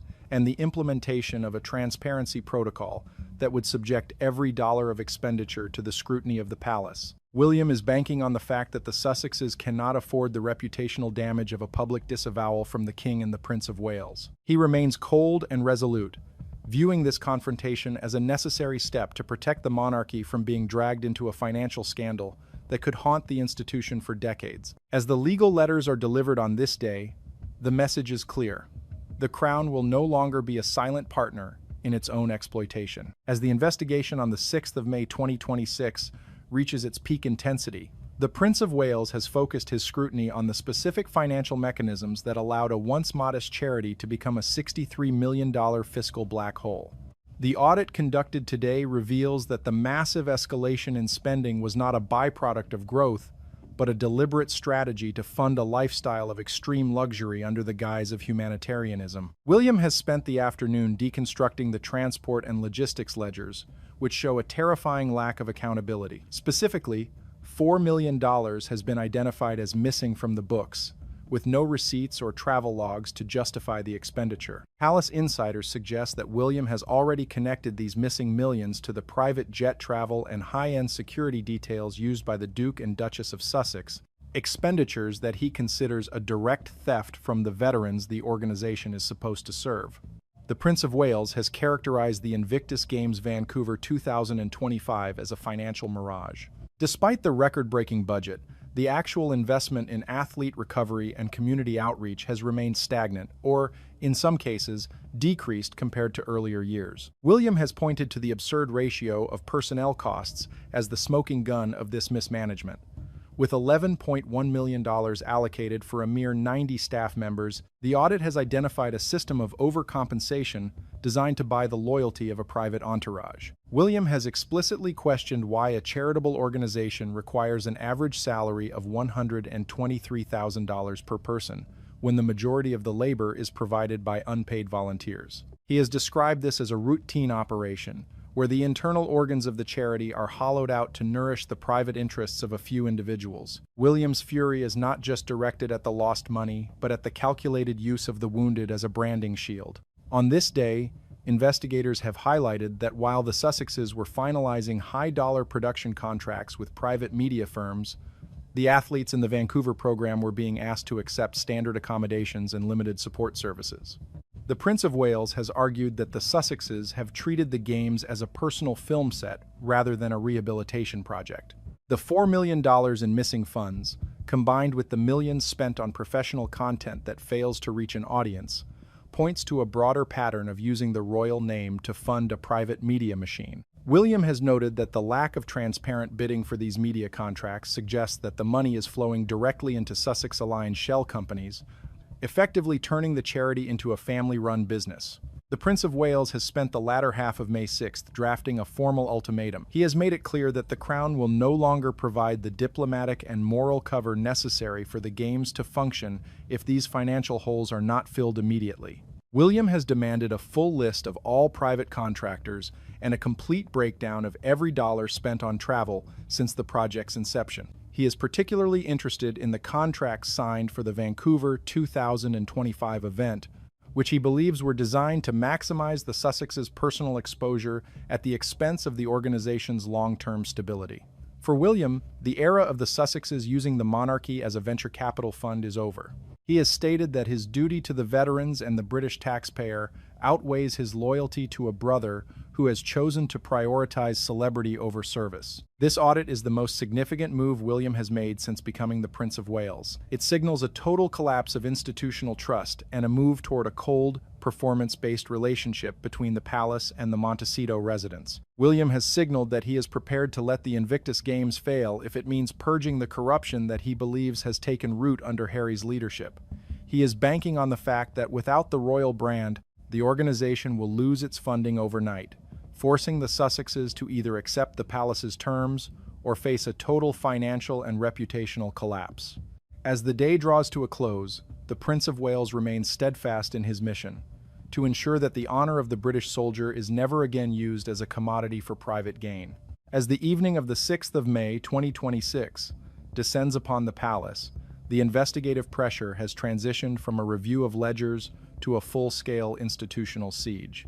Prince William, the Prince of Wales, has spent the final hours of the business day consolidating the evidence of fiscal irresponsibility into a final executive summary that effectively serves as a declaration of no confidence in the current leadership of the Invictus Games.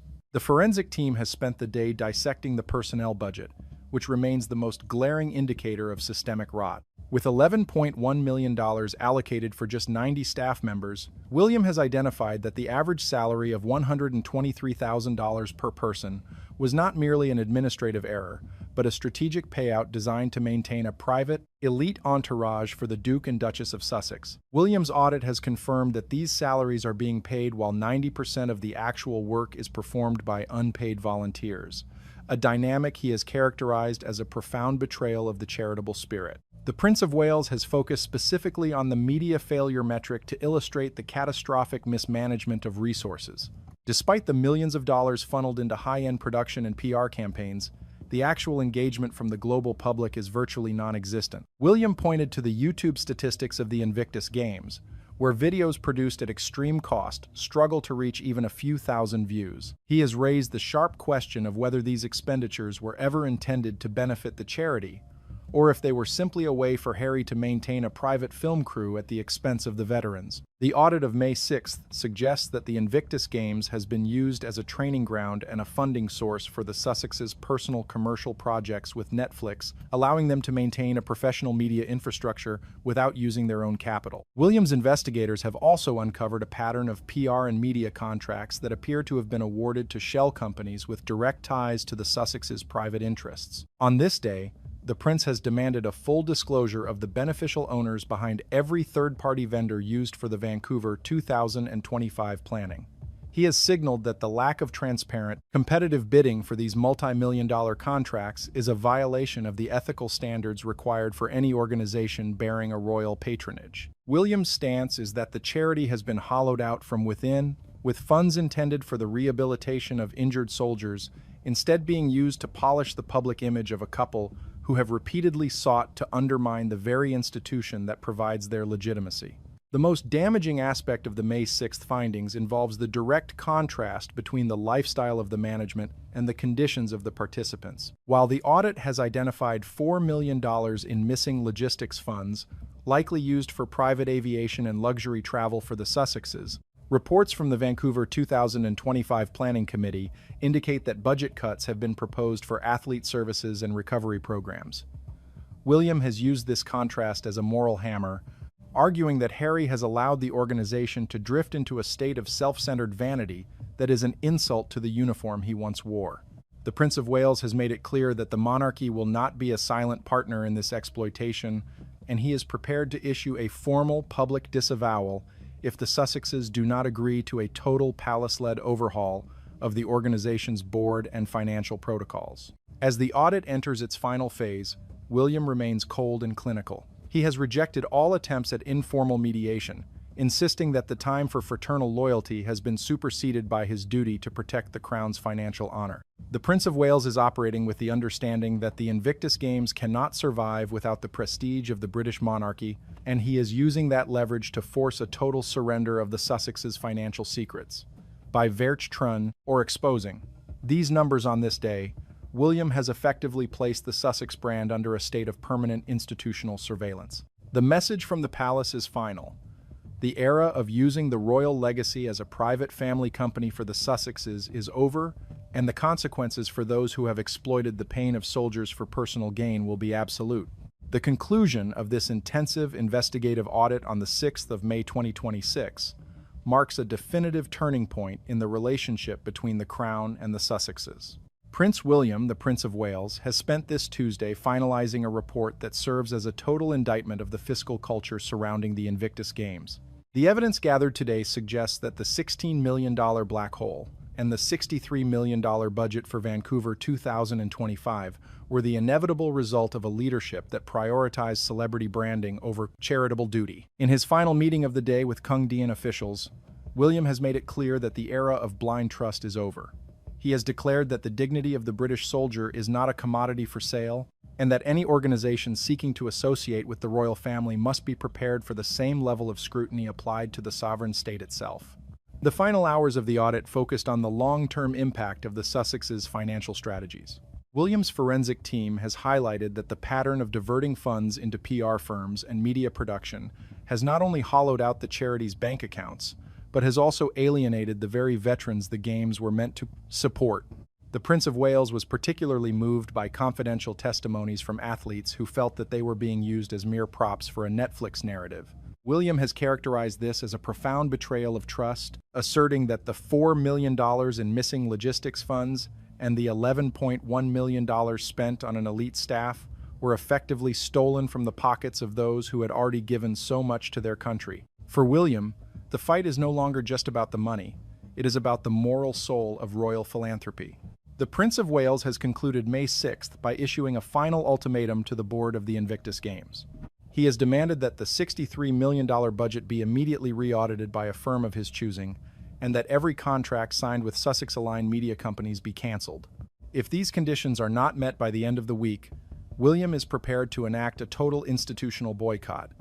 This would involve the removal of all royal patronage, the freezing of any remaining funds connected to the Royal Foundation, and a public statement from the King disassociating the monarchy from the 2025 event. This move would leave Harry and Meghan in a state of total financial exposure, forcing them to find $63 million in private funding without the prestige of the crown to attract sponsors. The impact of this audit extends far beyond the bank ledgers. William has successfully shifted the narrative from a family feud to a matter of state ethics. He has proven that he is willing to sacrifice personal relationships to protect the integrity of the monarchy. Palace insiders note that the prince has remained cold and resolute throughout the day, refusing to entertain any pleas for leniency from the Sussex legal team. By exposing the discrepancies between the high salaries of the 90 staff members and the modest conditions of the athletes, William has effectively destroyed the moral authority of the Sussex brand. He has shown the world that beneath the surface of humanitarian rhetoric lies a fiscal reality of greed and mismanagement. As of late this evening, the Prince of Wales has secured the full support of the King and the senior advisors of the Congdien. The message being sent to Montecito is one of absolute finality. The royal family will no longer fund or facilitate a private media empire under the guise of charity. William has reclaimed the legacy of the Invictus Games by insisting on a standard of transparency that the Sussexes have spent years trying to avoid. The audit of the 6th of May 2026 will be remembered as the moment the Prince of Wales drew a line in the sand, ensuring that the honor of the British monarchy and its soldiers remains untouchable. The standoff continues, but the momentum has shifted decisively in favor of the crown, leaving the Sussexes to face a future of fiscal accountability and institutional isolation. The world of celebrity PR is no stranger to the pivot, but what we witnessed on June 4th, 2026, was not a pivot, it was a total tactical meltdown. Meghan Markle, the Duchess of Sussex, sat down for what was supposed to be a polished, lifestyle-centric interview with a senior BBC editor. It was meant to be the coronation of her new identity, the lifestyle ambassador, the high priestess of raw ingredients and effortless California glow. Instead, it became the moment the world saw the architectural nature of her deception. The public was already simmering with resentment following her decision to use Archie and Lilibet as tactical props to PR her newest brand ventures. But the June 4th interview pushed the collective patience of the British public and the global royal watching community over the edge. Meghan didn't just sell a product. She sold a narrative that required the systematic deconstruction of the Princess of Wales, Catherine. With a jarring, unprompted laugh, the kind that signals deep-seated insecurity masked as American candor. Meghan pivoted from discussing organic extracts to launching a series of verbal missiles at her sister-in-law. She described Catherine's aesthetic as colorful but hollow, rigid, and texturally tedious. In a move that left viewers stunned, she went as far as to imply that Catherine's beauty was industrial or artificial, contrasting it with her own earthy, oil-based glow. The irony was not lost on anyone. To suggest that Catherine, a woman whose grace and visual consistency have been the bedrock of the British monarchy's modern image, is artificial, while Meghan herself sat under studio lights with a face that many experts believe has been meticulously resculpted, was the height of hypocrisy. This wasn't the first time Meghan used Catherine as a stepping stone. We all remember the 2021 Oprah interview, where the Meghan as victim, Catherine as cold narrative was first weaponized. In this latest June 4th appearance, Meghan doubled down on the claim that Catherine was unfriendly behind the scenes. However, the receipts exist. The archives are overflowing with footage of the two women laughing at Wimbledon, sharing private jokes at Christmas, and appearing as a unified front. The discrepancy is glaring. The truth Meghan pushes relies entirely on the public having amnesia. By painting Catherine as a rigid, unfriendly foil, Meghan attempts to elevate her own laid-back, natural persona. But the public isn't buying the innocence anymore. The most cynical part of this transformation is the departure from the naive American girl who didn't know how to curtsy. That role has been retired. The new Meghan is a global lifestyle ambassador. But this new role is built on a foundation of paradoxes. She claims to be stripped back, yet every public appearance is a masterclass in high-budget curation. She preaches minimalism, yet her brand relies on the maximum possible exposure of her royal connections, the very institution she claims was so stifling. The reaction from supporters of the Princess of Wales has been swift and fierce. Catherine represents more than just a person. She represents a standard of duty, silence, and genuine elegance. To see her used as a punching bag by someone who has spent the last 5 years monetizing a title they supposedly hated has sparked a level of outrage rarely seen in the commentary space. She is taking Catherine's silence as a weakness, one royal commentator noted. Meghan is using the fact that Catherine cannot respond to build a brand of honesty that is anything but. The June 4th interview was supposed to be about a brand, but it became a case study in character assassination. As we peel back the layers of this natural narrative, we find that the only thing natural about this strategy is Meghan's instinct to deflect and diminish. Before the receipts come out regarding her alleged $60,000 surgical transformation, we must recognize the setup. The coconut oil isn't a skincare secret, it's a smokescreen. The facade of the all-natural lifestyle brand depends entirely on the public's willingness to believe that a jar of coconut oil can perform the work of a highly skilled medical team. On June 4, Meghan Markle leaned heavily into this narrative during her BBC sit-down, claiming that her radiant transformation was the result of a minimalist raw ingredient philosophy. However, the human eye, combined with 30 years of high-definition archival footage, tells a story that no amount of PR spin can erase. To understand why the public is so incensed by this narrative, we have to look past the glowing skin and examine the structural changes that suggest a methodical and expensive reconstruction of the face. The most glaring discrepancy in the Meghan Markle natural narrative begins with the center of the face. As a teenager and young actress, Meghan possessed a nose that was perfectly functional and harmonious with her heritage, featuring a broader nasal base and a distinct cartilage convexity at the tip. By the time she became a household name, this structure had undergone a dramatic refinement. High-resolution comparisons show a bridge that has been narrowed with surgical precision and a tip that has been streamlined to meet the very specific aesthetic standards of Hollywood. Medical experts observing the timeline point to a definitive rhinoplasty likely performed in stages. The bridge no longer widens. As it travels downward, it remains narrow and linear from top to bottom. This is not the result of aging or the application of tropical oils. It is the result of structural bone and cartilage manipulation. Moving to the lower third of the face, the contradictions only deepen. The Meghan of the late 90s possessed a charming diastema, a natural gap between her front teeth that gave her smile a unique character. In the world of professional acting, such features are often viewed as obstacles to be removed. The gap did not close through the magic of a lifestyle shift. It was closed through cosmetic dentistry. But the evolution did not stop there. Her dental profile continued to shift toward the oversized, ultra-white, and perfectly symmetrical look, synonymous with high-end porcelain veneers. The shade of white she sports today does not exist in nature, and the proportional length of her teeth has shifted in a way that aligns perfectly with the aesthetic of cosmetic intervention. When she laughs and dismisses Catherine as rigid, she does so with a smile that has been bought and paid for to the tune of thousands of dollars. The most controversial aspect of her recent appearance involves the loss of facial volume and the subsequent recontouring of her bone structure. For years, Meghan was known for her youthful and approachable fullness, particularly in the cheek area. However, the face she presented to the world recently is one of extreme angularity. The speculation regarding buccal fat removal is not just idle gossip. It is based on the visible disappearance of the fat pads that once gave her face its softness.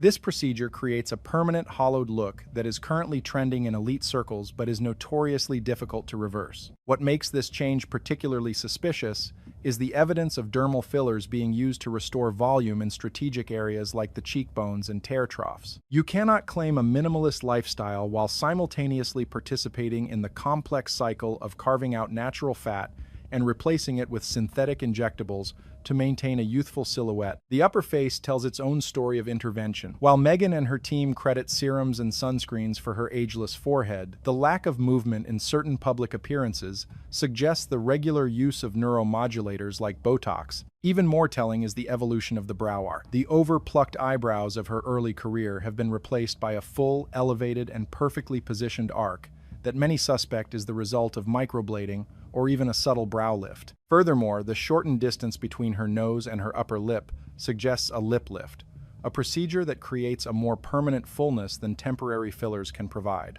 This change is particularly visible when she speaks, and more of the pink portion of her upper lip is exposed than in her youth. The conflict here is not about the right to undergo cosmetic procedures. In the entertainment industry, such enhancements are the baseline.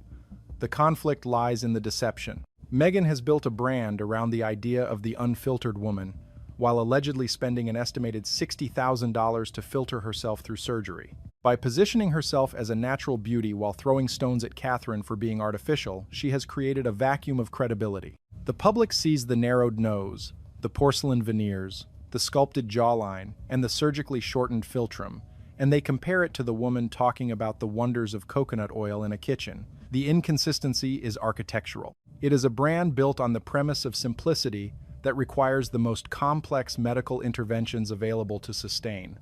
This is why the June 4 interview felt so jarring to the audience. It was the sight of a manufactured icon preaching the gospel of the organic, while using her platform to diminish a woman whose beauty has remained far more consistent with her natural foundations. The receipts are in the photos, and no amount of lifestyle branding can bridge the gap between the alleged $60,000 transformation and the jar of oil on the counter. The narrative shift that occurred during the recent June 4 broadcast was not merely a cosmetic disagreement, but a calculated attempt to redefine the moral high ground of the royal family through the lens of lifestyle branding. Meghan Markle did not just sit before the cameras to discuss her new business ventures. She sat there to stage a trial against the very concept of royal tradition as embodied by Catherine. By labeling the Princess of Wales as rigid and her aesthetic as te nyart, Meghan was signaling to her global audience that Catherine is a relic of a hollow past, while Meghan represents an organic future. This strategy of using Catherine as a negative foil to highlight her own supposed authenticity is a recurring theme that has finally exhausted the patience of the British public. The irony is staggering when one considers that Meghan claims to champion women but has consistently built her platform by tearing down the character and appearance of her own sister-in-law. The June 4 interview saw Meghan adopting a new persona as the lifestyle ambassador, an evolution from the earlier roles she played for the public. This role is far more dangerous because it disguises personal attacks as enlightened commentary on wellness and purity. When she spoke about Catherine, she did so with a patronizing air, suggesting that the princess is a victim of a system that demands artificiality. Meghan used the term enhansuk nyan tower to describe the polished appearance of the future queen, a choice of words designed to stir suspicion and resentment. This is a classic projection tactic where Meghan assigns her own alleged surgical history to Catherine in an attempt to muddy the waters. The public remembers the 2021 Oprah interview where Meghan claimed it was Catherine who made her cry. Yet the June 4 statements go even further by attacking the very essence of Catherine's style and personality. What makes this behavior truly deceptive is the historical record. The archives are filled with images of Meghan and Catherine appearing perfectly harmonious in the past. We saw them at royal engagements, sharing smiles and engaging in what appeared to be genuine sisterly bonding. For Meghan to now claim that Catherine was consistently cold and unfriendly is a blatant rewriting of history. It reveals a level of jadoy that is difficult for the public to ignore. This manufactured conflict serves a dual purpose. It keeps Meghan in the headlines, and it provides a sympathetic backstory for her brand. If she can convince the world that she was the only natural soul in a den of artificial royals, she can sell her lifestyle products as a form of liberation. But the audience has grown savvy to these tactics, and they recognize that the only thing artificial in this scenario is the conflict Meghan continues to generate. The hypocrisy of the natural narrative reached its peak when Meghan credited her physical transformation to the wonders of raw ingredients like coconut oil. This claim is not just a marketing ploy. It is a direct insult to the intelligence of the viewers. To suggest that a simple kitchen staple can alter the bridge of a nose or reshape a jawline is a level of PR lolong that has backfired spectacularly. The public has seen the transition from her deal or no deal days to her time in the royal family, and the changes are structural, not topical. By clinging to the coconut oil story while launching verbal assaults on Catherine, Meghan has created a massive credibility gap. She is asking the public to ignore their own eyes and believe in a wellness mythology that is as curated as the Netflix shows she produces. The anger from the British public and royal loyalists is rooted in a deep sense of protection for Catherine. The Princess of Wales has spent over a decade earning the trust of the nation through quiet service and a refusal to engage in public drama. When Meghan attacks her, she is attacking a symbol of national pride and stability. The June 4 interview felt like a betrayal of the basic rules of family and professional conduct. To use a global platform to gossip about a family member under the guise of lifestyle advice is a new law even for the Duchess of Sussex. The public recognizes that Meghan is trying to bridge the gap between her alleged $60,000 medical bills and her brand image by inventing a narrative where she is the victim of a rigid and artificial system. In the end, the June 4 fallout has exposed the true nature of the Meghan brand. It is not about wellness or minimalism. It is about power and the control of perception. She has turned the act of living into a weaponized performance, where every choice of fabric or skincare ingredient is used to draw a battle line between her and the royal house. By using Catherine as a benchmark for everything she claims to despise, Meghan has revealed that her own identity is still entirely dependent on the institution she left behind. The lifestyle ambassador role is a Mia Mai, because it requires the constant disparagement of others to sustain its own importance. As the public dissects the June 4 interview, they are not seeing a woman liberated by coconut oil. They are seeing a woman trapped in a cycle of comparison and bitterness, using a brand of purity to mask a strategy of calculated aggression. The transition of Meghan Markle from a working actress to a global lifestyle ambassador has been marked by a level of physical and narrative curation that is unprecedented in the modern era. As the June 4 interview unfolded, it became increasingly clear that the coconut oil narrative was never meant to be a simple beauty tip, but rather a structural pillar of a much larger brand identity. This brand identity is built on the premise of being the real thing, while simultaneously employing every available tool of modern science to alter the baseline. To understand the depth of this contradiction, one must look at the cumulative effect of the changes that have occurred over the last 20 years. The public is not just looking at a single procedure, they are looking at a total recalibration of the human face that allegedly costs in the region of $60,000. This estimated $60,000 bill is the ultimate counterpoint to the minimalist marketing Meghan pushes. While she talks to editors about the simplicity of raw ingredients, the reality of her appearance suggests a high-maintenance schedule that involves a sophisticated understanding of facial architecture. The teeth were the first major step in this evolution. Moving beyond the natural gap of her youth, the teeth became a hallmark of the high-end Hollywood look.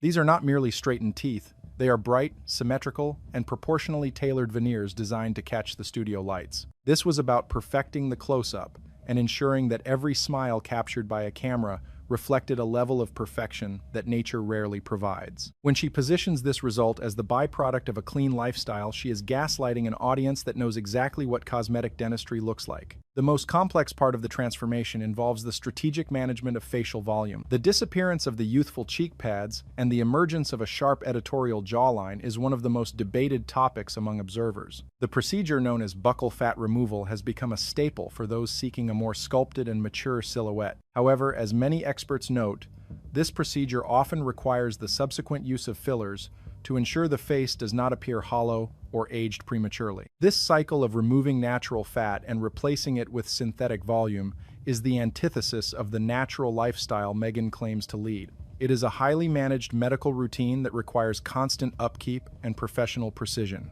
The irony of preaching about purity while maintaining a face through a series of invasive and non-natural interventions is what has fueled the current wave of public anger. Even the most subtle changes contribute to the overall sense of artifice. The philtrum length and the elevation of the upper lip point toward a lip lift, which provides a permanent structural change that topical products cannot replicate. This procedure, combined with the refined nasal tip and the narrowed bridge, creates a center face that is fundamentally different from her teenage foundation. These are not changes that occur through aging or weight loss. They are the result of meticulous surgical planning designed to create a specific visual output. When Meghan uses her platform to criticize Catherine for being rigid or artificial, she is doing so with a face that has been almost entirely rebuilt to meet the demands of the camera. The lack of transparency regarding these changes is what makes the coconut oil story feel like such a betrayal of trust. The public indignation is not rooted in a dislike of cosmetic surgery, but in a dislike of the hypocrisy that accompanies it. In Hollywood, everyone is enhanced, but not everyone builds a brand around the idea of being unfiltered and organic. By leaning so heavily into the natural narrative, Meghan has made her own physical history a matter of public debate.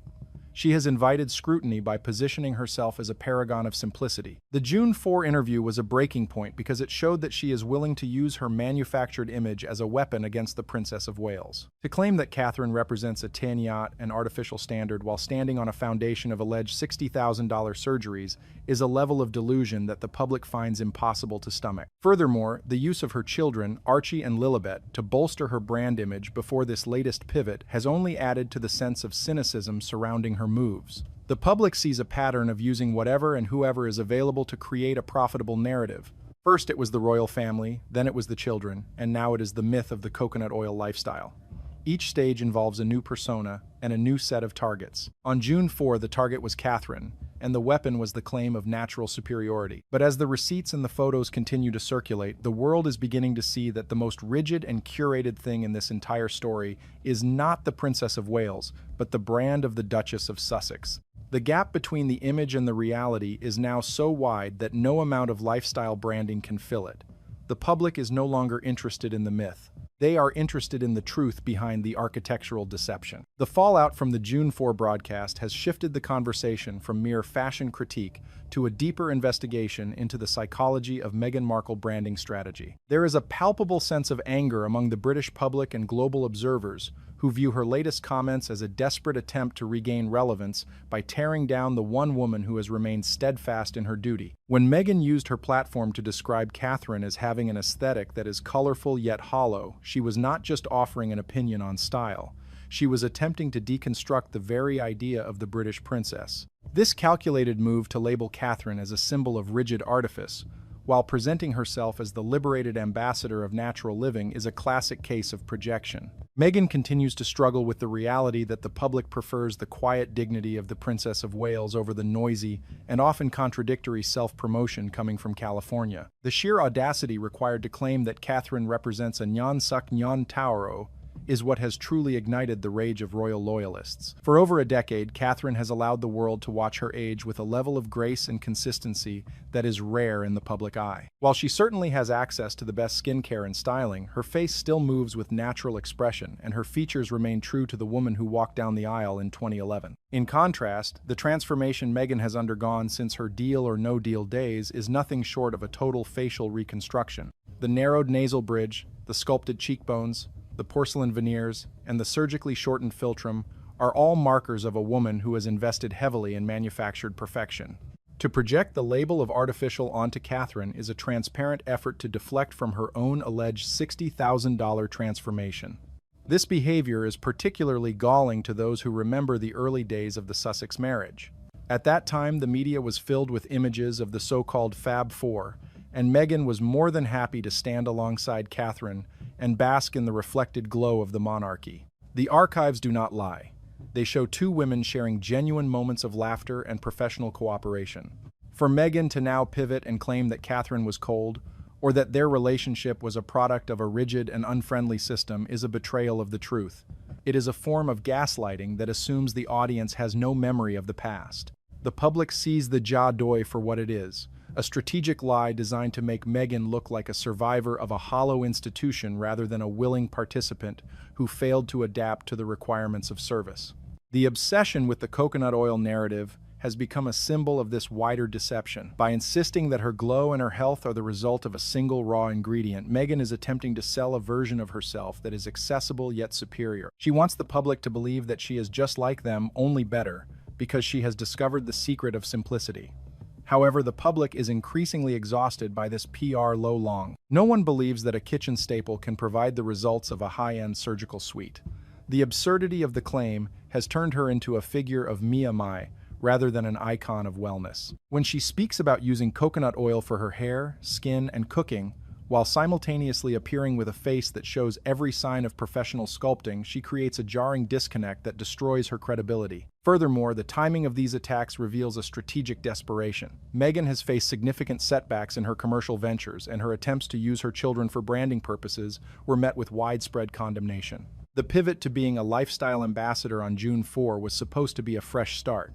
But instead of building a brand on its own merits, she chose to return to the well of royal grievances. By taking aim at Catherine, she is trying to tap into the lingering curiosity about the royal family, while simultaneously pretending to be above it all. This move has backfired because the public sees it as a move of profound weakness. A truly successful lifestyle brand does not need to belittle the competition to prove its worth, especially when the competition is a woman who is not even in the same industry. The defense of Catherine from the British public is not just about celebrity worship. It is about protecting a standard of behavior. Catherine represents the idea that some things should be private and that duty is more important than personal branding. Meghan represents the opposite, the idea that everything is for sale and that every family conflict is content for a new show or interview. The anger directed at Meghan is a rejection of this commodification of relationships. The public is tired of seeing a woman take everything she can from the royal title while treating the people who hold the institution together with such blatant disrespect. The June 4 interview was the moment the world realized that the coconut oil story was just another script in a long line of performances. It was a performance designed to hide the receipts of a manufactured life and to silence the evidence of a deep-seated envy toward the woman who actually carries the crown. The journey from the natural curls of a California teenager to the sharpened features of the global lifestyle ambassador culminated on June 4 inches, an interview that will likely be remembered as the moment the Sussex brand lost its grip on reality.